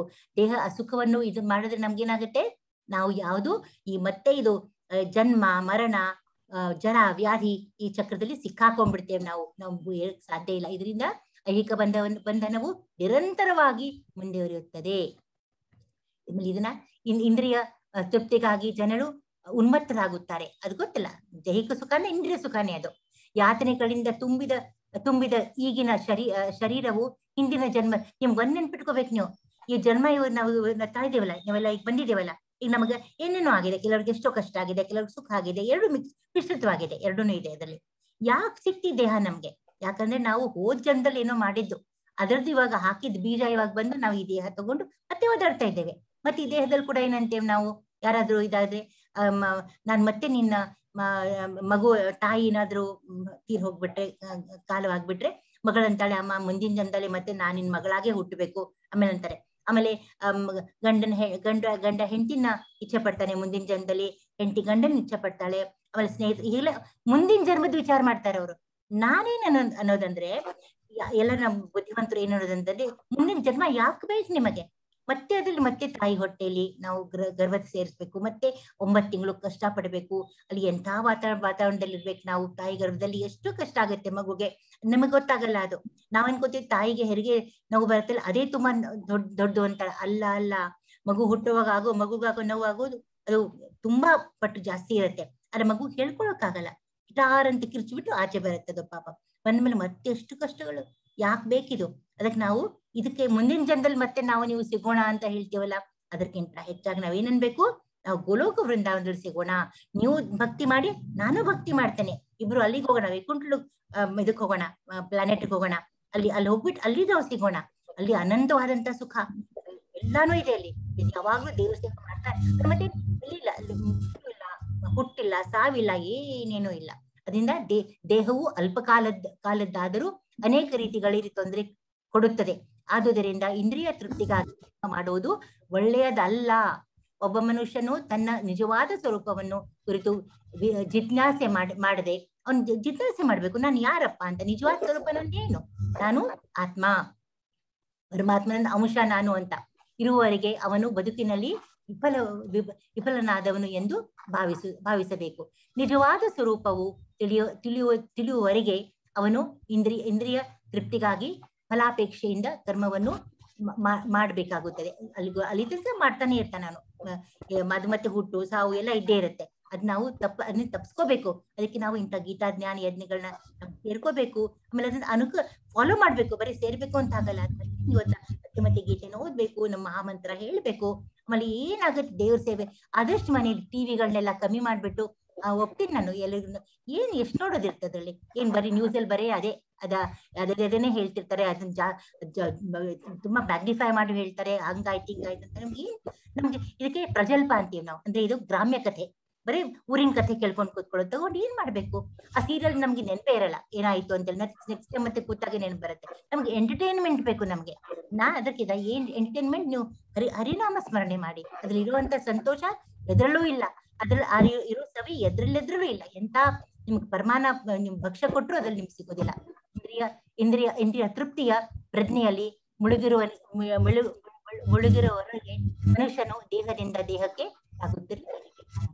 ಮನಸ್ಸು ಕಾಮ್ಯ ಕರ್ಮ ವಶವಾಗಿದ್ದು ಅಜ್ಞಾನದ ಪ್ರಭಾವಕ್ಕೆ ಒಳಗಾಗಿದ್ದರು ಮನುಷ್ಯನು ವಾಸುದೇವನ ಭಕ್ತಿ ಸೇವೆಯಲ್ಲಿ ಪ್ರೀತಿಯನ್ನು ಬೆಳೆಸಿಕೊಳ್ಳಬೇಕು. ಅದು ಬೆಳೆಸ್ಕೋಬೇಕಾದ್ರೆ ಹಾಗೆ ಬರಲ್ಲ ಅದು. ನೋಡಿ, ಒಳ್ಳೆ ಆಹಾರ ತಿನ್ಬೇಕಾದ್ರೆ ನೀವು ಅಭ್ಯಾಸ, ಹಾಗಲಕಾಯಿ ತಿನ್ಬೇಕು ಅಂತ ಅಭ್ಯಾಸ ಮಾಡ್ಕೋಬೇಕಪ್ಪ. ಬೇರೆ ಬೇರೆ ನಾವು ಜಂಕ್ ಫುಡ್ ತಿನ್ಬೇಕು ಅಂದ್ರೆ ಅದಕ್ಕೆ ಅಭ್ಯಾಸ ಮಾಡ್ಕೋಬೇಕಾಗಿಲ್ಲ. ಬೇಕಾದಷ್ಟು ತಿಂತೀವಿ ಅದನ್ನ, ಅಷ್ಟಿಲ್ಲ ಅಂದ್ರೂ ತಿಂತೀವಿ ನಾವು. ಅದು ಹಾಗಲಕಾಯಿ ತಿನ್ಬೇಕಾದ್ರೆ ಅದು ಬಹಳ ಒಳ್ಳೆ ದೇಹಕ್ಕೆ. ಅದು ಬೇವು ತಿನ್ಬೇಕಾದ್ರೆ ನಾವು ಅಭ್ಯಾಸ ಮಾಡ್ಕೋಬೇಕಾಗತ್ತೆ. ಆಗ ಮಾತ್ರ ಅದೇ ಕೊನೆಗೆ ಅದೇ ನಮಗೆ ಔಷಧಿ ಆಗೋದು. ಆಗ ಮಾತ್ರ ಮನುಷ್ಯನಿಗೆ ಐಹಿಕ ಅಸ್ತಿತ್ವದ ಬಂಧನದಿಂದ ಮುಕ್ತನಾಗುವ ಅವಕಾಶ ಲಭ್ಯವಾಗುತ್ತದೆ. ಆದುದರಿಂದ ಜ್ಞಾನವು ನಾನೇನ್ ಜ್ಞಾನ ನಮ್ದು ಇದರಲ್ಲಿ ಏನ್ ಜ್ಞಾನ? ಜಡ ಶರೀರವಲ್ಲ ಆತ್ಮ ಎಂಬ ಅರಿವು. ಮುಕ್ತಿಗೆ ಅಷ್ಟೇ ತಿಳ್ಕೊಂಡ್ಬಿಟ್ರೆ ಸಾಕ ನಾವು? ಆತ್ಮ ಜ್ಞಾನದಲ್ಲಿ ಕೆಲಸ ಮಾಡ್ಬೇಕು ನಾವು. ತಿಳ್ಕೊಬೇಕಷ್ಟೇ ಇಲ್ಲ, ಚೇತನ ಆತ್ಮನ ನೆಲೆಯಿಂದ ನಾನು ಆತ್ಮ ಅಂತ ತಿಳ್ಕೊಂಡು ಕೆಲಸ ಮಾಡ್ಬೇಕು. ಮನುಷ್ಯನು ಕ್ರಿಯಾಶೀಲನಾಗಬೇಕಾಗುತ್ತದೆ. ಇಲ್ಲವಾದರೆ ಐಹಿಕ ಬಂಧನದಿಂದ ಕೃಷ್ಣ ಪ್ರಜ್ಞೆಯಿಂದ ಡಿಸ್ಟರ್ಬೆನ್ಸ್ ಬರ್ತಾ ಇದ್ದಮ್ಮ. ಯಾರಾದ್ರೂ ಸ್ವಲ್ಪ ಮಾಡ್ಕೊಳ್ಳಿ. ಯಾರ್ದು ಡಿಸ್ಟರ್ಬೆನ್ಸ್ ಬರ್ತಾ ಇದೆ? ದಯವಿಟ್ಟು ಮ್ಯೂಟ್ ಇದೆ ಮಾತಾಜಿ. ಎಲ್ಲರೂ ಮ್ಯೂಟ್ ಮಾಡಿದ್ದೇನೆ ಈಗ ನಾನು. ಎಲ್ಲರೂ ಮ್ಯೂಟ್ ಆಗಿದ್ದೀರಾ? ಮತ್ತೆ ಸತಿ ನೋಡ್ತೀನಿ. ಮ್ಯೂಟ್ ಆಗಿದೆ. ದಯವಿಟ್ಟು ಸದ್ದಾಗದರೆ ನೋಡ್ಕೊಳ್ಳಿ. ಕೃಷ್ಣ ಪ್ರಜ್ಞೆಯಿಂದ ಕೂಡಿದ ಕರ್ಮವು ಮಾತ್ರ ಫಲಾಪೇಕ್ಷೆಯಿಂದ ಮಾಡಿದ ಕರ್ಮವಲ್ಲ. ನೀವು ಕೃಷ್ಣ ನೆನ್ಸ್ಕೊಂಡ್ ಮಾಡಿದ್ರೆ ಅದಕ್ಕೆ ಏನು ಇದಿಲ್ಲ, ಏನು ಯಾವ್ದು ಬಂಧನ ಇಲ್ಲ. ಪೂರ್ಣ ಜ್ಞಾನದಿಂದ ಮಾಡಿದ ಕಾರ್ಯ ಮನುಷ್ಯನು ನಿಜವಾದ ಜ್ಞಾನವನ್ನು ಬೆಳೆಸಿಕೊಳ್ಳಲು ನೆರವಾಗುತ್ತದೆ. ಸೊ ಅಲ್ಲಿ ನಿಮ್ಗೆ ಕೃಷ್ಣ ಪ್ರಜ್ಞೆ, ಕಾನ್ಶಿಯಸ್ನೆಸ್, ಅದನ್ನ ಏನ್ ಮಾಡ್ತೀರಾ ನಿಮ್ಗೆಲ್ಲಾನು ಅದು ನಿಮ್ಗೆ ಹೆಲ್ಪ್ ಆಗುತ್ತೆ. ಅದು ಡಿಸ್ಟರ್ಬೆನ್ಸ್ ಬರ್ತಾ ಇದೆ. ಮತ್ತೆ ದಯವಿಟ್ಟು ಎಲ್ಲ ಮ್ಯೂಟ್ ಆಗಿದ್ದೀರಲ್ಲ. ಕೃಷ್ಣ ಪ್ರಜ್ಞೆಯಲ್ಲಿ ಇಲ್ಲದೆ ಫಲಾಪೇಕ್ಷೆ ಇರುವ ಕೆಲಸಗಳನ್ನು ತ್ಯಜಿಸಿದ ಮಾತ್ರಕ್ಕೆ, ಈಗ ಕೃಷ್ಣ ಪ್ರಜ್ಞೆ ಇಟ್ಕೊಳ್ಳಲ್ಲ ಮನಸ್ಸಲ್ಲಿ, ಅದಕ್ಕೆ ನೀವು ಫಲಾಪೇಕ್ಷೆ ತ್ಯಜಿಸ್ತೀರ. ಬೇಡಪ್ಪ, ನಾನೇನೋ ಕೆಲಸ ಮಾಡಿದ್ದೆ, ಓಕೆ, ನನಗೇನು ಅಪೇಕ್ಷೆ ಇಲ್ಲ ಅಂತ. ಅದು ಉಪಯೋಗ ಇಲ್ಲ. ಅದು ಎಷ್ಟು ಜನ ಅಂತಾರೆ, ನನಗೆ ಪ್ರಶ್ನೆ ನನಗೆ ಈಗ ಬಂದಿದೆ ಇದು. ನಾವು ಇಷ್ಟೆಲ್ಲ ಕೆಲಸ ಮಾಡ್ತೀವಿ, ನಾವು ಹಾಸ್ಪಿಟಲ್ ಕಟ್ಸಕ್ ದುಡ್ಡು ಕೊಡ್ತೀವಿ, ಆಮೇಲೆ ಯಾರಿಗೂ ನಾವು ದಾನ ಮಾಡ್ತೀವಿ, ಎಲ್ಲ ಮಾಡ್ತೀವಿ. ನೀವು ಮಾಡಿ, ಇಲ್ಲ ಅಂತ ಹೇಳ, ನಿಮ್ದೆಲ್ಲ ಕೊಟ್ಟರು ನೀವು ತ್ಯಾಗ ಮಾಡಿದ್ರೆ ಅಂತ ತಿಳ್ಕೊಂಡಿರ್ತಾರೆ ನೀವು. ಆದ್ರೆ ಯಾವ ರೀತಿ ಹೇಗ್ ದಾನ ಮಾಡಿದ್ರೆ ನೀವು ಅದನ್ನ? ನಿಮ್ಮನೇಲಿ ಕೃಷ್ಣ ಪ್ರಜ್ಞೆ ಇತ್ತ ನಿಮ್ಮ ಮನಸ್ಸಲ್ಲಿ? ಯೋಚನೆ ಮಾಡಿ. ಯಾಕಂದ್ರೆ ಕೃಷ್ಣನ್ ಯಾಕೆ ಪ್ರಜ್ಞೆ ಇರ್ಬೇಕು? ನೀವೇನ್ ದಾನ ಮಾಡಿದ್ರ ಅದು ನಿಮ್ದ? ನಿಮ್ದಲ್ಲ. ಅದು ನೀವಲ್ಲ. ಆಕ್ಚುಲಿ ನಾನು ನಿಮ್ಗೆ ಪ್ರಶ್ನೆ ಹೇಳ್ತಾ ಇದ್ದೇನೆ, ನೀವಲ್ಲ. ದಯವಿಟ್ಟು ಡಿಸ್ಟರ್ಬೆನ್ಸ್ ಬರ್ತಾ ಇದೆ. ಡಿಸ್ಟರ್ಬೆನ್ಸ್ ನೋ ನೀಲಂ?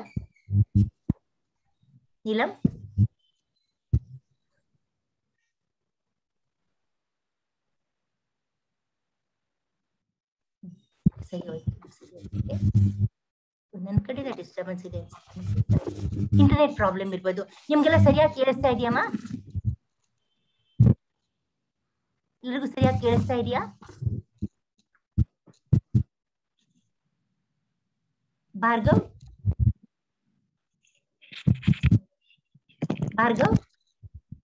ಶೇಖರ್? ಹಾ, ಕೇಳಿಸ್ತಾ ಇದೆ. ಏನ್ ತೊಂದರೆ? ಡಿಸ್ಟರ್ಬೆನ್ಸ್ ಏನಿಲ್ಲ ಅಲ್ಲ? ಅಲ್ಲ, ಡಿಸ್ಟರ್ಬೆನ್ಸ್ ಇದೆ, ಬಟ್ ಕೇಳಿಸ್ತಾ ಇದೆ. ಯಾಕೋ ಡಿಸ್ಟರ್ಬೆನ್ಸ್ ಬರ್ತದೆ? ಇಂಟರ್ನೆಟ್ ಪ್ರಾಬ್ಲಮ್ ತುಂಬಾ ಇದೆ ಅಮ್ಮ. ಮಳೆಗಳು ಬರ್ತಾ ಇದೆ ಅಲ್ಲ, ದಯವಿಟ್ಟು ಅದೇನು ಮಾಡಕ್ ಆಗ್ತಾ ಇಲ್ಲ. Okay, thank you.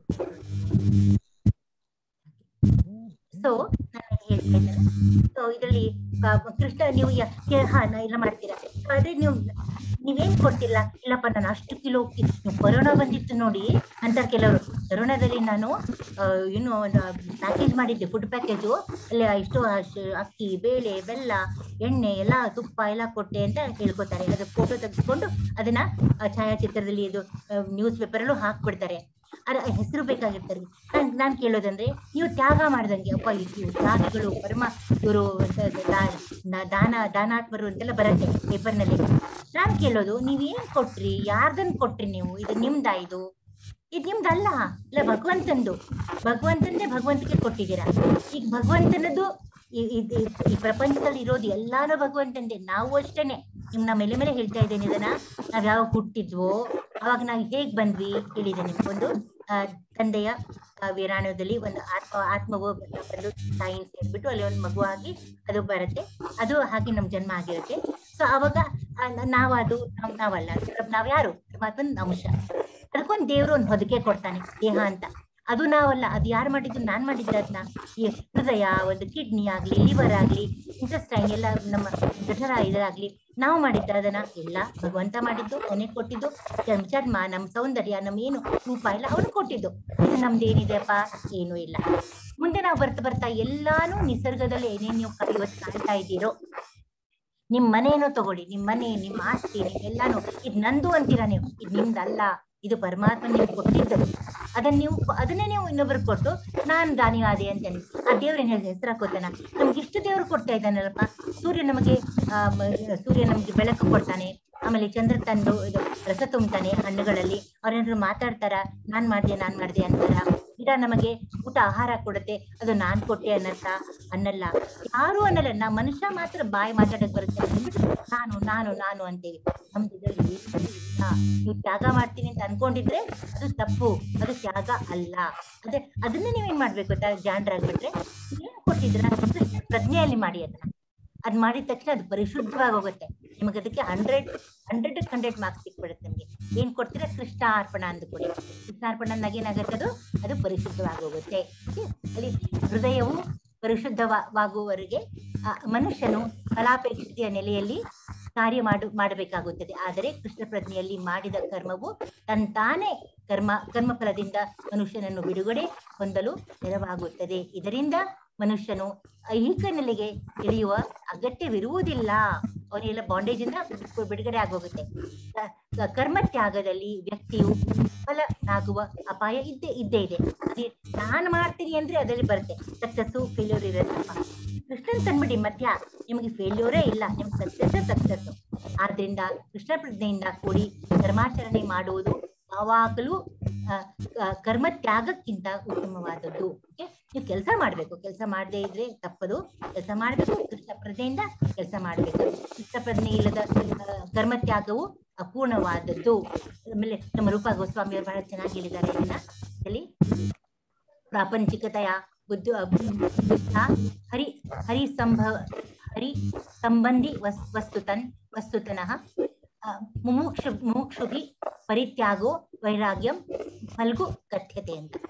ಮುಕ್ತಿಯನ್ನು ಸಾಧಿಸಲು ಕಾತರರಾಗಿರೋ ವ್ಯಕ್ತಿಗಳು ಏನ್ ಮಾಡ್ಬೇಕಪ್ಪ ಅಂದ್ರೆ, ದೇವೋತ್ತಮ ಪರಮ ಪುರುಷನಿಗೆ ಸಂಬಂಧಿಸಿದ ವಿಷಯಗಳನ್ನು ಐಹಿಕವೆಂದು ಭಾವಿಸಿ ತ್ಯಜಿಸಿದರೆ ಅವರು ತ್ಯಾಗವನ್ನು ಅವರ ತ್ಯಾಗವನ್ನು ಅಪೂರ್ಣವೆಂದು ಹೇಳಲಾಗುತ್ತದೆ.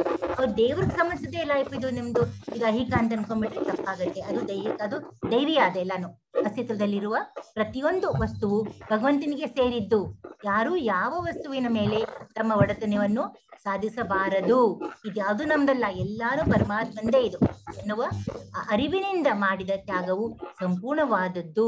ಇದು ತಂದೆ ನೀನೇ ಕೊಟ್ಟಿದ್ದು, ನಾನು ನಿನಗೆ ಕೊಡ್ತಾ ಇದ್ದೇನೆ. ನಿನಗೆ ಯಾಕೆ ಕೊಡ್ತಾ ಇದ್ದೇನೆ? ಅದು ಹಸ್ತೋಟೆ ಪಾಪ, ಅದು ಹಸ್ತೋಟೆ ಯಾರಿಗೂ ಬೇಕಾಗಿದೆ. ಅಲ್ಲಿ ಇದ್ದೀಯಾ, ನಿನ್ಗೆ ವಾಸ ಇದೆ ಅಲ್ಲಿ. ಪ್ರತಿಯೊಬ್ಬರಲ್ಲೂ ಪರಮಾತ್ಮ ಇದ್ದೇ ಇದ್ದಾನೆ. ಅವ್ರನ್ನ ಕೊಡ್ತಾ ಇದ್ದೀನಿ ಅನ್ಕೊಂಡು ಕೊಟ್ರೆ ಅದು ನಿಮಗೆ 100% ನಿಮಗೆ ಅದ್ರದ್ದು ಲಾಭ ಸಿಗುತ್ತೆ, ನಿಮ್ಗೆ ಪುಣ್ಯ ಸಿಗುತ್ತೆ. ಲಾಭಕ್ಕೆ ನಾವು ಕೆಲಸ ಮಾಡ್ತಿಲ್ಲ, ನಮಗೆ ದೇವರು ನಮ್ಗೆ ಅನುಗ್ರಹ ಬೇಕಾಗಿದೆ. ವಾಸ್ತವವಾಗಿ ಯಾವುದು ಯಾರಿಗೂ ಸೇರಿದ್ದಲ್ಲ ಎನ್ನುವುದನ್ನು ತಿಳಿದುಕೊಳ್ಳಬೇಕು. ಹಾಗಿರುವಾಗ ತ್ಯಾಗದ ಪ್ರಶ್ನೆ ಎಲ್ಲಿ ಬಂತು? ಏನ್ ತ್ಯಾಗ ಇದೆ? ತ್ಯಾಗನೇ ಇಲ್ಲ, ಎಲ್ಲವೂ ಕೃಷ್ಣನಿಗೆ ಸೇರಿದ್ದು ಎನ್ನುವ ಅರಿವಿರುವ ವ್ಯಕ್ತಿಯು ಸದಾ ತ್ಯಾಗದಲ್ಲಿಯೇ ನೆಲೆಸಿರುತ್ತಾನೆ. ಎಲ್ಲವೂ ಕೃಷ್ಣನಿಗೆ ಸೇರಿದ್ದಾದ್ದರಿಂದ ಎಲ್ಲವನ್ನೂ ಕೃಷ್ಣನ ಸೇವೆಗೆ ಬಳಸಬೇಕು. ಏನೇ ಇರ್ಲಿ, ನೀವು ಏನೇ ಮಾಡಿ. ಇದಕ್ಕೊಂದು ಒಳ್ಳೆ ಉದಾಹರಣೆ ಕೊಡ್ತೇನೆ ನಾನು ನಿಮ್ಗೆ. ನೀವ್ ಏನೇ ತರ್ರಿಪ್ಪ, ಇದು ಮೊದಲೇ ನಮ್ಗೆ ತುಂಬಾ ಒಳ್ಳೆ ನಮ್ ಕಾಲದಂತೂ ಅಭ್ಯಾಸ ಇದ್ದೇ ಇತ್ತು. ನೀವೇನು ಒಂದು ಹೊಸ ಬಟ್ಟೆ ತರಿ, ಒಂದು ಸೀರೆ ತಗೊಂಬನ್ನಿ, ಒಂದ್ ಯಾವ್ದೋ ಮನೆಗೆ ಒಂದು ಸಾಮಾನು ತಗೊಳ್ಳಿ. ಮೊದ್ಲೇನ್ ಮಾಡ್ತಿದ್ವಿ ಅಂದ್ರೆ ಅದನ್ನ ದೇವ್ರ ಹತ್ರ ಇಟ್ಟು ಅದಕ್ಕೊಂದು ಅರ್ಶನ ಪೂಜೆ ಮಾಡಿ ಅದನ್ನ ಬಳಸ್ತಿದ್ವಿ. ಅದನ್ನ ಈಗ ಅದು ಹೊಟ್ಟೆ ಹೋಗಿದೆ. ಅಂಗಡಿಯಿಂದ ಪುರ್ಸತ್ತಿಲ್ಲ, ಎಲ್ಲ ನಾವು ಬಳಸ್ಕೊಂಡ್ಬಿಡ್ತೀವಿ. ಅದನ್ನ ಹಾಗೆ ಮಾಡ್ಬಾರ್ದು. ಅದನ್ನ ದೇವ್ರಿಗೆ ಅರ್ಪಿಸಿ ನಾವು ತಗೋಬೇಕು. ಯಾವುದೇ ಹೊಸ ವಸ್ತುನ ನಾವು ತಕ್ಷಣ ನಾವು ಬಳಸ್ಕೋಬಾರ್ದು. ಅವ್ರಿಗೆ ಅರ್ಪಿಸಿ ತಗೊಂಡ್ರೆ ಅದು ಪ್ರಸಾದ ಆಗತ್ತೆ ನಮಗೆ. ಮಾಯಾವಾದಿ ಪಂಥದಲ್ಲಿ ಅಲ್ಲೂ ಸನ್ಯಾಸ ಹೇಳ್ತಾರೆ, ಮಾಯಾವಾದಿ ಇದರಲ್ಲಿ. ಬಟ್ ಅದಕ್ಕಿಂತ ಹೆಚ್ಚು ಶ್ರೇಷ್ಠ ಅಂದ್ರೆ ಪರಿಪೂರ್ಣ ಕರ್ಮವು ಅದಕ್ಕಿಂತ ಯಾವಾಗ್ಲೂ ಬಹುಶ್ರೇಷ್ಠ.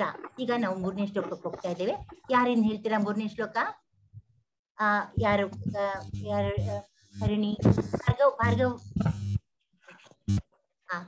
ಭಾರ್ಗವ್ ಹೇಳ್ತೀರಮ್ಮ? ಭಾರ್ಗವ್ ಶೇಖರ್ ಹಾ ಹೇಳ್ತೀನಮ್ಮ. ಹೇಳಿ. ನಿಮ್ಮ ಹೆಸರು ಭಾರ್ಗವಿನಾಮ? ಭಾರ್ಗವಿ ಅದು ಅದು ತಪ್ಪು ಬಿದ್ದಿದೆ, ಸ್ಪೆಲ್ಲಿಂಗ್ ನಾನು ತಪ್ಪಾಗಿದೆ. ಪಡಿಸ್ಕೋತೇನೆ ಬಿಡಿ, ನಾ ಭಾರ್ಗವಿ ಅಂತ ಕರಿತೀನಿ. ಸೊಗಸಾದ ಹೆಸರಿದೆ, ಬಾಯಿ ತುಂಬಾ ಕರಿಬಹುದು. ಭಾರ್ಗವಿ.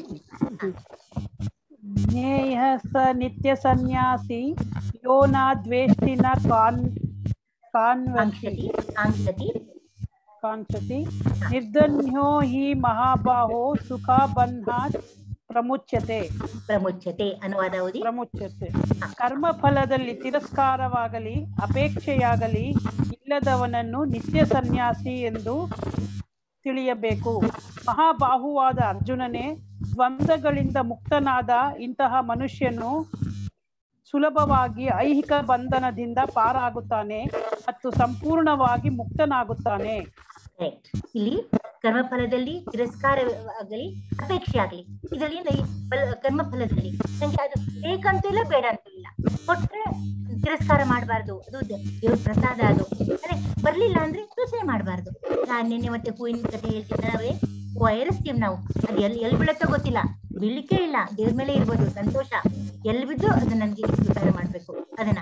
ಆಮೇಲೆ ಅದನ್ನ ಎಕ್ಸ್ಪೆಕ್ಟ್ ಮಾಡ್ಬಾರ್ದು, ಅಲ್ಲೇ ಬೀಳಿ ಇಲ್ಲೇ ಬೆಳಿ ಏನು ಅನ್ಕೋಬಾರ್ದು. ಅದು ಬಂದಾಗ ವರ, ಬರ್ಲಿಲ್ಲಪ್ಪ ಅಂದ್ರೆ ಇಲ್ಲ, ಅದು ಇಲ್ಲ, ಅದು ಸಂತೋಷ. ಯಾವಾಗ್ಲೂ ಸಂತೋಷವಾಗಿರೋನು ದೇವರಿಗೆ ಪ್ರಿಯನು. ಯಾವಾಗ್ಲೂ ದೇವ್ರು ಯಾವಾಗ್ಲೂ ಸಂತೋಷವಾಗಿರ್ತಾನೆ, ನಕ್ಕೊಂಡಿರ್ತಾನೆ. ಇವನು ಕೃಷ್ಣನ ಮುಖ ನೋಡಿ, ಎಲ್ಲಾದ್ರೂ ಇದು ಒಂಥರ ಸಿರುಕ್ ಮುಖ ಇದೆಯಾ, ತಕ್ಕೊಂಡಿರ್ತಾನೆ. ಅವನು ತನ್ನ ಮುರಳಿನ ಬಾರಿಸ್ಕೊತ ಇದ್ಬಿಡ್ತಾನೆ. ಆದ್ರೆ ನಾವು ಇರ್ಬೇಕು. ಆಕ್ಚುಲಿ ನಮ್ಮ ಆತ್ಮ ಕೂಡ ಅದೇ ಬಯಸೋದು, ಅವಾಗ್ಲೂ ಸಂತೋಷ ಬಯಸುತ್ತೆ. ನಾವು ಸುಮ್ಮನೆ ಈ ಗುಣದಿಂದ, ನಮ್ಮ ಮಟೀರಿಯಲ್ ಮೋಡ್ಸ್ ಆಫ್ ನೇಚರ್ ಅಂತೀವಿ ಇಂಗ್ಲಿಷ್ ಅಲ್ಲಿ, ಪ್ರಕೃತಿಯ ಗುಣಗಳಿಂದ ನಾವು ಅದಕ್ಕೆ ನಾವು ಅದ್ರ ಪ್ರಭಾವದಿಂದ ನಾವ್ ಈಗ ಆಗಿರ್ತೀವಿ. ಸತ್ವಗುಣ, ತಮಗುಣ, ರಜೋಗುಣ ನಮ್ಮಲ್ಲಿ ಬಂದ್ಬಿಡತ್ತೆ. ಆದ್ರೆ ನಾವು ಆಕ್ಚುಲಿ ಮೂಲತಃವಾಗಿ ನಮ್ಮ ಆತ್ಮಕ್ಕೆ ಸಂತೋಷನೇ ಬೇಕು. ಯೋಚನೆ ಮಾಡಿ, ಯಾರಿಗಾದ್ರೂ ಯುದ್ಧ ಬೇಕಾ, ಯಾರಿಗಾದ್ರೂ ಅಶಾಂತಿ ಬೇಕಾ, ಜಗಳ ಬೇಕಾ? ಇಲ್ಲ, ಎಲ್ಲರಿಗೂ ಶಾಂತಿನೇ ಬೇಕು, ಸಂತೋಷನೇ ಬೇಕಾಗುತ್ತೆ. ಅದನ್ನ ನಾವು ನೆನಪಿಟ್ಕೋಬೇಕು. ಸಂಪೂರ್ಣವಾಗಿ ಕೃಷ್ಣ ಪ್ರಜ್ಞೆಯಲ್ಲಿ ಇರುವ ವ್ಯಕ್ತಿಯು ಸದಾ ಸನ್ಯಾಸಿ. ಏಕೆಂದ್ರೆ ಅವನಿಗೆ ಕರ್ಮಫಲದಲ್ಲಿ ತಿರಸ್ಕಾರವೂ ಇಲ್ಲ, ಅಪೇಕ್ಷೆಯೂ ಇಲ್ಲ, ಬೇಕಂತೂ ಇಲ್ಲ, ಬೇಡಂತೂ ಇಲ್ಲ.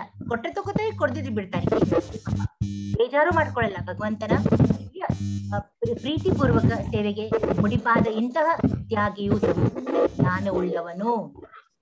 ಏಕೆಂದರೆ ಅವನಿಗೆ ಕೃಷ್ಣನೊಡನೆ ತನ್ನ ಸಂಬಂಧದ ನಿಜ ಸ್ವರೂಪ ಅರಿತಿದೆ. ಅವ್ನ್ ಗೊತ್ತು, ನಾನು ಯಾರು ಅಂತ ಗೊತ್ತು ಅವನ್ಗೆ. ಈಗ ನಮ್ಗೆಲ್ಲ ನೋಡಿ 18 ತಿಳ್ಕೊಳ್ಳಿ, ನಿಮ್ಗೂ ಗೊತ್ತಾಗತ್ತೆ ನೀವ್ ಯಾರು ಅಂತ. ನೀವ್ ಯಾರು? ನೀವು ದೇವನ ಒಂದು ಅಂಶ. ನೀವು ಕೃಷ್ಣನು ಪೂರ್ಣನು, ಅವ್ನ್ ಕೃಷ್ಣ ಯಾವಾಗ್ಲೂ ಇದು ಇದ್ರ ಬರ್ತದೆ, ಪೂರ್ಣಮಾದಾಯ ಪೂರ್ಣಮೇವಾವಶಿಷ್ಯತೆ ಅಂತ ಬರುತ್ತೆ ಇದರಲ್ಲಿ, ನಮ್ಮ ಈಶೋಪನಿಷತ್ತಲ್ಲಿ ಬರ್ತದು. ಸೊ ಅಲ್ಲಿ ಪರಿಪೂರ್ಣ ಆದಂತ ಅವ್ನು ಕಂಪ್ಲೀಟ್, ಅವನು ಪೂರ್ಣ ವ್ಯಕ್ತಿ, ಅವನು ಪೂರ್ಣನು. ತಾನು ಕೃಷ್ಣನ ವಿಭಿನ್ನ ಅಂಶ ಎಂದು ಅವನಿಗೆ ಸಂಪೂರ್ಣವಾಗಿ ತಿಳಿದಿರುತ್ತದೆ. ಇಂತಹ ಜ್ಞಾನವು ಗುಣಾತ್ಮಕವಾಗಿ ಮತ್ತು ಪರಿಮಾಣಾತ್ಮಕವಾಗಿ ಸರಿಯಾಗುತ್ತದೆ. ಮತ್ತು ಪರಿಮಾಣ ಅಂದ್ರೆ ಈ ಪ್ರಮಾಣದಲ್ಲಿ ನಾವು ಚಿಕ್ಕವರೇ, ಡೆಫಿನೆಟ್ಲಿ. ಗುಣದಲ್ಲಿ ನಾವು ಅವನಿಗೆ ಸರಿಸಮರು. ಆದುದರಿಂದ ಅದು ಪರಿಪೂರ್ಣ. ನಾನು ಪೂರ್ಣ, ಅವನು ಪರಿಪೂರ್ಣ ಮನುಷ್ಯ. ಅವನಿಂದ ನಾವು ಒಂದು ಪರಿಪೂರ್ಣ ಅಂಶ ತೆಗೆದ್ರೆ ಅಂದ್ರೆ ಅವನು ಪರಿಪೂರ್ಣ ಆಗೇ ಇರ್ತಾನೆ, ಅವನಲ್ಲಿ ಏನೂ ಕಮ್ಮಿ ಆಗಲ್ಲ. ನನ್ನ ತಟ್ಟೆಯಿಂದ ನಿಮ್ಗೆ ಏನಾದ್ರು ನನ್ಗೆ ಕೊಟ್ರೆ ನನ್ನ ತಟ್ಟೆಗೆ ಒಂಚೂರು ಕಮ್ಮಿ ಆಯ್ತಪ್ಪ, ನಂದೇನೋ ಒಂದು ಚಪಾತಿನೋ ಅನ್ನನೋ ಪಲ್ಯನೋ ಕಮ್ಮಿ ಆಗುತ್ತೆ. ಆದ್ರೆ ಅವನ ತಟ್ಟೆ ಹಂಗಲ್ಲ.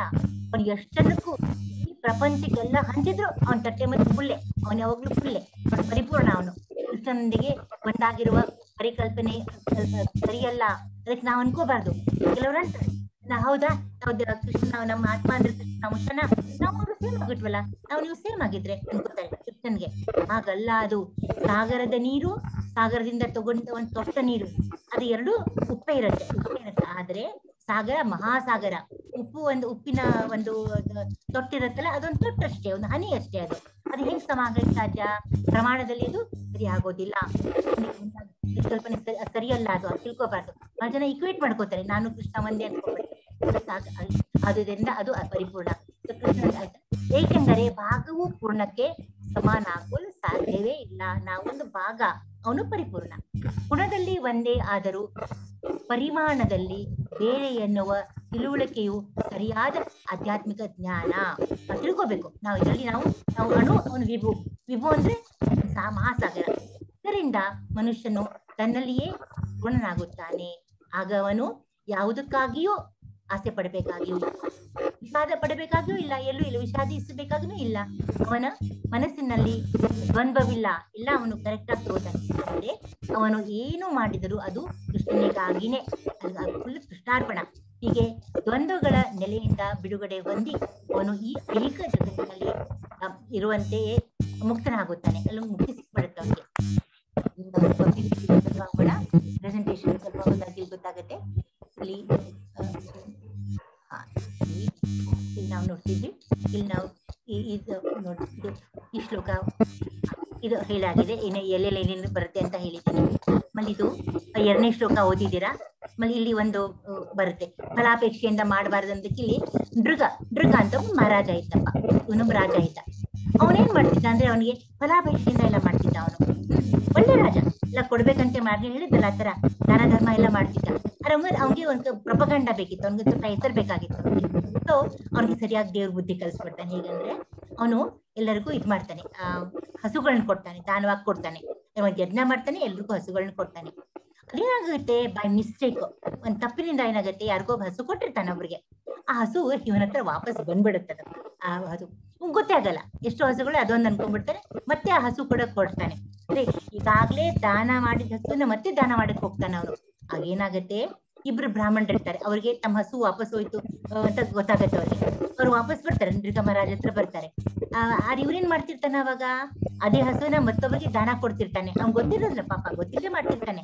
ಆದ್ರೂ ಅವ್ನಿಗೆ ಒಂದು ಅಹಂಕಾರ ಇರುತ್ತೆ, ನಾನ್ ಮಾಡಿದೀನಿ ಅಂತ, ಅದ್ರ ಫಲಾಪೇಕ್ಷೆ ಇರುತ್ತೆ ಅವ್ನಿಗೆ.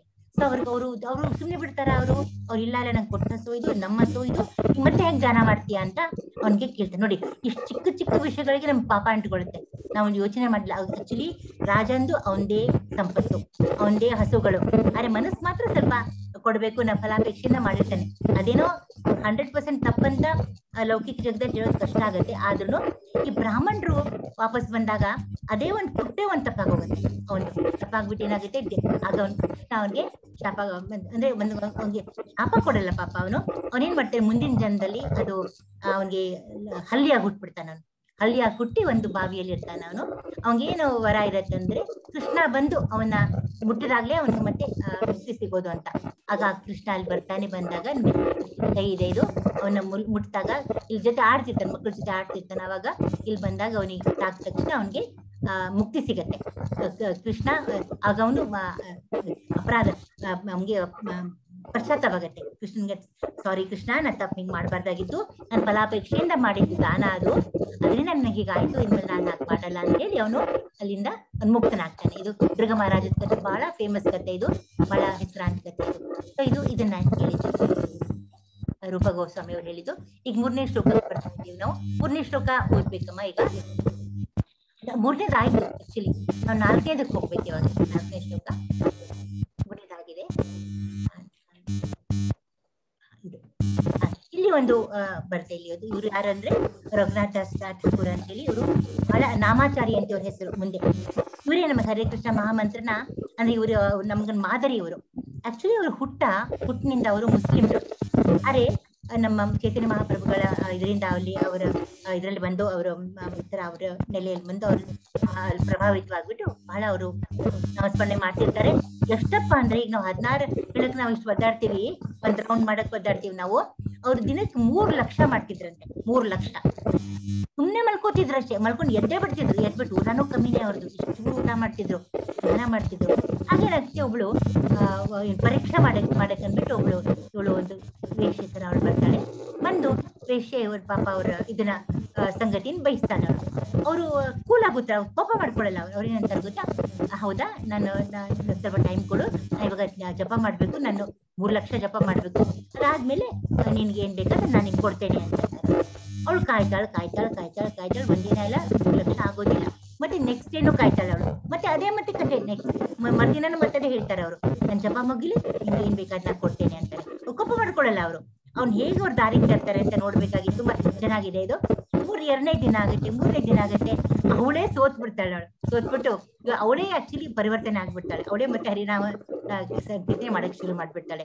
ಈಗ ರಘುನಾಥ್ ದಾಸ್ ಠಾಕೂರ್ ಅವ್ರನ್ನ ಬದಲಾಯಿಸರು ಅಂತ ಹೇಳಿ ಈ ಒಂದು ಬಹಳ ಸುಂದರವಾದಂತ ಒಂದು ಸಂದೇಶ ಇದೆ ಇದರಲ್ಲಿ. ಈಗ ನೆಕ್ಸ್ಟ್ ನಾವು 4ನೇ 4ನೇ ಶ್ಲೋಕ ಇಲ್ಲ, 4ನೇ ಶ್ಲೋಕ ಇಲ್ಲ, ನಾವು 10ನೇ ಶ್ಲೋಕಕ್ಕೆ ಹೋಗ್ತಾ ಇದ್ದೇವೆ.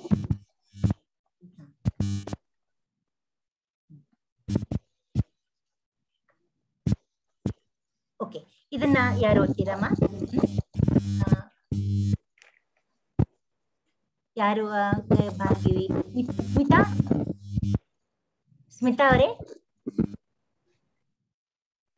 ಅನ್ಮ್ಯೂಟ್ ಮಾಡ್ಕೊಳ್ಳಿ. ಸ್ಮಿತಾ ಮಾತಾಜಿ. ಹಾ, ನೀವು ಶ್ಲೋಕನ ಹರೇ ಕೃಷ್ಣ ಮಾತಾಜಿ. ಹರೇ ಕೃಷ್ಣ, ಹರೇ ಕೃಷ್ಣ. ಬ್ರಹ್ಮಣಾಧ್ಯಾಯ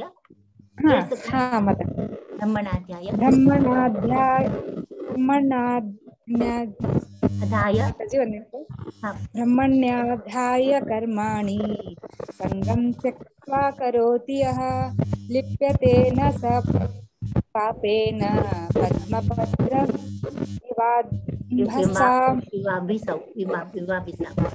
ಇದು ಅನುವಾದ ಓದಿ. ಫಲಗಳನ್ನು ಭಗವಂತನಿಗೆ ಅರ್ಪಿಸಿ ಯಾರು ನಿರ್ಲಿಪ್ತರಾಗಿ ಕರ್ತವ್ಯಗಳನ್ನು ಮಾಡುವನು ಆತನಿಗೆ ತಾವರೆ ಎಲೆಗೆ ಹೇಗೆ ನೀರಿನ ಲೇಪವಿಲ್ಲವೋ ಹಾಗೆ ಪಾಪದ ಲೇಪವಿಲ್ಲ. ಪಾಪದ ಲೇಪವೇ ಇಲ್ಲ ಅವನಿಗೆ. ನಾನು ಅರ್ಪಿಸ್ತಾನ ಅವನಿಗೆ ಯಾವುದು ಅದೇ ನೋಡಿ, ತಾವರೆ ಎಲೆ ಮೇಲೆ ಅಥವಾ ಹೂವಿನ ಮೇಲೆ ಹನಿ ಬಿದ್ರೆ ಜಾರ್ಕೊಂಡು ಹೋಗ್ಬಿಡ್ದು ಅವ್ನಿಗೆ, ಅದು ಅಂಟೋದಿಲ್ಲ ಅದಕ್ಕೆ. ಸೊ ಅಂತವನಿಗೆ ಇಲ್ಲಿ ಭ್ರಮಣಿ ಅಂದರೆ ಕೃಷ್ಣ ಪ್ರಜ್ಞೆಯಲ್ಲಿ ಎಂದರ್ಥ. ಭೌತಿಕ ಜಗತ್ತು ಪಾರಿಭಾಷಿಕವಾಗಿ ಪ್ರಧಾನ ಎಂದು ಕರೆಯುವ ಪ್ರಕೃತಿಯ ಗುಣಗಳ ಅಭಿವ್ಯಕ್ತಿಯ ಮೊತ್ತ.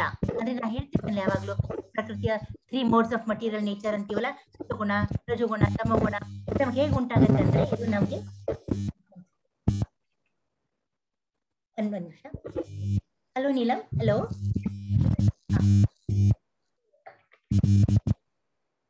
ಹಲೋ,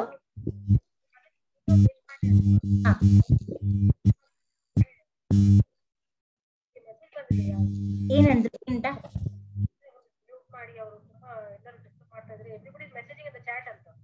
ಇಲ್ವಲ್ಲ, ಇಲ್ಲ ಮ್ಯೂಟ್ ಆಗಿದೆ ಅಲ್ಲಮ್ಮ. ಪರ್ಫೆಕ್ಟ್ ಮ್ಯೂಟ್ ಆಗಿದೆ ಅಲ್ಲ. ಮ್ಯೂಟ್ ಆಲ್ ಅಲ್ಲಿ ಮಾಡಿದ್ದೇನೆ, ಮ್ಯೂಟ್ ಆಲ್ ಅಲ್ಲಿ ಇದು ಕೂಡ ಮಾಡಿದ್ದೇನೆ ನಾನು. ಕಂಪ್ಲೀಟ್ಲಿ ಅನ್ಮ್ಯೂಟ್ ಮಾಡಕ್ ಬರೋದೇ ಇಲ್ಲ ಅವ್ರಿಗೆ, ಡಿಸೇಬಲ್ಡ್ ಆಕ್ಚುಲಿ. ಇದಕ್ಕಿಂತ ಏನು ಮಾಡಕ್ ಆಗಲ್ಲಮ್ಮ.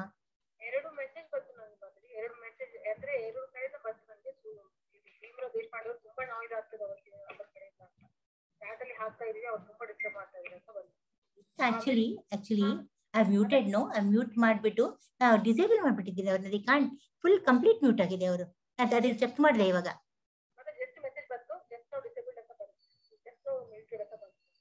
ಬಂತಲ್ಲ? ಇದು ಪರವಾಗಿಲ್ಲ, ನೋ ಪ್ರಾಬ್ಲಮ್, ಅಬ್ಸಲ್ಯೂಟ್ಲಿ. ನೀವು ಹೇಳಿದಕ್ಕೆ ಸಂತೋಷ ನಂಗೆ, ತುಂಬಾ thanks. Thank you Neelam, thank you. Okay, Hare Krishna. So ಭ್ರಮಣೆ ಅಂದರೆ ಕೃಷ್ಣ ಪ್ರಜ್ಞೆಯಲ್ಲಿ ಎಂದರ್ಥ. ಭೌತಿಕ ಜಗತ್ತು ಇಲ್ಲಿ ನಾ ಹೇಳಿದ್ನಲ್ಲ ನಿಮ್ಗೆ, ಸತ್ವಗುಣ, ತಮಗುಣ, ರಜೋಗುಣ ಇಲ್ಲ, ಅದಕ್ಕೆ ನಾವು ಸಿಕ್ಕಾಕೊಂಡು ಹಿಂಗಾಗಿರ್ತೇವೆ. ಏನೇ ಬಹಳ ಚೆನ್ನಾಗಿ ನಿಮ್ಗೆ ಹೇಳಿದ್ದೇನೆ. ನಾವು ಯಾರೋ ಬೇರೆ ಬೇರೆ ಪರಿಸ್ಥಿತಿ ಹುಟ್ಟಿರ್ತೇವೆ ನಾವು. ಕೆಲವ್ರಿಗೆ ಒಳ್ಳೆ ಮನೆ ಸಿಕ್ಕಿರುತ್ತೆ, ಕೆಲವ್ರಿಗೆ ಸುಮಾರು ಮನೆ ಸಿಕ್ಕಿರುತ್ತೆ ಹುಟ್ಟುವಾಗ. ಕೆಲವರಿಗೆ ತಿಮ್ಮನೆ ನಿಕೃಷ್ಟ ಮನೆ ಸಿಕ್ಕಿರುತ್ತೆ. ಅವ್ರು ಆ ರೀತಿಯಲ್ಲಿ ಅವರು ಟ್ರೈನ್ ಆಗ್ಬಿಟ್ಟು ಅಲ್ಲಿ ಬೆಳೆದು ಆ ಪರಿಸರದಲ್ಲಿ ಆಗಿರ್ತಾರೆ. ಹೀಗೂ ಉಂಟು. ಕೆಲವೊಂದು ಬಹಳ ಒಳ್ಳೆ ಮನೆಗಳಲ್ಲಿ ಕೆಟ್ಟ ಮಗು ಹುಟ್ಟೋದು ಉಂಟು. ಆಮೇಲೆ ಸುಮಾರು ಮನೆಯಲ್ಲಿ ಬಹಳ ಒಳ್ಳೆ ಮಗು ಹುಟ್ಟೋದು ಉಂಟು. ನೋಡಿದೀವಿ ನಾವು ಇದೆಲ್ಲಾನು ಆಗೋದು ಯಾಕಂದ್ರೆ ನಮ್ಮ ಜೀವ ಮತ್ತೆ ಈ ಪ್ರಕೃತಿಯ ಈ ಸಂಪರ್ಕದಿಂದ ಆಗುವಂತದ್ದು. ಅದರಿಂದ ಸರ್ವಂ ಏತತ್ ಬ್ರಹ್ಮ. ಆಮೇಲೆ ಇದು ಬರುತ್ತೆ, ತಸ್ಮಾತ್ ಏತತ್ ಬ್ರಹ್ಮ ಅಂತ ಹೇಳ್ತಾರೆ. ಈ ವೇದ ಸ್ತೋತ್ರಗಳು ಮತ್ತು ಭಗವದ್ಗೀತೆಯಲ್ಲಿ ಏನಾಗಿದೆ, ಮಮ ಯೋನಿರ್ ಮಹದ್ ಬ್ರಹ್ಮ ಎನ್ನುವ ಮಾತುಗಳು ಭೌತಿಕ ಜಗತ್ತಿನಲ್ಲಿ ಇರುವುದೆಲ್ಲ ಬ್ರಹ್ಮನ್ ಅಭಿವ್ಯಕ್ತಿ ಎಂದು ಸೂಚಿಸುತ್ತದೆ. ಎಲ್ಲ ಇದು ಬ್ರಹ್ಮನ್ ಅಂದ್ರೆ ಎಲ್ಲ ಕಡೆ ಪರಿಸರವಾಗುವಂತ ಆತ್ಮಕ್ಕೆ ಸೇರಿದ್ದು ಅಂತ ಹೇಳಿ ಈ ಶ್ಲೋಕಗಳು ಹೇಳುತ್ತೆ. ಕಾರ್ಯಗಳು ಭಿನ್ನವಾಗಿ ತೋರಬಹುದು, ಆದ್ರೆ ಕಾರಣ ಎಲ್ಲ ಒಂದೇ. ನಾವು ಬೇರೆ ಬೇರೆ ನಿಮ್ ಕಾರ್ಯ ಕಾಣಿಸುತ್ತೆ. ಈಗ ನೆನ್ನೆ ಅದನ್ನ ಹೇಳಿದ್ದೇನೆ, ಎಲ್ಲಕ್ಕೂ ಕಾರಣ ನಮ್ ಕೃಷ್ಣನೇ ಅಂತ. ಎಷ್ಟೋ ಕಾರಣ, ಎಲ್ಲಕ್ಕೂ ಕಾರಣ ಇರುತ್ತೆ. ಆ ಕಾರಣಗಳಿಗೆ ಕಾರಣನೇ ನಮ್ ಕೃಷ್ಣ. ಈಶೋಪನಿಷತ್ನಲ್ಲಿ ಎಲ್ಲವೂ ಪರಬ್ರಹ್ಮನಿಗೆ ಅಥವಾ ಕೃಷ್ಣನಿಗೆ ಸಂಬಂಧಿಸಿದ್ದು, ಎಲ್ಲವೂ ಅವನಿಗೆ ಸೇರಿದ್ದು, ಇನ್ ಮೇಲೇನು ಬಂದಿದೆ ಎಂದು ಹೇಳಿದೆ. ಎಲ್ಲವೂ ಕೃಷ್ಣನಿಗೆ ಸೇರಿದ್ದು, ಎಲ್ಲವೂ ಅವನೇ, ಅದು ಎಲ್ಲದಕ್ಕೂ ಅವನೇ ಒಡೆಯ, ಅವನೇ ರಾಜ, ಅವನೇ ಇದು. ಆದ್ರಿಂದ ಎಲ್ಲವನ್ನು ಭಗವಂತನ ಸೇವೆಯಲ್ಲಿ ನಿಯೋಜಿಸಬೇಕು ಎಂದು ಚೆನ್ನಾಗಿ ತಿಳಿದವನು ಕಾರ್ಯಗಳ ಫಲಗಳನ್ನು ಪುಣ್ಯಕರವಾಗಲಿ ಪಾಪಕರವಾಗಲಿ ಅವುಗಳೊಡನೆ ಅವನಿಗೆ ಸಂಬಂಧವಿಲ್ಲ. ಅದಕ್ಕೆ ನಾವ್ ಏನೇ ಅದು ಎಲ್ಲಾನು ಕೃಷ್ಣ ಅರ್ಪಿಸಿದಾಗ ಅದೆಲ್ಲ ಕೃಷ್ಣ. ಮತ್ತೆ ಏನೇ ಮಾಡಿದ್ರು ನೀವೇನೇ ತಗೊಳ್ಳಿ, ಈಗ ಒಂದು ಸಣ್ಣ ಉದಾಹರಣೆ ಕೊಡ್ತೇನೆ ನಿಮ್ಗೆ. ನಾವು ಈಗ ಟಿವಿ ತಗೋತೀರಾ, ಆ ಟಿವಿನ ಅದನ್ನು ಕೂಡ ಕೃಷ್ಣನ ಅದನ್ನ ಸೇವೆಗೆ ಬಳಸ್ಬೋದು. ಕೃಷ್ಣ ಸೇವೆ ಅಂದ್ರೆ ಅಲ್ಲಿ ನಾವು ಒಳ್ಳೆ ಒಳ್ಳೆ ಕಾರ್ಯಕ್ರಮ ನೋಡ್ಬೋದು, ಕೃಷ್ಣಕ್ಕೆ ಸಂಬಂಧಿಸಿದ್ದು ಹಾಡು ಕೇಳ್ಬೋದು, ಇದು ಪ್ರವಚನಗಳನ್ನ ಕೇಳ್ಬೋದು. ರೇಡಿಯೋ ತಗೋತೀರಾ, ರೇಡಿಯೋಲ್ಲೂ ನಿಮ್ಗೆ ಜ್ಞಾನ ಬರುತ್ತೆ. ಕಂಪ್ಯೂಟರ್ ತಗೋತೀರಾ, ಹೇಗೆ ನೀವು ಬಳಸ್ತೀರಾ ಅದ್ರ ಮೇಲೆ ಡಿಪೆಂಡ್ ಆಗುತ್ತೆ, ನಿಮ್ಮ ಮೇಲೆ ಡಿಪೆಂಡ್ ಆಗುತ್ತೆ ಇವಾಗ ನೀವು ಹೇಗೆ ಬಳಸ್ತೀರಾ ಅಂತ. ಈಗ ಒಂದು ವಾಷಿಂಗ್ ಮಷೀನ್ ತಗೊಳ್ಳಿಯಪ್ಪ ನೀವು, ಅದು ಬಟ್ಟೆ ಒಗೆಯಕ್ಕಲ್ವಾ ಅದಿರೋದು. ನಿಮ್ಗೆ ಈಗ ಇದು ಆಧುನಿಕ ಸಲಕರಣೆ ಅದು ತಗೋತೀವ, ಅದ್ರಲ್ಲಿ ಯಾಕಂದ್ರೆ ಶುದ್ಧವಾದ ಬಟ್ಟೆ ಹಾಕೊಂಡು ನಾ ದೇವ್ರ ಪೂಜೆ ಮಾಡ್ಬೇಕು ಅಂತಲ್ಲಿ ಇಟ್ಕೋಬೇಕು. ಆಮೇಲೆ ಫ್ರಿಜ್ ತಗೋತೀರಾ, ಆ ಫ್ರಿಜ್ ಅಲ್ಲಿ ಹೂವ ತಗೋತೀನಿ ನಾನು, ಹೂವನ ಚೆನ್ನಾಗಿ ಒಂದ್ ಒಳ್ಳೆ ಡಬ್ಬದಲ್ಲಿ ಹಾಕಿಟ್ಕೊಂಡು ಒಳ್ಳೆ ಹೂವನ ದೇವ್ರಿಗೆ ಏರಿಸ್ಬೇಕು. ಅಂದ್ರೆ ಸರಿ ಹೂವ ಸಿಗಲ್ಲ ಕೆಲವ್ರಿಗೆಲ್ಲ, ತೊಂದರೆ ಆಗುತ್ತೆ. ತುಳಸಿ ಹೂವ ಅದನ್ನ ಎದಕ್ ಬಳಕೈತೆ, ನೀವ್ ಏನೇ ತಗೊಳ್ಳಿ ಅದನ್ನ ದೇವ್ರ ಸೇವೆಗೆ ಅಂತ ತಗೊಂಡ್ರೆ ಅದ್ರ ಬೇರೆನೆ, ಅದ್ರ ಮತ್ತೆ ಬೇರೆ ಅದರದ್ದು. ಜಡ ದೇಹವು ಒಂದು ಬಗೆಯ ಕೆಲಸವನ್ನು ನಿರ್ವಹಿಸಲು. ಸೊ ಇದ್ರಲ್ಲಿ ಏನಾಗುತ್ತೆ, ಅದಕ್ಕೆ ಪಾಪ ಯಾವ್ದೋ ತರದ ಅದಕ್ಕೆ ಅಂಟೋದಿಲ್ಲ. ಅದಕ್ಕೆ ಅದೆಲ್ಲಾನು ದೇವರ ಸೇವೆಗೆ ಅಂತ ಯೂಸ್ ಮಾಡಿದಾಗ ಅದಕ್ಕೇನು ನಾವು ಆಸೆಯಿಂದ ಕೊಂಡ್ಕೊಂಡ್ವಿ ಅನ್ನೋದು ಆಗೋದಿಲ್ಲ. ಅದು ಪ್ರತಿಯೊಂದು ನಾವು ದೇವರ ಸೇವೆಗೆ ಯೂಸ್ ಮಾಡ್ಬೋದು. ಜಡದೇಹವು ಒಂದು ಬಗೆಯ ಕೆಲಸವನ್ನು ನಿರ್ವಹಿಸಲು ಭಗವಂತನು ಕೊಟ್ಟ ವರ ಆಗಿದೆ. ನಮ್ ದೇಹ ಏನೇ ದೇವ್ರನ್ನ ಕೊಟ್ಟಿದ್ದಾನಲ್ಲ, ಇದು ಒಂದು ಯೂಸ್ ಮಾಡ್ಕೋಬೇಕು. ಅದನ್ನ ನಾವು ಸರಿಯಾಗಿ ಯೂಸ್ ಮಾಡ್ಕೋಬೇಕು. ಹೇಗೆ? ಕಣ್ಣು ದೇವ್ರನ್ನೇ ನೋಡಕ್ ಯೂಸ್ ಮಾಡ್ಕೋಬೇಕು, ಪೂಜೆ ನೋಡ್ಬೇಕು, ಎಲ್ಲ ಅದನ್ನ ಚಿತ್ರಗಳು ನೋಡ್ಬೇಕು. ಕಿವಿ ದೇವರ ನಾಮಸ್ಮರಣೆ ಕೇಳ್ಬೇಕು. ಆಮೇಲೆ ನಮ್ದು ಇದು ಬಾಯಿ ನಾಮಸ್ಮರಣೆ. ಇವಾಗ ನಾವು ಪ್ರವಚನ ಮಾಡ್ತೀವಿ, ನೀವು ಕೇಳ್ತಾ ಇದ್ದೀರಾ, ನೀವು ಕಿವಿ ಯೂಸ್ ಮಾಡ್ಕೋತಿದ್ದೀರಾ. ಆಮೇಲೆ ಕಣ್ಣನ್ನು ಯೂಸ್ ಮಾಡ್ಕೋತಿದ್ದೀರಾ ಪಿಪಿಟಿ ನೋಡಕ್ಕೆಲ್ಲಾನು. ಹಾಗೆ ನಾನು ಮಾತಾಡ್ತಾ ಇದ್ದೇನೆ, ನಮ್ಮ ವಾಣಿಯನ್ನ ನಿಮ್ಗೆ ಹೇಳಕ್ ಯೂಸ್ ಮಾಡ್ಕೋತಾ ಇದ್ದೇನೆ. ಕೈಗಳು ದೇವರ ಸೇವೆ ಮಾಡಕ್ಕೆ, ದೇವ್ರ ಪಾತ್ರೆ ಉಜ್ಜಕ್ಕೆ, ದೇವ್ರ ಪೂಜೆ ಮಾಡಕ್ಕೆ ಅದಕ್ಕೆ ಯೂಸ್ ಮಾಡ್ಕೋಬೇಕು. ಏನ್ ದೇವ್ರು ಕೊಟ್ಟಿದಾನ ಆ ದೇವ್ರಿಗೋಸ್ಕರ ಯೂಸ್ ಮಾಡ್ಕೋಬೇಕು. ಕಾಲು ದೇವ್ರು ಕೊಟ್ಟಿದ್ದಾನೆ, ಅದನ್ನ ದೇವ್ರ ಸ್ಥಾನಕ್ಕೆ ಹೋಗಿ ಯೂಸ್ ಮಾಡ್ಕೋಬೇಕು. ಸೊ ಏನ್ ಇದು ನಮ್ಮ ಅಂಗಾಂಗಗಳ ಪ್ರಶ್ನೆ ಬಂದಾಗ ನೀವ್ ಯಾವುದೇ ಅನ್ಕೊಳ್ಳಿ, ಎಲ್ಲಾನು ನಾ ದೇವ್ರ ಸೇವೆಗೆ ಯೂಸ್ ಮಾಡ್ತೀನಿ ಅಂದಾಗ ಅದು ಪೂಜೆ ಆಗತ್ತೆ. ಅದು ನೀರಿನಲ್ಲಿ ಇದ್ದರೆ ಒದ್ದೆ ಆಗೋದು. ಈಗ ಹೇಗೆ ಅವಾಗೇನಾಗುತ್ತೆ ಗೊತ್ತಾ, ಈ ಕಮಲದ ಮೇಲೆ ನೀರು ಬಿದ್ದು ಕೂಡ ಆಗ ಹೇಗೆ ತಾವರೆ ಎಲೆಯ ನೀರಿನಲ್ಲಿಯೇ ಇದ್ದರೂ ಒದ್ದೆ ಆಗುವುದಿಲ್ಲವೋ ಹಾಗೆ ದೇಹವು ಪಾಪ ಬರಗಳಿಂದ ಕಲುಷಿತವಾಗುವುದಿಲ್ಲ. ಸೊ ನೀರು ಜರ್ಕೊಂಡು ಹೋಗ್ಬಿಟ್ಟು ಪಾಪ ನಮಗೆ ಅಂಟುವುದೇ ಇಲ್ಲ. ಓಕೆನಾ? ಸೊ ಇದರಲ್ಲಿ ಭಗವಂತನು ಗೀತೆಯಲ್ಲಿ ಮೈ ಸರ್ವಾಣಿ ಕರ್ಮಾಣಿ ಸನ್ಯಾಸಿ ಅಂತ ಹೇಳ್ತಾನೆ. ಅವನು ಅಂದ್ರೆ ಎಲ್ಲ ಕರ್ಮಗಳನ್ನು ನನಗೆ ಕೃಷ್ಣನಿಗೆ ಒಪ್ಪಿಸು.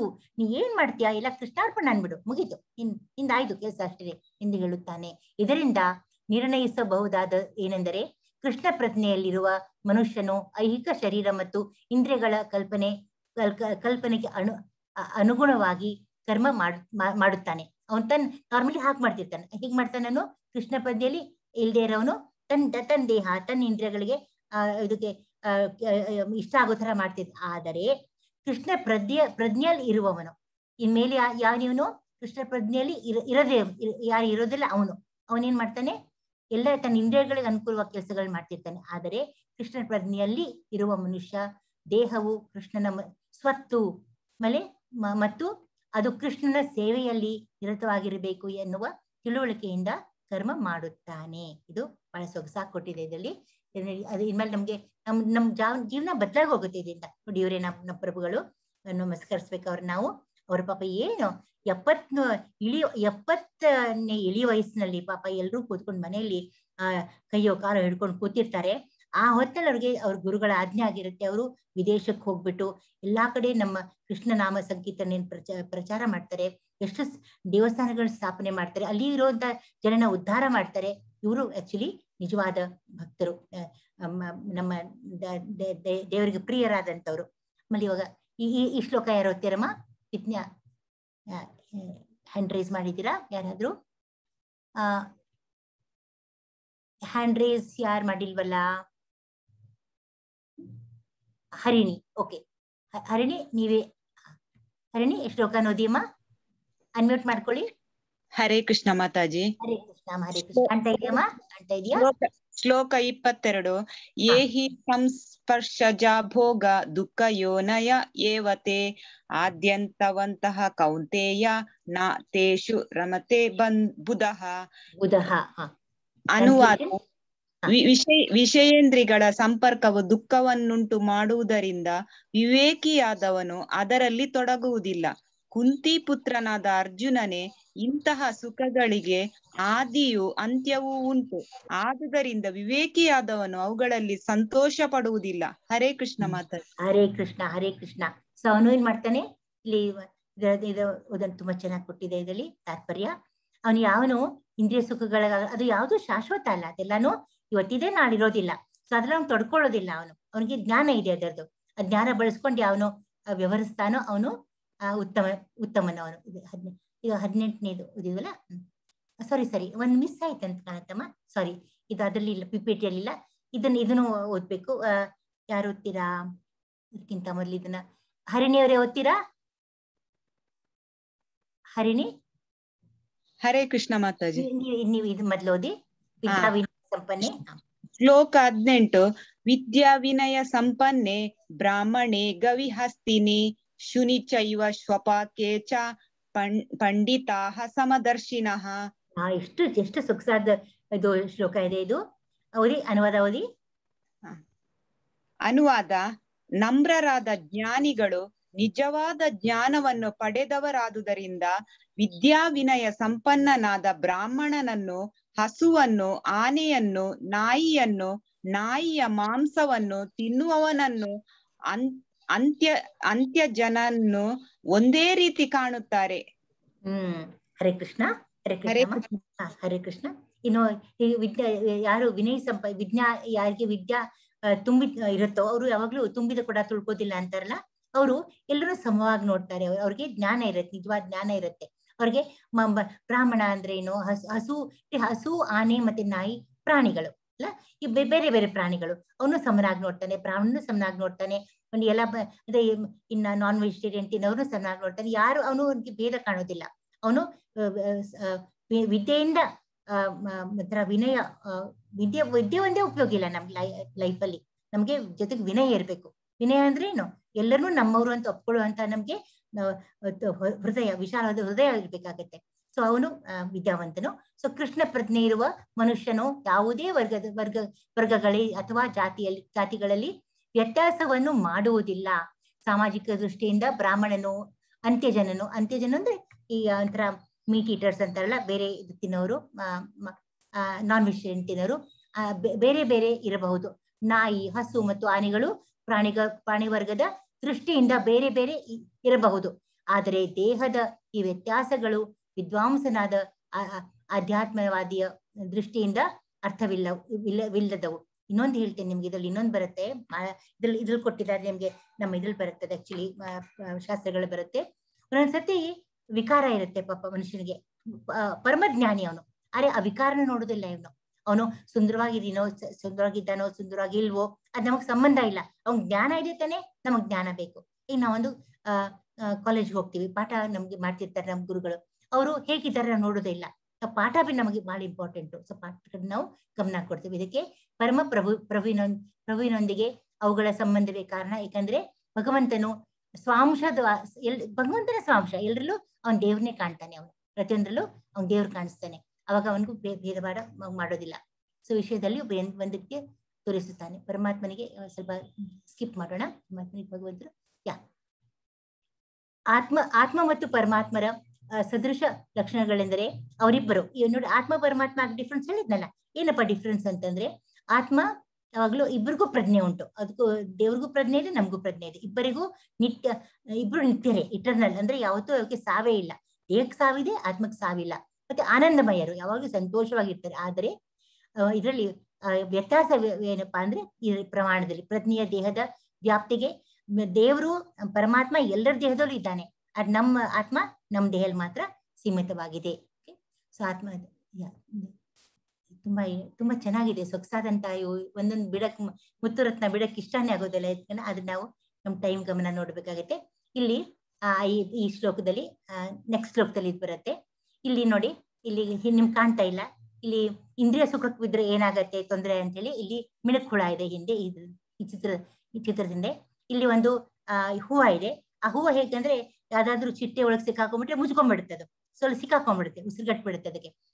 ಈ ಚಿಟ್ಟೆನೂ ಅಷ್ಟೇನೆ, ದೀಪ ಅಂತ ಹೋಗುತ್ತೆ, ಆಸೆಯಿಂದ ಬೆಳಕಿಗೆ ಆಸೆಯಿಂದ ಇಂದ್ರಿಯ ಸುಖಕ್ಕಾಗಿ ಹೋಗುತ್ತೆ. ನೆಕ್ಸ್ಟ್ ಮಾರ್ನಿಂಗ್ ಬೆಳಿಗ್ಗೆ ಹೊತ್ತಿನಲ್ಲಿ ಸತ್ತು ಕೆಳಗೆ ಬಿದ್ದೋಗಿರುತ್ತೆ. ಈ ಆನೆ ಇದೆಲ್ಲ ಇದು ಆಕ್ಚುಲಿ ಗಂಡಾನೆ ಹೆಣ್ಣಾನೆಯಿಂದ ಯಾವಾಗ್ಲೂ ಹೋಗ್ತಿರುತ್ತೆ. ಅದನ್ನ ಹಿಡಿಬೇಕಾದ್ರೆ ಏನ್ ಮಾಡ್ತಾರೆ ಇವರು ಅಂದ್ರೆ ಹೆಣ್ಣಾನೆ ಮುಂದೆ ಬಿಡ್ತಾರೆ, ಗಂಡಾನೆ ಹಿಂದಿಂದ ಹೋಗುತ್ತೆ. ಇಲ್ಲಿ ಒಂದು ತಗ್ಗಿರುತ್ತೆ, ಆ ತಗ್ಗದಲ್ಲಿ ಅದು ಹೆಣ್ಣಾನೆ ಅಂಟಿಸ್ಕೊಂಡು ಹೋಗಿ ಅಲ್ಲಿ ಬಿದ್ದ್ಬಿಡುತ್ತೆ. ಆಮೇಲೆ ಇವರನ್ನ ಉಪಯೋಗಿಸ್ಕೋತಾರೆ. ಏನ್ ಆಸೆ ಏನೋ ಒಂದು ಇದು ಹವ್ಯಾಸ ಅಂದ್ರೆ ಹೆಣ್ಣಾನೆಯಿಂದ ಹೋಗೋದು ಅದಕ್ಕೆ ಹವ್ಯಾಸ. ಇಲ್ಲಿ ನಾವು ಜಿಂಕೆ ನೋಡ್ತೀವಿ. ಜಿಂಕೆ ಇದೆಲ್ಲ ಇದಕ್ಕೆ ಇದು ತುಂಬಾ ಇಷ್ಟ. ಅಂದ್ರೆ ಫ್ಲೂಟ್ ಅಂದ್ರೆ ಮುರಳೀಧನ ತುಂಬಾ ಇಷ್ಟ ಆಗತ್ತೆ. ಅದು ಕೇಳ್ಬಿಟ್ಟು ಅದು ಪಾಪ ಆ ಕಡೆ ಹೋಗ್ತಿರತ್ತೆ. ಆಗ ಅವ್ನ್ ಬೇಟೆಗಾರ ಏನ್ ಮಾಡ್ತಾನೆ, ಅದು ನಿಂತ ತಕ್ಷಣ ಅದಕ್ಕೆ ಬಾಣ ಹೊಡೆದ್ಬಿಡ್ತಾನೆ, ಸಾಯಿಸ್ಬಿಡ್ತಾನೆ ಅವನು. ಸೊ ಇಲ್ಲಿ ಮೀನು ಒಂದು ತನ್ನ ಇದಕ್ಕಾಗಿ ಗಾಳಕ್ಕಾಗಿ ಸಿಕ್ಕಾಕೊಂಡ್ಬಿಟ್ಟು ಅವನು ಅದು ಪ್ರಾಣ ಕಳ್ಕೊಂಡ್ಬಿಡುತ್ತೆ. ಸೊ ಹೀಗೆ ನಾವು ಇಂದ್ರಿಯ ಸುಖಕ್ಕೆ ನಾವು ಯಾವತ್ತೂ ನಾವು ಇದಾಗಬಾರ್ದು, ಆಸೆ ಪಡಬಾರ್ದು. ಪಟ್ರೆ ನಾವು ಪತನ ಹೊಂತೀವಿ ಅಂತ ಹೇಳಿ ಇಲ್ಲಿ ನೋಡಿ ಎಷ್ಟು ಚೆನ್ನಾಗಿ ಕೊಟ್ಟಿದೆ. ಇಲ್ಲಿ 18ನೇ ಶ್ಲೋಕದ ಇದು ಅಲ್ಲಿ ಸ್ವಲ್ಪ ಹಿಂದೆ ಮುಂದಾಗಿದೆ ಅಷ್ಟೇನೆ. ಪರಮಾತ್ಮ ನೋಡಿ ಪ್ರತಿಯೊಬ್ಬರಲ್ಲೂ ಆತ್ಮ ಇದೆ, ಪ್ರತಿಯೊಂದು ಪ್ರಾಣಿ. ಇಲ್ಲಿ ಇದು ಸಿಂಹ ಇದೆ, ಇಲ್ಲಿ ಒಂದು ಇದಿದೆ, ಒಂದು ಪಕ್ಷಿ ಇದೆ. ಪ್ರತಿಯೊಂದ್ರಲ್ಲೂ ನಾವು ಆತ್ಮ ನೋಡ್ಬೇಕು. ನಾನು ಹೇಳಿದ್ನಲ್ಲ, ನಾವು ಮನುಷ್ಯನ ಮುಖ ನೋಡ್ಬಾರ್ದು, ಕಾಲು ಕೈ ಏನೋ ನೋಡ್ಬಾರ್ದು, ಅವನ ಆತ್ಮ ನೋಡ್ಬೇಕು. ಆತ್ಮ ಯಾವಾಗ್ಲೂ ಪರಿಶುದ್ಧವಾಗಿದ್ದು ಆಮೇಲೆ ಆತ್ಮದ ಜೊತೆ ನಾವು ಇದು ಮಾಡ್ಬೇಕು. ಇದು ವಿದ್ಯಾವಿನ ಸಂಪನ್ನೆ ಇಲ್ಲಿ ಬರುತ್ತೆ. ಇದು ಶ್ಲೋಕ ಅದಕ್ಕೆ ಸೇರಿದ್ದು. ಇದ್ರದ್ದು 22ನೇ ಶ್ಲೋಕ ಇಲ್ಲಿದೆ. ಹರಿಣಿಯವರು ಓದ್ತೀರಾ ಇದನ್ನ? ಹರಿಣಿ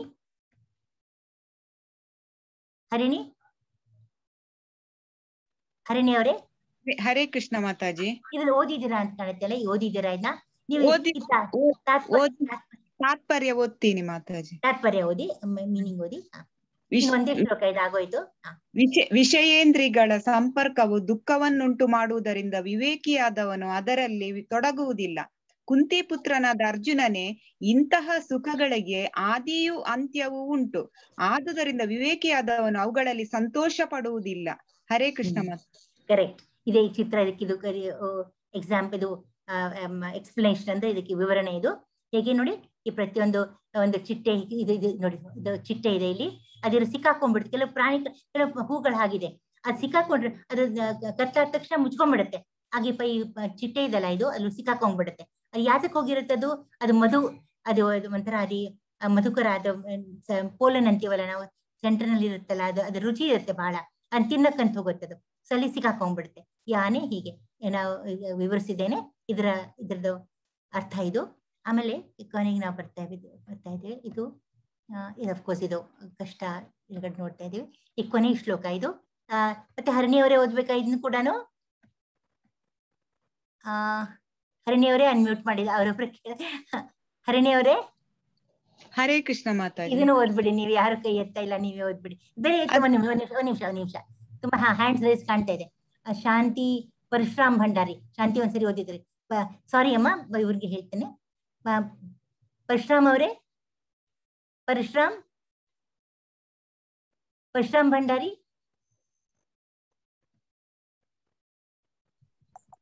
ಪರಶುರಾಮ್. ಓದ್ರಿ. ನೀವು ಕೈ ಕಾಣಿಸ್ತು ನನಗೆ. ಓಕೆ, ಸನ್ಯಾಸ ಅಥವಾ ಕರ್ಮಯೋಗ ಸನ್ಯಾಸ. ಇದು ಕೊನೆ ಶ್ಲೋಕ ಓದ್ಬಿಡಿ ಇದನ್ನ. ಕರ್ಮಯೋಗ ಭೋಕ್ತಾರಂ. ಇದು ಓದ್ಬೇಕು, ಈ ಶ್ಲೋಕ ಓದ್ಬೇಕು ನೀವು. ಭೋಕ್ತಾರಂ ಯಜ್ಞ ತಪಸಾಂ. ಕಾಣಿಸ್ತಾ ಇದೆಯಪ್ಪ ಶ್ಲೋಕ? ಕಾಣ್ತಾ ಇದೆಯಾ? ಕಾಣ್ತಾ ಇದೆಯಾ? ಸಾರಾಂಶ ಕಾಣ್ತಾ ಇದೆ. ಹೌದಾ? ತಡಿ, ನಿಮ್ಗೆ ಅದನ್ನೇ ಕೊಡ್ತೀನಿ. ತಡಿ, ಸ್ವಲ್ಪ ನೀಟಾಗಿರೋದನ್ನೇ ಕೊಡ್ತೀನಿ. ಕೊನೆ ಶ್ಲೋಕ ಇದು ಇವತ್ತಿಂದು.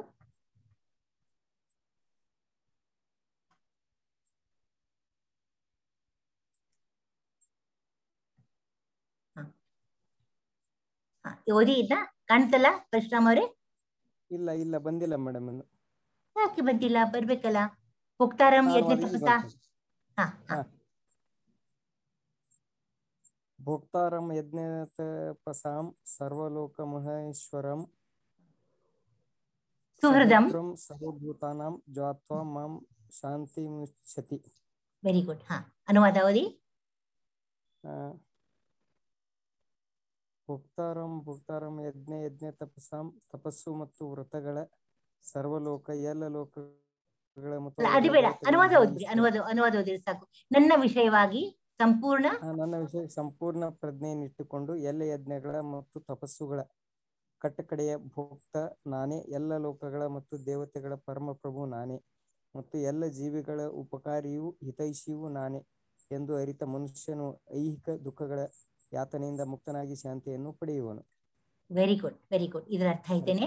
ಸೊ ಏನ್ ತಿಳ್ಕೊಬೇಕು ಕೊನೆಗಂದ್ರೆ, ನಾನೇ ಎಲ್ಲ ಅನುಭವಿಸೋನು, ನಾನೇ ಭೋಗ್ತಾರ. ಭೋಗ್ತಾರ ಅಂದ್ರೇನು, ನನ್ಗೆ ಎಲ್ಲ ನಂಗೆ ಸೇರಿದ್ದು, ನಾನೇ ಇದನ್ನ ಎಂಜಾಯ್ ಮಾಡೋನು, ಇದನ್ನ ಅನುಭವಿಸೋನು ಅಂತ ನೀವು ತಿಳ್ಕೊಂಡು ಕೆಲಸ ಮಾಡಿದ್ರೆ ನಿಮ್ಗೆ ಯಾವ ತರದ್ದು ಬಂಧನ, ನಿಮ್ಗೆ ಶಾಂತಿ ಸಿಗತ್ತೆ ಅಂತಾನೆ. ಮಾಯಾಶಕ್ತಿಯ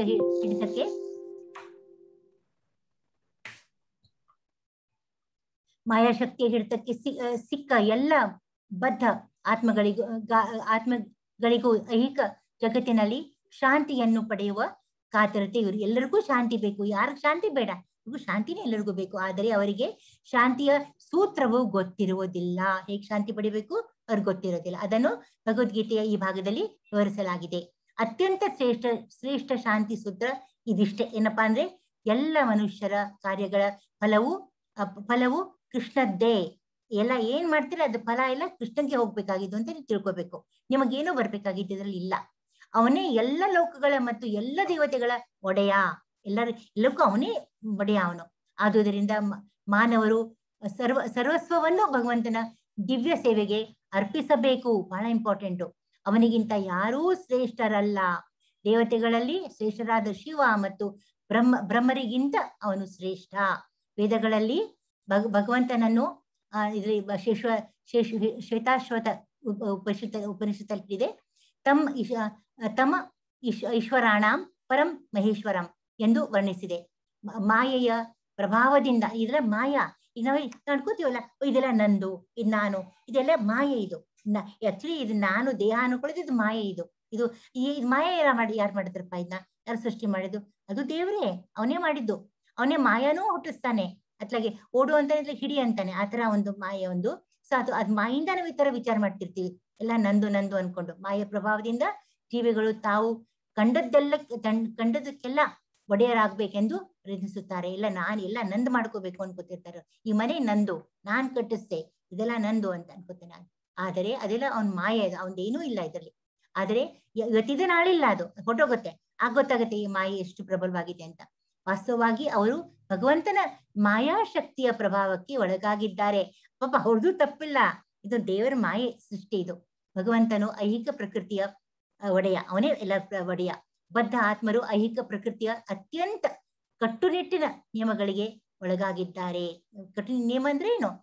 ಇನ್ ನೋಡಿದ ತಕ್ಷಣ ಆಸೆ ಪಡ್ಬೇಕನ್ಸುತ್ತೆ, ಬೇಕು ಅನ್ಸುತ್ತೆ ಇದು ನಮಗೆ. ನೋಡಿ ಪಾಪ ರಾಮಾಯಣದಲ್ಲಿ ಸೀತೆ ಇದು ಬಂಗಾರ ಜಿಂಕೆಯನ್ನು ನೋಡ್ತಾಳೆ. ಪಾಪ ಸೀತೆ ಮಾತೆ, ಅವಳಿಗೂ ಮಾಯಕ್ಕೆ ಹೋಗ್ಬಿಡತ್ತೆ. ಅದ್ ಬೇಕು ಅನ್ಸುತ್ತೆ ಅವಳಿಗೆ, ಅದು ಮಾಯೆಯಿಂದ ಅವಳು ಆತರ ಆಡ್ತಾಳೆ. ಸೊ ಅದನ್ನ ಈ ವಾಸ್ತವಾಂಶಗಳನ್ನಾದರೂ ಮನುಷ್ಯನು ಅರ್ಥ ಮಾಡಿಕೊಳ್ಳದಿದ್ದರೆ ಪ್ರಪಂಚದಲ್ಲಿ ವೈಯಕ್ತಿಕವಾಗ್ಲಿ ಸಾಮೂಹಿಕವಾಗ್ಲಿ ಶಾಂತಿಯನ್ನು ಸಾಧಿಸುವುದು ಸಾಧ್ಯವೇ ಇಲ್ಲ. ತಿಳ್ಕೊಬೇಕಿದ್ ನಾನು. ತಿಳ್ಕೊಂಡಂದ್ರೆ ನಮ್ಗೆ ಖಂಡಿತ ಶಾಂತಿ ಸಿಗತ್ತೆ. ಹಾಗೇನಾಗುತ್ತೆ, ಮನಸ್ಸು ಶಾಂತ ಆಗೋಗುತ್ತೆ. ಇದು ನಂದು ಏನಲ್ಲಪ್ಪ, ಇದೆಲ್ಲ ಕೃಷ್ಣಂದು ಅಂದ್ರೆ ನಮ್ಗೇನ್ ದುಃಖನೇ ಇಲ್ಲ.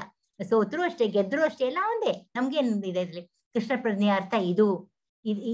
ಈ ಶ್ರೀಕೃಷ್ಣನೇ ಪರಮಾಧಿಕಾರಿ, ಎಲ್ಲದಕ್ಕೂ ಅವನೇ ಅಧಿಕಾರಿ. ಮಹಾನ್ ದೇವತೆಗಳು ಸೇರಿದಂತೆ ಎಲ್ಲ ಜೀವಿಗಳಿಗೂ ಅವನು ಅಧಿಕಾರಕ್ಕೆ ಒಳಪಟ್ಟವರು. ನಾವೆಲ್ಲ ಕಂಟ್ರೋಲ್ಡ್ ಬೈ ಅಂತೀವಿ ನಾವು. ಅವನಿಂದ ನಾವು ನಿಯಂತ್ರಿತದ ಆದವ್ರು. ನಾವು ನಿಯಂತ್ರಣೆ ನಮ್ದೆಲ್ಲ ಅವನ ಕೈಯಲ್ಲಿದೆ.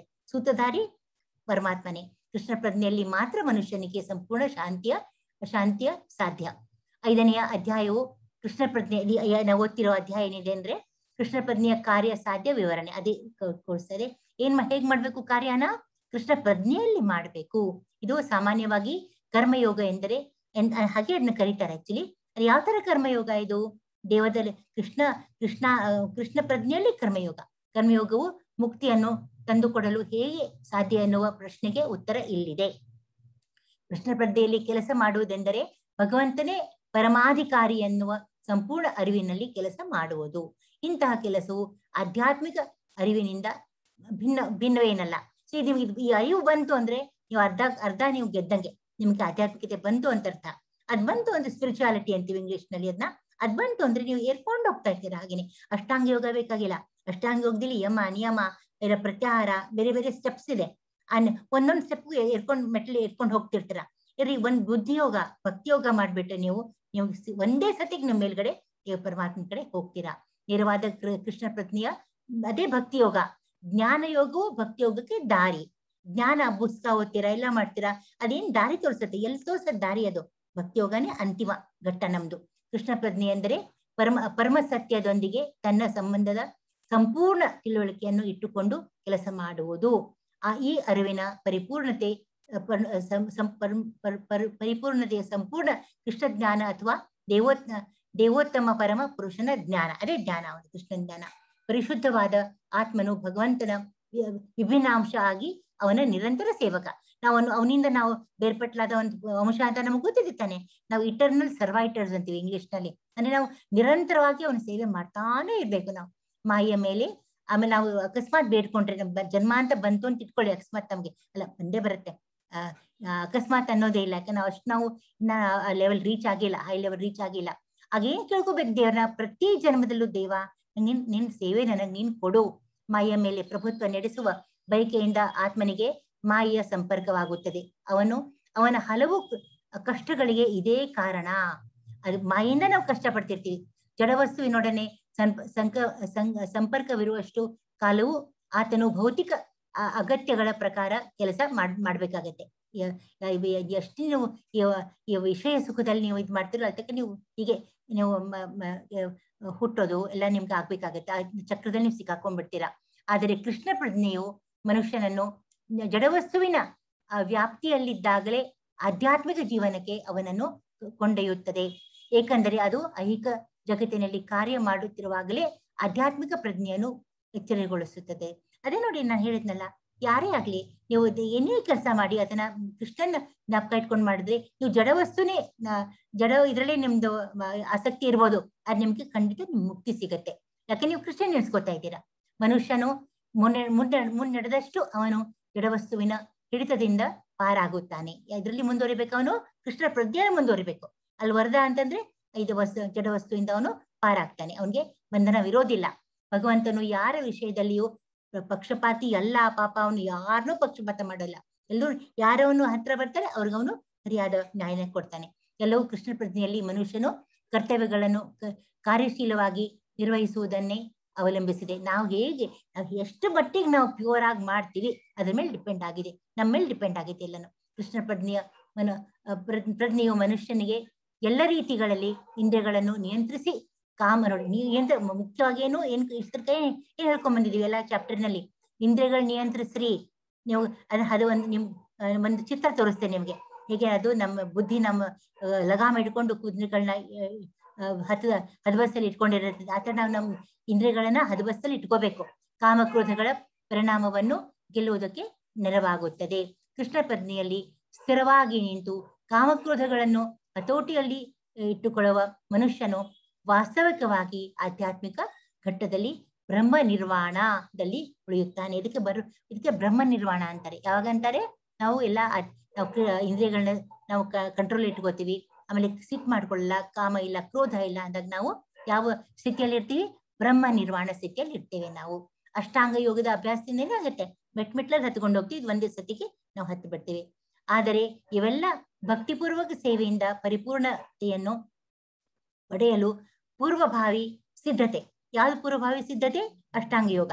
ಇದು ನಿಯಮ, ಆಸನ, ಪ್ರಾಣಾಯಾಮ, ಪ್ರತ್ಯಾಹಾರ, ಧಾರಣ, ಧ್ಯಾನ ಮತ್ತು ಸಮಾಧಿಗಳು. ನೋಡಿ, ಸಮಾಧಿ ಅಲ್ಟಿಮೇಟ್ಲಿ ಇಬ್ಬರದು ಉದ್ದೇಶ ಏನು? ಭಕ್ತಿ ಯೋಗದ್ದು ಅದೇ ಉದ್ದೇಶ. ಸಮಾಧಿ ಇದು ನಮ್ಗೆ ಇದು ಸಿಗೋದು, ಶಾಂತಿ ಸಿಗೋದು. ಇದು ಮಾತ್ರ ಒಂದೇ ಮೆಟ್ಲಲ್ಲಿ ಹೋಗ್ಬಿಡ್ತೀವಿ, ಅದು ಮೆಟ್ಲ್ ಹತ್ಕೊಂಡು ಹೋಗ್ಬೇಕಾಗತ್ತೆ. ಭಕ್ತಿಪೂರ್ವಕ ಸೇವೆಯು ಮಾತ್ರವೇ ಮನುಷ್ಯನಿಗೆ ಶಾಂತಿಯನ್ನು ನೀಡಬಲ್ಲದು. ಇದು ಬದುಕಿನ ಅತ್ಯುನ್ನತ ಪರಿಪೂರ್ಣತೆಯಾಗಿದೆ ಅಂತ. ಇಲ್ಲಿಗೆ ನಮ್ದು ಅಧ್ಯಾಯ ಮುಗೀತು. ಸಮಯ ಜಾಸ್ತಿ ಆಯ್ತು, ಇವತ್ತು ತುಂಬಾನೇ ಆಯ್ತು. ಇನ್ನೊಂದ್ಸತಿ ಮೊದಲು ನಮ್ದು ಚಾಂಟಿಂಗ್ ಸ್ವಲ್ಪ ಟೈಮ್ ತಗೋತಾ ಇದೆ. ಅದಕ್ಕೆ ನಾಳೆಯಿಂದ ದಯವಿಟ್ಟು ನೀವು, ನಾನು 2 ದಿನ ನಿಮ್ಗೆ ಇವತ್ತು ಯಾಕೆ ನಾನು ಮಾಡಿದೆ ಅಂದ್ರೆ, ನಿನ್ನೆ ಶುರು ಮಾಡಿದೀವಿ ಪಾಡ್ಯ, ನವರಾತ್ರಿ ಪಾಡ್ಯ. ಇವತ್ತು 2ನೇ ದಿನ, ದ್ವಿತೀಯ. ಯಾವತ್ತು ವಿಘ್ನ ಆಗ್ಬಾರ್ದು. ಅದಕ್ಕೆ ನೀವು ದಯವಿಟ್ಟು, ನಾನಲ್ಲಿ ಇರೋದಿಲ್ಲ. ಅರೆ, ನಾನು ಇಲ್ದೇ ಇದ್ರು ಯಾರು ಇರ್ತಾರೆ ನಿಮ್ಮ ಹತ್ರ? ಈಗ ಅನ್ಮ್ಯೂಟ್ ಮಾಡ್ತೇನೆ ನಿಮ್ಮನ್ನ, ಮಾತಾಡಿ. ನಾನು ನಿಮ್ಮ ಹತ್ರ ಮಾತಾಡ್ಬೇಕು. ಅನ್ಮ್ಯೂಟ್. ಹಾ, ಇವಾಗ ನಾನು ನಿಮ್ಮನ್ನ ಅನ್ಮ್ಯೂಟ್ ಮಾಡಿದ್ದೇನೆ ಎಲ್ಲರನ್ನು. ಹಾ, ಕೇಳಿಸ್ತಾ ಇದೀನಾ? ನಾನು ಮಾತಾಡ್ಬೋದಲ್ಲ ಈಗ ನೀವು? ಕೇಳಿಸ್ತಾ ಇದೆ, ಮಾತಾಡಿ. ಹಾ, ಕೇಳಿಸ್ತಾ ಇದೆ ಅಲ್ವಾ? ಈಗ ನಾನು ನಿಮ್ಗೊಂದು ಪ್ರಶ್ನೆ ಕೇಳ್ತೀನಿ. ನಾನು ಮೊದಲೇ ನಾವು ಆ ಟೈಮ್ ಸ್ವಲ್ಪ ಉಳಿಸ್ಕೊಂಡು, ನಾಳೆ ಸ್ವಲ್ಪ ಚಾಪ್ಟರ್ ದೊಡ್ಡದಾಗಿದೆ.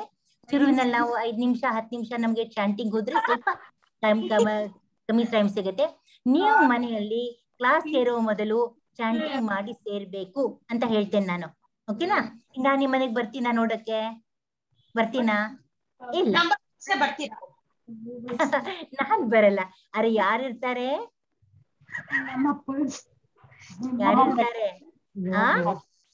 ಕೃಷ್ಣ ಇರ್ತಾನೆ, ಕೃಷ್ಣ ಇರ್ತಾನೆ. ಅವನೇ. ನೀವು ನನಗೆ ಈಗ ಇಲ್ಲ ಮಾತಾಜಿ, ನಾನು ಖಂಡಿತ ಜಪ ಮಾಡಿಬಿಟ್ಟೆ ಕ್ಲಾಸಿಗೆ ಬರ್ತೀನಿ ನಂಗೆ ನೀವು ಹೇಳ್ತೀರಾ, ನಾನು ನೀವು ನಂಬು ಬಿಡ್ತೀನಿ ನಾನು ನಿಮ್ಮನ್ನ. ಯಾಕೆಂದ್ರೆ ನನಗೆ ನನ್ನ ಹತ್ರ ನಾನು ಅಂತರ್ಯಾಮಿ ಅಲ್ಲ ನಾನು.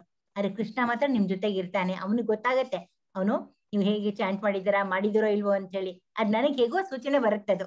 ಓಕೆ, ದಯವಿಟ್ಟು ನಾನು ಇವತ್ತು ದ್ವಿತೀಯ ನಾನು ವಿಘ್ನ ಆಗ್ಬಾರ್ದು ಅಂತ ಇವತ್ತು ಮಾಡಿದ್ದೇನೆ, ನಿಮ್ಗೆ ಹೇಳ್ಕೊಡಕ್ಕೆ ಹೇಗ್ ಮಾಡ್ಬೇಕು ಅಂತ ಹೇಳಿ. ದಯವಿಟ್ಟು ನಾಳೆ ನೀವು ಇದು ಶ್ಲೋಕ ಹೇಳ್ಬಿಟ್ಟೇನೆ, ಅಂದ್ರೆ ನಿಮ್ಮ ಮಹಾಮಂತ್ರ ಜಪ ಮಾಡ್ಬಿಟ್ಟೇನೆ ಕ್ಲಾಸಿಗೆ ಸೇರಿದ್ರೆ ಬಹಳ ಒಳ್ಳೇದು. ಇಲ್ಲಾಂದ್ರೆ ಈಗ ನೋಡಿ ಕ್ಲಾಸ್ ಲೇಟ್ ಆಗೋಯ್ತು, ಈಗೂ ನೀವು ಮಾಡ್ಬೋದು. ನಾನಂತೂ 12 ಗಂಟೆವರೆಗೂ ಜಪ ಮಾಡ್ತಾ ಇರ್ತೇನೆ. ಮಾಡ್ಬೋದು, ತೊಂದ್ರೆ ಇಲ್ಲ. ಅರೆ ಮೊದ್ಲಾದ್ರೂ ಮಾಡ್ಬೇಕು, ಆಮೇಲಾದ್ರೂ ಮಾಡ್ಬೇಕು, ಆದ್ರೆ 1 ರೌಂಡ್ ಜಪ ಮಾಡ್ಲೇಬೇಕು. ಓಕೆನಾ? ಅರ್ಥ ಆಯ್ತಾ ಎಲ್ಲರಿಗೂನು? ಅರ್ಥ ಆಗಿದ್ಯಾ? ನೀವು ಮಾತಾಡ್ತಾನೆ ಇಲ್ಲ. ಆಗಿದೆ ಮಾತಾಡಿ. ಆಗಿದೆಲ್ಲ. ದಯವಿಟ್ಟು ಯಾವಾಗ ಮೊದ್ಲು ಮಾಡ್ತಿರೋ ಅಥವಾ ಏನು ಕ್ಲಾಸಲ್ಲಿ ಮಾಡೋಣ? ಕ್ಲಾಸಲ್ಲಿ ಮಾಡಿದ್ರೆ ಟೈಮ್ ಕಮ್ಮಿ, ಈ ಸರಿ ಲೇಟ್ ಆಗತ್ತೆ. ಕ್ಲಾಸಲ್ಲೇ ಬೇಗ ಸ್ಟಾರ್ಟ್ ಮಾಡಿದ್ರೆ ಒಳ್ಳೇದ್ ಮಾತಾಜಿ. 10 ನಿಮಿಷ ಮೊದ್ಲು ಶುರು ಮಾಡುವ. ಹೌದು ಮಾತಾಜಿ, ಹಾಗೆ ಮಾಡಿದ್ರೆ ಅದು ಎಲ್ಲಾರ್ಗು ಪ್ರಾಕ್ಟೀಸ್ ಆಗುತ್ತಲ್ಲ. ವೆರಿ ಗುಡ್, ವೆರಿ ಗುಡ್, ನನಗೆ ಸಂತೋಷ. ಸೊ ನಾಳೆ ನಾವು 8ಕ್ಕೆ 10 ನಿಮಿಷ ಇರ್ತಾನೆ, ಅಥವಾ 1/4 ಗಂಟೆ ಮೊದ್ಲು ಮಾಡ್ಬೇಕಾ? 1/4 ಗಂಟೆ ಮುಂಚೆನೆ ಮಾಡಿ, ಯಾವ ಕ್ಲಾಸ್ ಇರಲ್ವಲ್ಲ ಯಾರಿಗೂ, ಅವಾಗೆಲ್ಲ ಫ್ರೀ ಇರ್ತಾರಲ್ಲ. ವೆರಿ ಗುಡ್, ನಾನು ನಮ್ಮ ಅಡ್ಮಿನ್ಗೆ ಹೇಳ್ತೇನೆ. ಸೊ 8:45ಗೆ ನಾವು ಸೇರ್ಬೇಕು ನಾಳೆಯಿಂದ. ಆಯ್ತು ಮಾತಾಜಿ. 8:45ಗೆ ಸೇರ್ಬೇಕು. ಯಾರ್ಯಾರು ಸೇರ್ತಾರೋ ಅವ್ರು ಕೃಷ್ಣನ ಪ್ರಿಯವಾದ್ರು ಅಂತ ನಾನು ತಿಳ್ಕೊತೇನೆ. ಅವ್ರಿಗೆ ಕೃಷ್ಣ ಇದು ರುಚಿ ಹತ್ಬಿಟ್ಟಿದೆ ಅವ್ರಿಗೆ ಚಾಂಟಿಂಗ್. ಅವ್ರು ಮಾಡೇ ಮಾಡ್ತಾರೆ. 8:45 ಬರೋಣ, ಚಾಂಟ್ ಮಾಡೋಣ, ಆಮೇಲೆ ಸ್ವಲ್ಪ ಕೀರ್ತನೆ ಕೇಳಿ ಶುರು ಮಾಡಿ ಕ್ಲಾಸ್ ಕಲೆಕ್ಟ್ ಆಗಿ ನಾವು ಅವಾಗ ಸ್ವಲ್ಪ ಬೇಗ ಮುಗಿಸ್ಬೋದು. ನಾವು ನಾಳೆ ಸ್ವಲ್ಪ ದೊಡ್ಡ ನೀವು ಒಂದು ಪ್ರೇಯರ್ ಹೇಳ್ಕೊಡ್ತಿರಲ್ಲ, ಅದನ್ನು ಕಂಟಿನ್ಯೂ ಹಂಗೆ ಮಾಡ್ಬಿಟ್ರೆ 9 ಗಂಟೆ ಅಷ್ಟೊತ್ತಿಗೆ 2 ಕಂಪ್ಲೀಟ್ ಆಗುತ್ತೆ. ಆಗೋಗುತ್ತೆ. Very good, very good idea. ಬಾಯಟ್ ಆದಂಗ ಆಗುತ್ತೆ. ಬಹಳ ಸಂತೋಷ ಆಯ್ತಮ್ಮ, ನಂಗೆ ಬಹಳ ಸಂತೋಷ ಆಗ್ತಾ ಇದೆ. ಸೊ ಇದನ್ನ ಈಗ ಪ್ರಶ್ನೆಗಳು ಕೇಳ್ಬೋದಮ್ಮ ದಯವಿಟ್ಟು. ಪಾರ್ಟಿಸಿಪೆಂಟ್ಸ್ ಯಾರು? ರೇಣುಕಾ ಪಾಟೀಲ್ ಈಗ ಅನ್ಮ್ಯೂಟ್ ಮಾಡಿದ್ದೇನೆ, ನೀವು ಕೇಳ್ಬೋದು ನನ್ಗೀಗ. ರೇಣುಕಾ ಅವರೇ? ರೇಣುಕಾ ಮಾತಾಜಿ, ಹರೇ ಕೃಷ್ಣ ಮಾತಾಜಿ. ನಿಮ್ಮ ಹೆಸರೇನು? ಏನ್ ಮಾತಾಜಿ? ನಿಮ್ ಹೆಸರು ರೇಣುಕಾನಾ? ಹಾ ಹೌದು ಮಾತಾಜಿ. ಹೇಳಿ, ಪ್ರಶ್ನೆ ಕೇಳಿ ಅಮ್ಮ, ಪ್ರಶ್ನೆ ಕೇಳಿ. ಪ್ರಶ್ನೆ ಅಲ್ಲ ಮಾತಾಜಿ, ನಾನು ಅವಾಗೆ ಅದು 22ನೇ ಶ್ಲೋಕ ಓದೋ ಸಲುವಾಗಿ ಅಂತ ಹೇಳಿ ಮಾಡಿದ್ದೆ. ಓ ಹೌದೇನೋ? ಅಚ್ಚಾ, ನಾಳೆ ನಿಮ್ಗೆ ಅವಕಾಶ ಕೊಡ್ತೇನೆ, ನಾಳೆ ನೀವು ಹೋಗ್ಬೋದು. ಆಮೇಲೆ ಹರಿಣಿ ಅವರೇ, ನಿಮ್ಗೆ ಏನಾದ್ರು ಇದೆಯಾ? ಕೈ ಎತ್ತಿದ್ದೀರಾ? ರೇಸ್ ಮೈ ಹ್ಯಾಂಡ್ ರೇಸ್ ಇದೆ. ಪ್ರಶ್ನೆ ಇದೆಯಾ?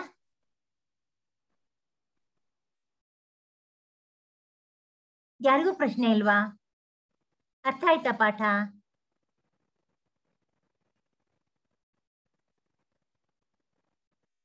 ಪಾಠ ಅರ್ಥ ಆಗಿದ್ಯಾ ಇವತ್ತಿಂದು ಅಧ್ಯಾಯ?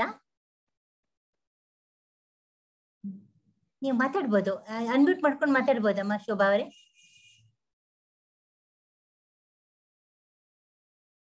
ನಂಗೆ ಕೇಳಿಸ್ತಾ ಇಲ್ಲ. ನೀವು ಮ್ಯೂಟ್ ಆಗಿದ್ದೀರಾ ಅಂತ ಕಾಣುತ್ತೆ.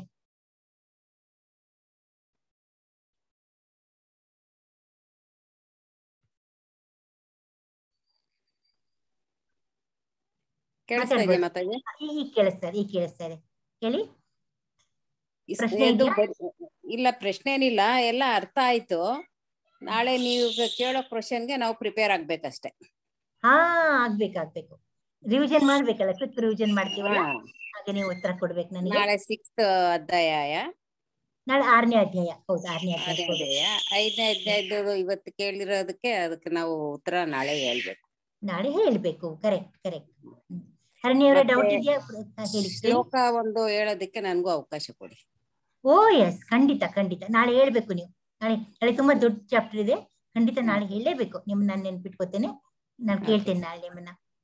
ಮತ್ತೆ ಹರಿಣಿಯವ್ರ ಕೈ ಎತ್ತಿದ್ದಾರೆ, ರೇಣುಕಾ ಅವ್ರಿಗೆ ಎತ್ತಿದ್ದಾರೆ ಕೈ. ಪ್ರಶ್ನೆ ಇಲ್ಲ ಅಲ್ಲ? ಪ್ರಶ್ನೆ ಯಾರಿಗಾರು ಪ್ರಶ್ನೆ ಇದೆಯಮ್ಮ?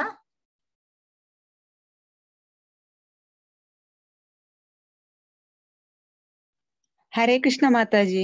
ಹರಿಣಿ ಅಲ್ಲ? ಹರಿಣಿ ಆಗದಿಂದ ಅದು ಅನ್ಮ್ಯೂಟ್ ಆಗ್ತಿರ್ಲಿಲ್ಲ ಮಾತಾಜಿ. ಯಾಕೆ ಆಗ್ತಿರ್ಲಿಲ್ಲ? ಅದು ನಾನ್ ತುಂಬಾ ಟ್ರೈ ಮಾಡಿದೆ, ಆಗ್ತಾನೆ. ಈಗ ಆಯ್ತು, ನೀವು ಈಗ ಮಾಡಿದ್ರಿ, ಆಗ ಆಯ್ತು. ಮಾತಾಜಿ ಒಂದು ಕ್ವಶನ್ ಇತ್ತು. ಕೇಳಿ ಕೇಳಿ ಕೃಷ್ಣ ಕೇಳಿ ಕೇಳಿ. ಒಂದು 5.3 ಅದು 3ನೇ ಶ್ಲೋಕದಲ್ಲಿ ಒಂದು ಚೂರು ಎಕ್ಸ್ಪ್ಲೈನ್ ಮಾಡ್ಬೇಕಿತ್ತು. ನಂಗೆ ಸ್ವಲ್ಪ ಡೌಟ್ ಉಂಟು ಅದ್ರಲ್ಲಿ. ಕ್ಲಿಯರ್ ಆಗಿ ಗುಣದಲ್ಲಿ ಒಂದೇ ಆದರೂ ಪರಿಮಾಣದಲ್ಲಿ ಬೇರೆ ಎನ್ನುವ ತಿಳುವಳಿಕೆಯು ಸರಿಯಾದ ಆಧ್ಯಾತ್ಮಿಕ ಜ್ಞಾನ. ಗುಣದಲ್ಲಿ ಒಂದೇ, ಪರಿಮಾಣದಲ್ಲಿ ಬೇರೆ ಅಂದ್ರೆ ಒಂಚೂರು ಹೇಳ್ಬೇಕಿತ್ತು ಮಾತಾಜಿ. ಓ ಎಸ್, ಖಂಡಿತ ಹೇಳ್ತೇನಮ್ಮ. ನಿಮ್ಗೆ ನಾನು ಸ್ವಲ್ಪ ಉದಾಹರಣೆ ಒಂದು ಕೊಟ್ಟೆ, ಅದು ನಿಮ್ಗೆ ಗಮನಕ್ಕಿದೆಯಲ್ಲ ಗೊತ್ತಿಲ್ಲ. ಈಗ ಮಹಾಸಾಗರ, ಸಮುದ್ರದಿಂದ ಒಂದು ಹನಿ ನೀರ್ ತಗೋತೇನೆ, ಓಕೆನಾ? ಈಗ ಸಮುದ್ರನೂ ಒಂದೇ. ಸಮುದ್ರ ಈಗ ನಾನು ಅದನ್ನ ಪರಿಶೀಲನೆ ಮಾಡ್ತೇನೆ. ಪರಿಶೀಲನೆ ಮಾಡಿದಾಗ ಎರಡೂ ಉಪ್ಪೆ ಅಲ್ವಾ? ಈಗ ನೀವು ಸಾಗರದಿಂದ ಒಂದು ಹನಿ ನೀರ್ ತಗೊಂಡಾಗ ಅದು ಉಪ್ಪೆ ಇರುತ್ತಲ್ವಾ? ಉಪ್ಪಾಗೆ ಇರುತ್ತೆ. ಸಾಗರನು ಉಪ್ಪಾಗೆ ಇರುತ್ತೆ. ಸೊ ಗುಣದಲ್ಲಿ ಆ ಹನಿ ನೀರಿಗೂ ಸಾಗರ ನೀರಿಗೂ ಇದು ಹನಿ ನೀರಿಗೂ ವ್ಯತ್ಯಾಸ ಇದೆಯಾ? ಇಲ್ಲ ಇಲ್ಲ. ಇಲ್ಲ. ಗುಣ ಅಂದ್ರೆ ಅದ್ರಲ್ಲಿ ಇದು ಟೇಸ್ಟಿಗೆ ಗುಣ ಅಂತ ಹೇಳುದಲ್ಲ, ಅದ್ರಲ್ಲಿ ಕ್ವಾಲಿಟಿ. ಪರಿಮಾಣ ಅಂದ್ರೆ ಹೀಗೆ ಒಂದು ಹನಿ ಮತ್ತೆ ದೊಡ್ಡ ಸಾಗರ, ಅದಕ್ಕೆ ಪರಿಮಾಣ ಆತರ ಹೇಳುದು. ಪ್ರಮಾಣ. ಅದು ಈಗ ಇಲ್ಲಿ ಹೇಗೆ, ಅದು ಒಂಚೂರು ಹೇಳಿ ಮಾತಾಜಿ. ಅದು ಇಲ್ಲಿ ಹೋಗೋಣ, ಅಷ್ಟೋಗಕ್ಕೆ ಹೋಗೋಣ ನಾವು ಇವಾಗ. 3ನೇ ಶ್ಲೋಕ ಅಲ್ಲ? ಹೌದು ಹೌದು ಹೌದು. ಅದು ಉದಾಹರಣೆ ಕೊಟ್ಟಿರ್ತೇನೆ ನಾವು ಅದನ್ನ. ಈಗ ಅದನ್ನ ನಾವು ಇಲ್ಲಿ 3ನೇ ಶ್ಲೋಕ 3ಕ್ಕೆ ಹೋಗೋಣ.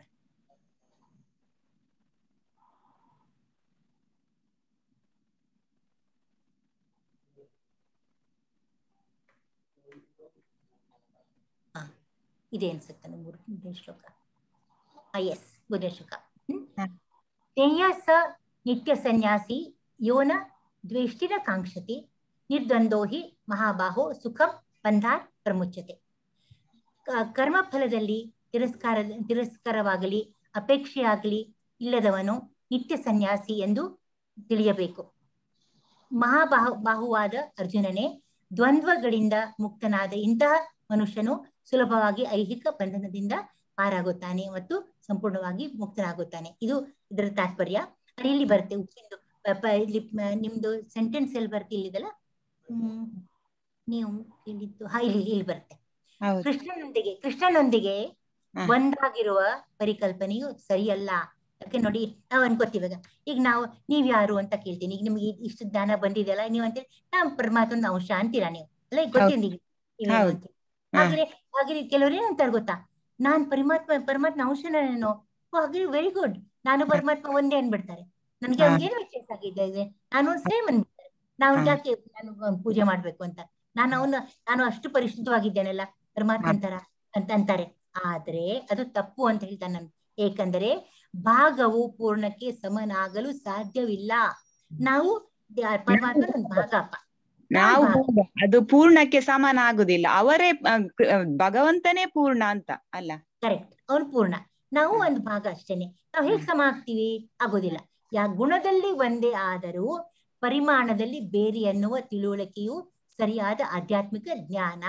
ಅದಕ್ಕೆ ನಾವು ಗುಣದಲ್ಲಿ ಒಂದೇ, ಪರಮಾತ್ಮನ ಕ್ವಾಲಿಟಿನೂ ಒಂದೇ, ನಮ್ದು ಒಂದೇ. ಯಾಕಂದ್ರೆ ಅಲ್ಲಿಂದ ನಾವು ಬೇರ್ಪಡೆ ಅವನು ನಮ್ಮನ್ನ ಬೇರೆ ಮಾಡಿದ್ದು. ಸೊ ನಮ್ಮ ಆತ್ಮ ಪರಮಾತ್ಮ ಒಂದೇ. ಮಾತಾಜಿ, ಕ್ವಾಲಿಟಿಯಲ್ಲಿ ಸಹ ನಾವು ಭಗವಂತನ ಎಲ್ಲ ಕ್ವಾಲಿಟೀಸ್ ನಮ್ಮಲ್ಲಿ ಇರುವುದಿಲ್ಲಲ್ಲ ಮಾತಾಜಿ? ಇಲ್ಲ ಇರೋದಿಲ್ಲ, ಇಲ್ಲ ಖಂಡಿತ ಇರೋದಿಲ್ಲ. ಮತ್ತೆ ಗುಣದಲ್ಲಿ ಹೇಗೆ ಒಂದೇ ಆಗಿ ಇರ್ತದೆ ಮಾತಾಜಿ?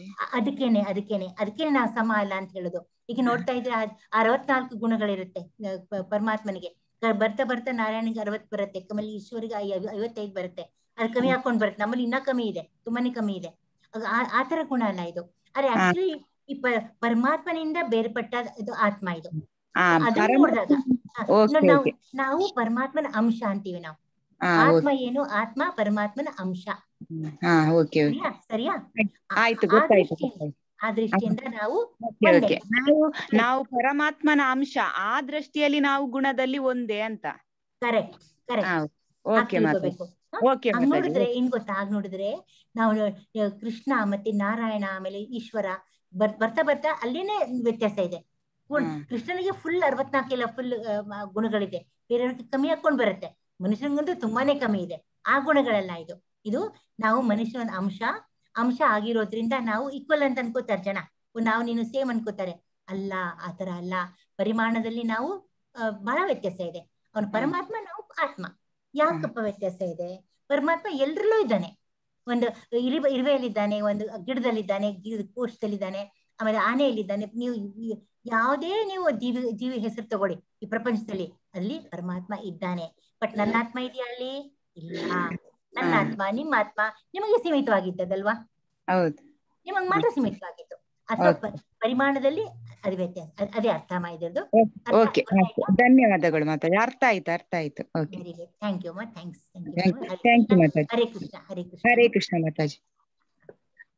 ಮತ್ತೆ ಯಾರಿಗಾದ್ರೂ ಪ್ರಶ್ನೆ ಇದೆಯಾ? ರೇಣುಕಾ ಅವರು ಕೈ ಎತ್ತಿದ್ದಾರೆ. ರೇಣುಕಾ? ಇಲ್ಲ ಮಾತಾಜಿ, ಪ್ರಶ್ನೆ ಇಲ್ವಾ? ಆಮೇಲೆ ಇನ್ನೊಬ್ಬರು ಶೋಭಾ ಮಾತಾಜಿಗೂ ಇದ್ದಂಗಿಲ್ಲ. ಶೋಭಾ ಮಾತಾಜಿ ಪ್ರಶ್ನೆ ಇದೆಯಾ? ಗುಣದಲ್ಲಿ 3 ಗುಣ ಇದೆಯಲ್ಲ, ತಮೋ ಗುಣ, ರಜೋಗುಣ, ಸತ್ವಗುಣ ಅಂತ. ಸತ್ವಗುಣ ಅದ್ರೊಳಗೆ ಮನುಷ್ಯನ ಯಾವ ಗುಣ ಮಾತಾಜಿ? ನಮ್ಮಲ್ಲಿ ಎಲ್ಲಾನು ಇದೆ. ನಿಮ್ಗೆ ಉದಾಹರಣೆ ಕೊಡ್ತೀನಿ, ತುಂಬಾ ಚೆನ್ನಾಗಿ ಉದಾಹರಣೆ ಕೊಡ್ತೀನಿ. ನಾವು ಬೆಳಿಗ್ಗೆ ಫ್ರೆಶ್ ಆಗಿ ಹೇಳ್ತೀವಿ. ಒಂದೇ ದಿನದಲ್ಲಿ 3 ಗುಣ ತೋರಿಸ್ತೀವಿ ನಾವು. ಒಂದೇ ಗುಣ. ಬೆಳಿಗ್ಗೆ ಫ್ರೆಶ್ ಆಗಿರ್ತೀವಿ, ದೇವ್ರ ನಮಸ್ಕಾರ ಮಾಡ್ತೀವಿ, ಎಲ್ಲರಿಗೂ ನಕ್ಕೊಂಡಿರ್ತೀವಿ, ಎಲ್ಲ ಮಾಡ್ತೀವಿ. ಆಮೇಲೆ ಕೆಲ್ಸಕ್ಕೆ ಹೋಗ್ಬೇಕು ನಾವು. ಅವಾಗ ಅರ್ಜೆಂಟ್ ಶುರು ಆಗ್ಬಿಡುತ್ತೆ. ಕೆಲ್ಸಕ್ಕೆ ಹೋಗ್ತೀವಿ, ಅಲ್ಲಿ ಸ್ವಲ್ಪ ಕೋಪ ಇನ್ನು ಸ್ವಲ್ಪ ಲೇಟ್ ಆಗೋಕ್ಕೆ ಸ್ವಲ್ಪ ಕೋಪ ಬರಕ್ ಶುರು ಆಗುತ್ತೆ. ತಮೋಗುಣದಲ್ಲಿ ನಮಗೆ ರಜೋಗುಣದಲ್ಲಿ ನಮಗೆ ಕೋಪ ಬರಕ್ ಶುರು ಆಗುತ್ತೆ. ಅಲ್ಲಿ ಸತ್ವಗುಣದಲ್ಲಿ ನಾವು ಬಹಳ ಪರಿಪೂರ್ಣ ಭಕ್ತಿಯಿಂದ ಎಲ್ಲ ನಕ್ಕೊಂಡಿದ್ಬಿಡ್ತೀವಿ. ಸೊ ಅದೇ ದಿನದಲ್ಲೇನೆ ಮಧ್ಯಾಹ್ನದಲ್ಲಿ ನಮ್ಗೆ ಯಾವ ಗುಣ ಬಂತು? ರಜೋಗುಣ ಬಂತು. ಆಮೇಲೆ ಆಫೀಸಿಂದ ಮನೆಗೆ ಬರ್ತೀವಿ, ಸುಸ್ತಾಗ್ಬಿಟ್ಟಿರತ್ತೆ, ನಮಗೆ ಸಾಕಾಗೋಗಿರುತ್ತೆ, ನಿದ್ದೆ ಬರಕ್ ಶುರು ಆಗ್ಬಿಡುತ್ತೆ ಕೆಲಸ ಮಾಡಿ ಮಾಡಿ. ಆವಾಗ ನಿದ್ದೆ ಯಾವ ಗುಣದಲ್ಲಿ ಮಾಡ್ತೀವಿ? ತಮೋಗುಣದಲ್ಲಿ ಮಾಡ್ತೀವಿ ನಾವು. ಸೊ ಒಂದೇ ದಿನದಲ್ಲಿ 3 ಗುಣಗಳು ನಮಗೆ ಕಾಣಿಸ್ಕೊಳ್ಳುತ್ತೆ. ಇದು ಒಂದು. ಇನ್ನೊಂದು ಹೇಳ್ತೀನಿ, ಲೈಫಲ್ಲೂ ಕೂಡ ತಗೊಳ್ಳಿ ನೀವು ಒಂದೊಂದು ಅವಸ್ಥೆಯಲ್ಲಿ ನಾವು ಸಂತೋಷವಾಗಿರ್ತೀವಿ. ಎಲ್ಲ ಒಂದೇ ಸಮ ಇದೆಯಾ ನಮ್ ಜೀವನ? ಇಲ್ಲ, ಏರು ಇದ್ದೇ ಇದೆ. ಸಂತೋಷ ಇರುತ್ತೆ, ದುಃಖ ಒಂದೇ ಸಮ ಇರೋದೇ ಇಲ್ಲ.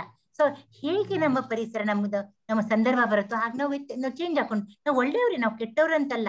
ಆದ್ರೆ ನಾವು ಈಗ ದಾರಿಯಲ್ಲಿ ಏನೋ ಒಂದು ಯಾರೊಬ್ಬರು ನಿಮ್ಗೆ ಹಾಯ್ದು ಬಿಡ್ತಾರೆ, ನಿಮ್ಗೆ ಹೋಗ್ತಿರ್ತಾರೆ, ಕೈಲಿ ಸಾಮಾನು ಬಿದ್ದೋಗುತ್ತೆ ನಿಮ್ದೆಲ್ಲ. ತಕ್ಷಣ ನಿಮ್ಗೆ ಕೋಪ ಬರುತ್ತೆ ಅಲ್ವಾ?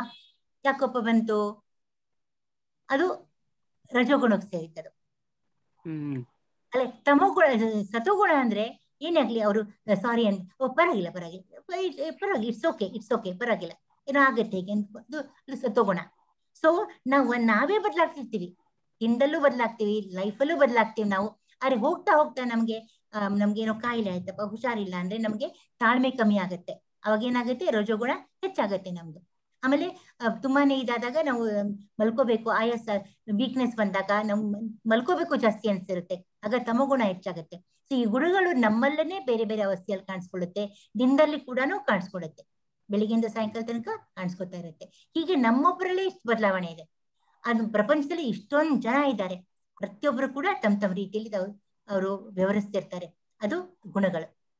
ಅದಕ್ಕೆ ಪ್ರಕೃತಿನೇ ಕಾರಣ. ಅದಕ್ಕೆ ಪ್ರಕೃತಿಯಿಂದನೇ ಇದೆಲ್ಲ ಗುಣಗಳು ಹುಟ್ಟೋದು. ಪ್ರಕೃತಿ, ಪರಿಸರ ಅನ್ನಿ ಆ ಪರಿಸರ ಪ್ರಕಾರ ನಾವು ನಮ್ಮ ಉದ್ಗಾರ ತೋರಿಸ್ತೇವೆ, ನಮ್ಮ ರಿಯಾಕ್ಷನ್, ನಮ್ಮ ಪ್ರತಿಕಾರ ತೋರಿಸ್ತೇವಲ್ವಾ? ಅದು ಯಾವುದೇ ಗುಣದಲ್ಲಿ ಆಗಿರ್ಬೋದು, ಸತ್ವಗುಣ ಆಗಿರ್ಬೋದು, ರಜೋಗುಣ ಆಗಿರ್ಬೋದು, ತಮಗುಣ ಆಗಿರ್ಬೋದು. ಅರ್ಥ ಆಯ್ತವ ನಿಮ್ಗಿದು? ಚಳಿಗಾಲದಲ್ಲಿ ಒಂಥರ ಗುಣ ಇರುತ್ತೆ ನಮ್ಗೆ, ಬೇಸಿಗೆ ಬಂದಾಗ ಒಂಥರ ಗುಣ ಇರುತ್ತೆ, ಮಳೆಗಾಲದಲ್ಲಿ ಒಂಥರ ಗುಣ ಬೇರೆ ಇರುತ್ತೆ. ತರ ಇರುತ್ತೆ. ಈ ತರ 4 ತರ ಇದು ವರ್ಷದಲ್ಲಿ 4 ಋತುಗಳ ತರ ಮನುಷ್ಯನಲ್ಲೂ ಗುಣಗಳು ಚೇಂಜ್ ಆಗ್ತಾ ಇರುತ್ತೆ. ಚೇಂಜ್ ಆಗ್ತಿರುತ್ತೆ. ಇನ್ನೊಂದು ಸೊಗಸಾದ ಒಂದು ಎಕ್ಸಾಂಪಲ್ ಕೊಡ್ತೇನೆ ನಿಮ್ಗೆ. ಒಂದು ಬಸ್ ಹೋಗ್ತಿರುತ್ತೆ, ಬಸ್ಸಲ್ಲಿ 3 ಕಿಟಕಿಯಲ್ಲಿ 3 ಜನ ಕೂತಿರ್ತಾರಪ್ಪ. ಅದ್ರ ಒಬ್ನು ಪುಸ್ತಕ ಇಟ್ಕೊಂಡು ಕೂತಿರ್ತಾನೆ, ಓದ್ತಾ ಇರ್ತಾನೆ ಅವನು. ಇನ್ನೊಬ್ರು ಸೀಟ್ ಕಿಟಕಿ ಹತ್ರ ಕೂತಿರ್ತಾನೆ, ಅವನು ಏನೋ ನಿಸರ್ಗ ನೋಡ್ಕೊಂಡು ಹೋಗ್ತಿರ್ತಾನೆ, ಆಚೆ ಎಷ್ಟು ಚೆನ್ನಾಗಿದೆ ಅಲ್ಲ ಅಂತ ಅನ್ಕೊಂಡು ಹೋಗ್ತಿರ್ತಾನೆ. 3ನೇ ಅವನು ನಿದ್ದೆ ಮಾಡ್ತಿರ್ತಾನೆ ಯಾವಾಗ್ಲೂ. ಆಮೇಲೆ ಸ್ವಲ್ಪ ಹೊತ್ತಿಗೆ ಒಂದು ಬ್ರೇಕ್ ಹಾಕ್ಬಿಡ್ತಾರೆ ಗಾಡಿಗೆ, ಟಕ್ಕಂತ ಬ್ರೇಕ್ ಹಾಕ್ಬಿಡ್ತಾನೆ. ಎಲ್ರಿಗೂ ಎಚ್ಚರ ಆಗ್ಬಿಡುತ್ತೆ. ಒಂಥರ ಬ್ರೇಕ್ ಆದ್ರೆ ಆಗತ್ತಲ್ಲ, ಎದ್ಬಿಡ್ತೀವಿ ತಕ್ಷಣನೇ. ಆಗ ಇವನು ಏನ್ ನೋಡ್ತಾರಪ್ಪ ಆಚೆ ಅಂತಂದ್ರೆ, ಈ ಪುಸ್ತಕ ಓದ್ತಿರ್ತಾನಲ್ಲ ಅವನ ಆಚೆ ನೋಡ್ತಾನೆ. ಅಲ್ಲೊಂದು ತುಂಬಾ ಹಸಿರಾದಂತೆಲ್ಲ ಹುಲ್ಲಿರತ್ತೆ, ಒಂದು ಮರ ಇರತ್ತೆ, ಎಷ್ಟು ಚೆನ್ನಾಗಿರುತ್ತೆ. ಗಾಡಿ ನಿಂತೋಗುತ್ತೆ, ಬ್ರೇಕ್ ಹಾಕ್ಬಿಡ್ತಾನೆ ನಾನು. ಅನ್ಕೋ ಎಷ್ಟು ಚೆನ್ನಾಗಿದೆಪ್ಪ ಗಿಡ, ಮರ ಎಷ್ಟು ಚೆನ್ನಾಗಿದೆ. ಅಲ್ಲೊಂದು ಪುಟ್ಟ ಮನೆ ಇರುತ್ತೆ, ತುಂಬಾ ಸೊಗಸಾದ ಮನೆ ಇರುತ್ತೆ. ಎಷ್ಟು ಚೆನ್ನಾಗಿದೆಲ್ಲ ಮನೆ. ನಾ ಅಕಸ್ಮಾತ್ ಈ ಪುಸ್ತಕ ಓದ್ತಿದ್ದೀನಲ್ಲ, ಈ ಪುಸ್ತಕ ತಗೊಂಡು ಅಲ್ಲಿ ಓದಿದ್ರೆ ನಾನು ಎಷ್ಟು ಚೆನ್ನಾಗಿರತ್ತಲ್ಲ ಅನ್ಕೋತಾನೆ. ಈ ಇನ್ನೊಬ್ನು ಇವನು ನಿಸರ್ಗ ನೋಡ್ಕೊಂಡು ಸಂತೋಷ ಪಡ್ಕೊಂಡು ಹೋಗ್ತಿರ್ತಾನಲ್ಲ, ಅವ್ನು ಅನ್ಕೋತಾನೆ ಎಷ್ಟು ಚೆನ್ನಾಗಿದೆ ಹುಲ್ಲು, ಎಷ್ಟು ಚೆನ್ನಾಗಿದೆ ಗಿಡ. ನಾನು ಅಕಸ್ಮಾತ್ ಈಗ ಅಲ್ಲಿ ಯಾರಾದ್ರೂ ಅಲ್ಲಿ ಶೂಟಿಂಗ್ ಮಾಡಿದ್ರೆ, ಪಿಕ್ಚರ್ ಶೂಟಿಂಗ್ ಮಾಡಿದ್ರೆ ಪಿಕ್ಚರ್ ಎಷ್ಟು ಚೆನ್ನಾಗಿ ಬರುತ್ತಲ್ಲ, ಅವ್ನ್ ಪಿಕ್ಚರ್ ಯೋಚನೆ ಮಾಡ್ತಾನೆ ಅವನು, ಅವ್ನ ಪುಸ್ತಕದ ಯೋಚನೆ ಅಲ್ಲ. ಅವ್ನಿಗೆ ಆ ಸುಖ ಅಂದ್ರೆ ಅದು ರಜೋಗುಣದ ಸೌಂದರ್ಯ, ಅಂದ್ರೆ ಎಂಜಾಯ್ ಮಾಡು. ಅವ್ನಿಗೆ ಇದು ಪ್ರಕೃತಿ ಸೌಂದರ್ಯ ಸವಿತಾನೆ ಅವನು. ಅದನ್ನವನು ಆನಂದಿಸ್ತಿರ್ತಾನೆ. ಅರೆ ಪುಸ್ತಕ ಹಿಡ್ಕೊಂಡವನು ಅನ್ಸೋದ್ ರೀತಿನೇ ಬೇರೆ. ಅವ್ನಿಗೆ ಓದ್ಬೇಕಾಗಿರುತ್ತಲ್ಲ ಹೋಗ್ಬಿಟ್ಟು. ಇವನ್ಗೆ ಅಲ್ಲಿ ಒಂದು ಶೂಟಿಂಗ್ ಮಾಡಿದ್ರೆ ಆ ಪಿಕ್ಚರ್ ಚೆನ್ನಾಗಿರುತ್ತಲ್ಲ ಅನ್ಕೋತಾನೆ. ಈ 3ನೇ ಅವನು ನಿದ್ದೆ ಮಾಡ್ತಿರ್ತಾನಲ್ಲ, ಅವನು ಎದ್ ಬಿಡ್ತಾನೆ. ಬ್ರೇಕ್ ಹಾಕಿದ ತಕ್ಷಣ ಎದ್ ನೋಡ್ತಾನೆ, ಎಷ್ಟು ಚೆನ್ನಾಗಿದೆಲ್ಲ, ಇದು ಹಸಿರಿದೆಲ್ಲ, ಆ ಮನೆ ಎಷ್ಟು ಸುಂದರವಾಗಿದೆ, ಅಲ್ಲಿ ಹೋಗಿ ನಾ ಮಲ್ಕೊಂಡ್ಬಿಟ್ರೆ ಎಷ್ಟು ಚೆನ್ನಾಗಿ ನಾನು ನಿದ್ದೆ ಮಾಡ್ಬೋದಲ್ಲ ಬರುತ್ತೆ. ಅವ್ನ್ ನಿದ್ದೆನೇ ಗಮನ. ಸೊ 3 ಜನಕ್ಕೆ 3 ಜನ 3 ಗುಣದಲ್ಲಿದ್ದಾರೆ: ಸತೋಗುಣ, ತಮೋಗುಣ, ರಜೋಗುಣ, ತಮೋಗುಣ. ಈ ತರ ನಮ್ಮ ಮನಸ್ಸಿನ ಮೇಲೆ ಹೋಗುತ್ತಮ್ಮ. ನಾವು ಹೇಗೆ ವಿಚಾರ ಮಾಡ್ತೀವಲ್ಲ ಆ ತರ ನಮ್ ಗುಣಗಳು ಪ್ರಕಟವಾಗತ್ತೆ. ಅರ್ಥ ಆಯ್ತಮ್ಮ? ಆಯ್ತು ಮಾತಾಜಿ. ಹರೇ ಕೃಷ್ಣ. ಹರೇ ಕೃಷ್ಣ ಅಮ್ಮ, ಹರೇ ಕೃಷ್ಣ. ಮತ್ತೆ ಯಾರಿಗೂ ಪ್ರಶ್ನೆ ಇಲ್ವಾ? ಕಾಣ್ತಾ ಇಲ್ಲ. ಹಾಗಾದ್ರೆ ಇವತ್ತಿಗೆ ನಾವು ಇದನ್ನ ಸೆಷನ್ ಎಂಡ್ ಮಾಡಬಹುದಾ ಅಥವಾ ಪ್ರಶ್ನೆಗಳಿದೆಯಾ?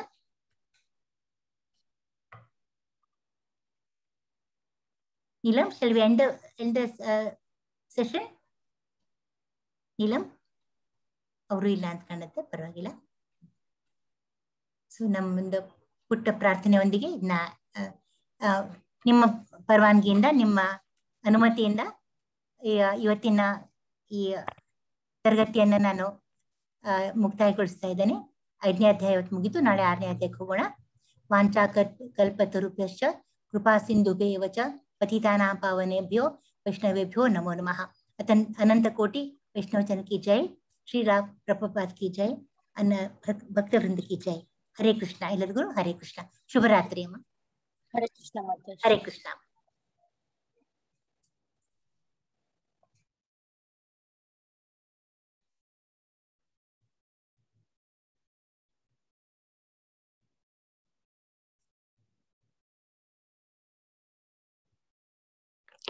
ಹರೇ ಕೃಷ್ಣ.